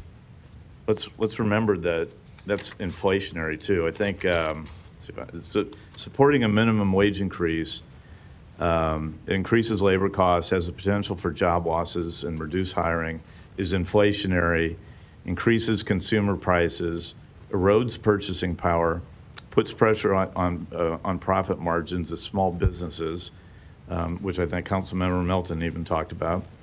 And those are only some of the negative or potential negative results of having those supporting increased minimum wages. As Councilmember Melton pointed out too, that I'm kind of generally in favor of the American model of our economy rather than the Nordic model, which because of higher taxation pays for those things. It talks about the pandemic social insurance programs that did drop poverty levels, but that was because there was a huge influx. We printed money. We literally printed money without any regard what that inflationary result would be, and we're seeing the results of that today. Just going to flip through a couple more. Housing. This was a good one too. On housing, this is exactly what happened in the Housing Affordability Action Plan. Is we're increasing the cost of housing. For a couple of examples. One is just recently when we talked about the electrical code, which would have added to the cost of the home, I believe $700 to $800 on just that, and there were some other measures, which if I remember for every $100 of increase in the cost of a house, it eliminated 300 more potential home buyers. We've got to understand that having these mandated solutions in here that aren't feasible or make, aren't going to have their intended results, and we put it in a document that we give the expectation for people to think that these are what is going to happen. And I don't think that's fair to those who are taxpayers, those who would potentially even be benefiting from this. There's a cost involved with that. And we have to take, I think, a better kind of holistic dive at this, as Councilmember Melton said. Where's the economist in any of this? I mean, these are all very aspirational things, but the results don't seem to, be worth the results of what's going to happen with increased inflation. And let me try to summarize something. I know that the chamber also wrote a letter on this, and I did have a conversation with some people at the chamber about this, and they really wish that there was more concentration on partnerships with the workforce development, because really at the end of the day, the way you eliminate poverty is you get people good jobs, and you give them the opportunities to get those good jobs. And that's why we do need to concentrate on education and early child care. But we need to be more focused on the workforce development and to get those good jobs, because that's how you eliminate poverty. And it's not by adopting Nordic philosophies on economies. Thanks. Thank you. Ms. Goodwin, you're recognized. Thank you, Mr. President. Kaylin, do you mind? I just wanted to clarify that you stated earlier that this action plan is really a recommendation to research and explore the various aspects of the plan to determine what the city could potentially adopt. Am I saying that correctly? More or less. Caitlin DeHelios, Human Rights and Relations Department. Yes, the plan is recommendations from UNO based on the data they used, which the city can use to then further research where our opportunities might lie as we're looking at how to approach the requirement of this legislation and the needs of the people of Omaha. And if we were to, consider something that could have a minimum wage, let's say, that's not something that we're putting in one of our goals, but let's say we were to consider minimum wage, that's something that would be an ordinance, right? So it would be before City Council, and City Council would have a long time, a lot of information about it ahead of time. So this is really the first attempt at getting ideas together that we can use as a palette to work with to figure out how the city is going to move forward when it comes to addressing poverty. So it's really researching and exploring opportunities. Am I correct in saying that? Yes. It's not insisting that the items outlined here are pathways that the city is committing to. Am I correct in saying that? You are correct. Okay, thank you. Thank you. Thanks, Ms. Goodwin. Or you want to get? Any other comments, council members? I'll end. I wanted to say thanks to Kaylin and your team. I know there was a lot of work done in this with the legislature, and it's a plan, as you did a good job outlining here today. It's not throwing a bunch of money at things. It's idea. Can you come up for a second? Sorry, I'll get your steps in today too. Thanks, Kaylin. So this is a recommendation, you said, with subject matter experts at our great University of Nebraska, Omaha, correct? Yes. And how long did it take to devise this plan? We've been working on it for a year. Okay. And again, this is recommendations of what was implemented, and it's a first attempt at ideas, you said. I think that's a fair way to frame this. Is that fair to say? Yes. Okay. Thanks for your time today. Thank Thanks. Is there any other discussion? No other lights? Motion approved. Get a second? Got a motion and a second. Roll call. Festerson. Yes. Goodwin. Harding. No. Hug. Melton. Rowe. Mr. President. Aye. Motion passed 4-3. Item 63, an ordinance to amend special levy ordinance 10377, levying a special tax and assessment on sidewalks district number SWR 2024-01. I will open the public hearing on item number 63. Are there any proponents here today? Seeing none, are there any opponents? Public hearing is closed. Item 64, an ordinance to approve the contract with Clean Earth Environmental Solutions, Inc. for household hazardous waste transportation and disposal to be collected at Under the Sink. I'll open the public hearing on item number 64. Are there any proponents? Seeing none, are there any opponents here? Public hearing is closed. Item 65, an ordinance to approve the vacation of a portion of California Street between 15th Street and 16th Street. Planning Board and Planning Department recommend approval. B's communication opposition. I will open the public hearing on item number 65. Are there any proponents? Ted Zetzman with Auto Companies, 2285 South 67th Street. I just wanted to let the council know that we did meet with Robert Pascarella to address the items that he had in his objection letter. So we met with him a couple weeks ago, and I think we have those largely resolved. Thank you. Here for any questions. Any other proponents on item 65? Are there any opponents to item number 65? Public hearing is closed. Item 66, an ordinance to approve the Mueller Tax Increment Financing Redevelopment Agreement. I will open the public hearing on item number 66. Mr. Yeah, Seaton. good afternoon. Don Seaton, Omaha City Planning Department. I'm here for any questions you may have on this agreement. Thank you. Are there any other proponents here tonight? Are there any opponents here on item 66? Public hearing is closed.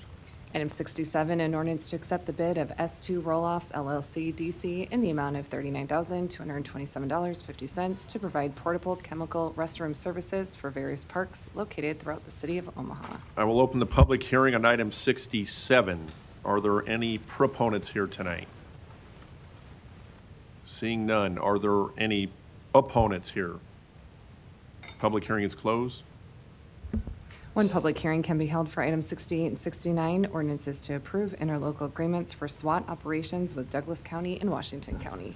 I will open the public hearings on items 68 and 69. Are there any proponents? Seeing none, are there any opponents here?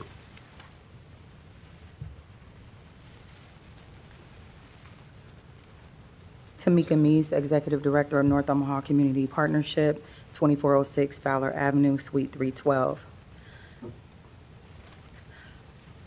I want to get clarification on these two items.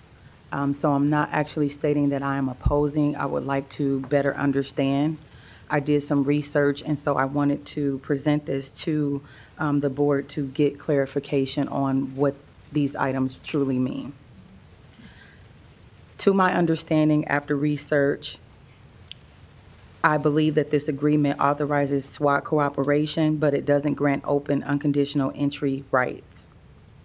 And I believe what it actually means is that mutual aid via interlocal agreement ordinances for 443-14 and 443-15 formalize a mutual aid agreement under Nebraska's Interlocal Cooperation Act, which means Omaha, Douglas, and Washington counties agencies can partner when specialized SWAT assistance is needed, and that the SWAT activation remains controlled, and any request for SWAT support from Douglas or Washington County would go through official protocols, typically dispatched via Douglas County 911 in partnership with Omaha Police Department. When these external officers respond, they remain under their original agency's authority, but operate under Omaha's command structure and SWAT policies while assisting. And it's not an automatic deployment, and this isn't a free pass or for county SWAT units to patrol Omaha. They cannot enter the city or undertake SWAT activities without a specific authorized request from the Omaha Police Department, and the agreement ensures clear authority, dispatch procedures, and oversight rather than open access. And if that is, if my understanding is correct, it differs a lot from what folks, the community folks are getting confused with the former mayor's interlocal agreement with Douglas County Sheriff's Office. So I'm asking for clarification. Is what I mentioned pretty much what this is? We'll get your response on that. Okay, thank you.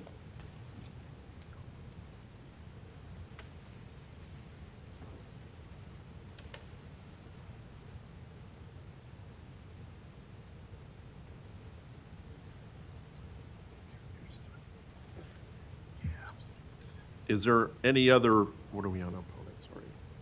Opponents. Thank you. Are there any other opponents? Clarice Dombeck, 901 Farnham Street. I'm here today representing myself as a concerned community member.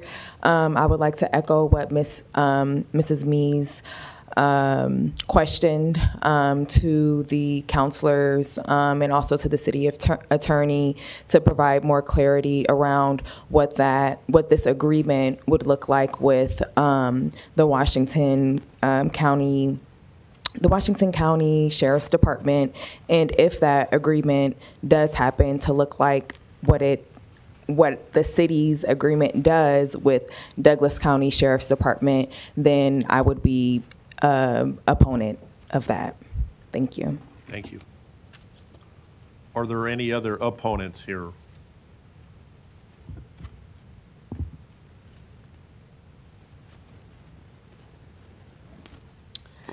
Larry Storr, 5015 Lafayette Avenue, Omaha 68132.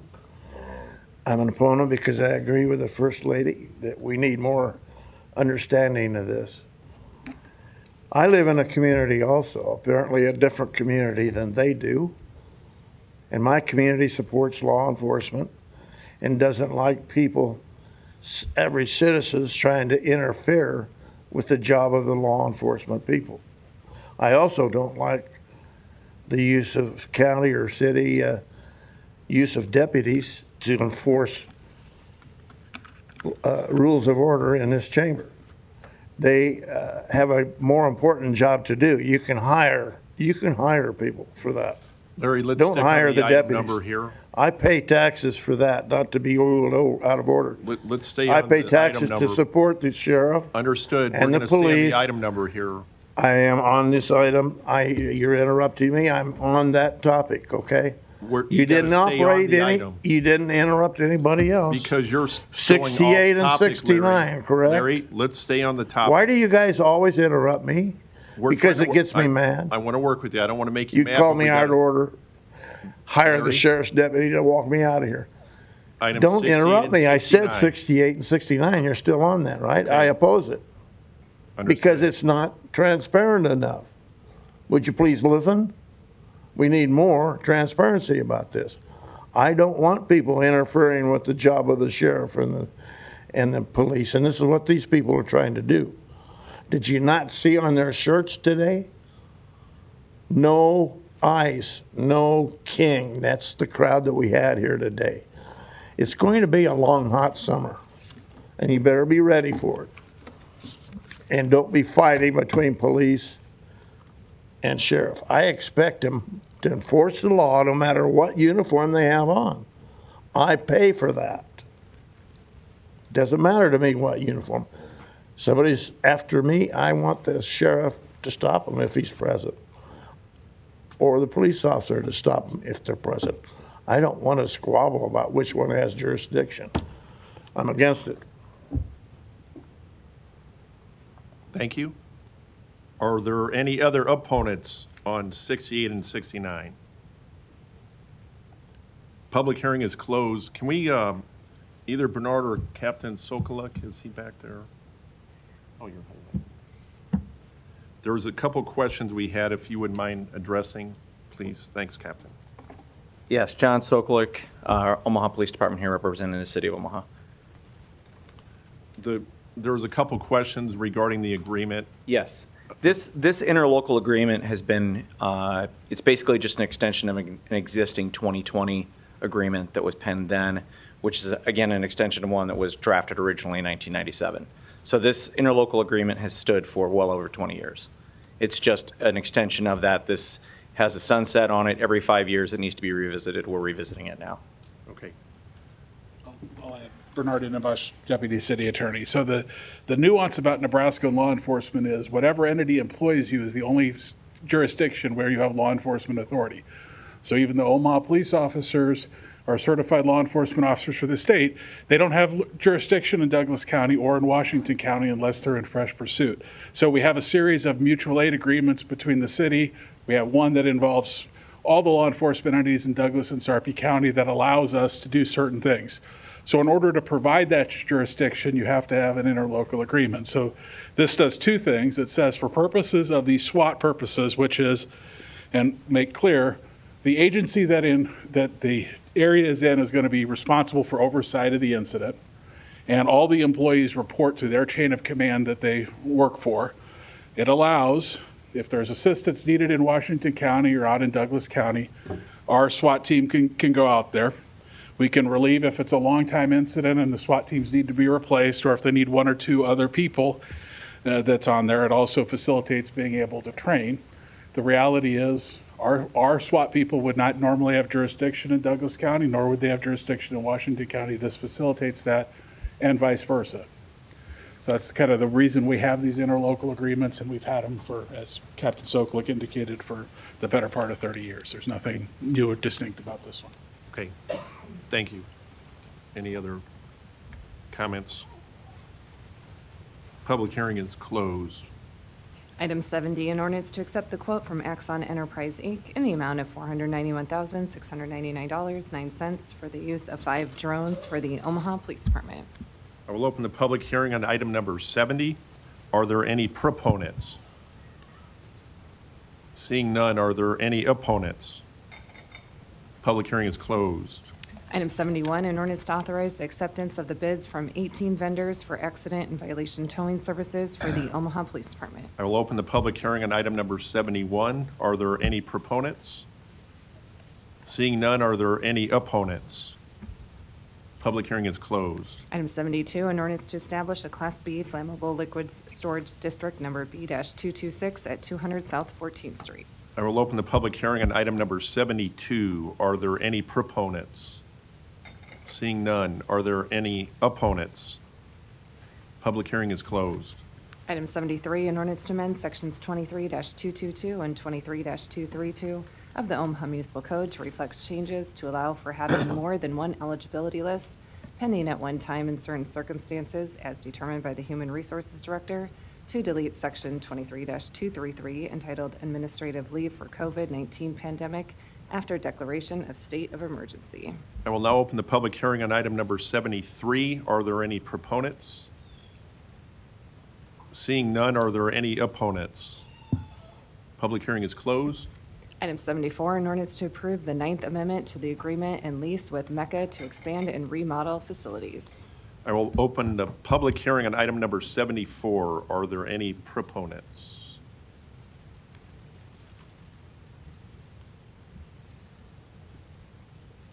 Bob Freeman, 500 Energy Plaza, for representing Mecca.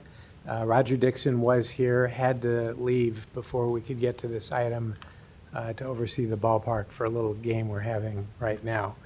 Mecca supports this 9th Amendment. We've worked diligently with counsel for the city for some time to put it together, and we encourage your support of it. I'd be happy to address any questions. Thank you. Are there any other proponents here tonight? Are there any opponents for item number 74? Seeing none, public hearing is closed. Item 75, a resolution to approve a settlement agreement for BJ's Fleet Wash LLC versus City of Omaha and Matt Kelsevich, Brooke Bench, Kari Vasquez, and Stephen Slater. And open the. Okay. I will open the public hearing. Are there any proponents? Seeing none, are there any opponents? Public hearing is closed. Now I'll make a motion to go to executive session to discuss. So there's a motion to go into executive session to protect the public interest to discuss item 75, a settlement agreement with BJ's Fleet Wash LLC. Do we have a second? Motion and a second. Roll call. Festerson. Goodwin. Harding. Hug. Melton. Rowe. Mr. President. Aye. Motion passed 7-0.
out of executive session.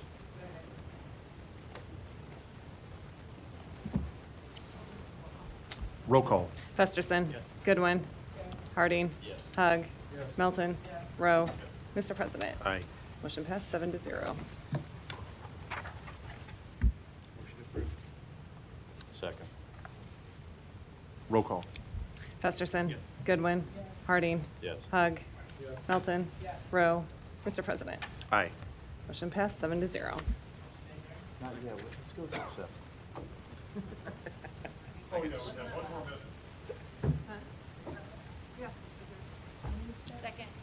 Roll call.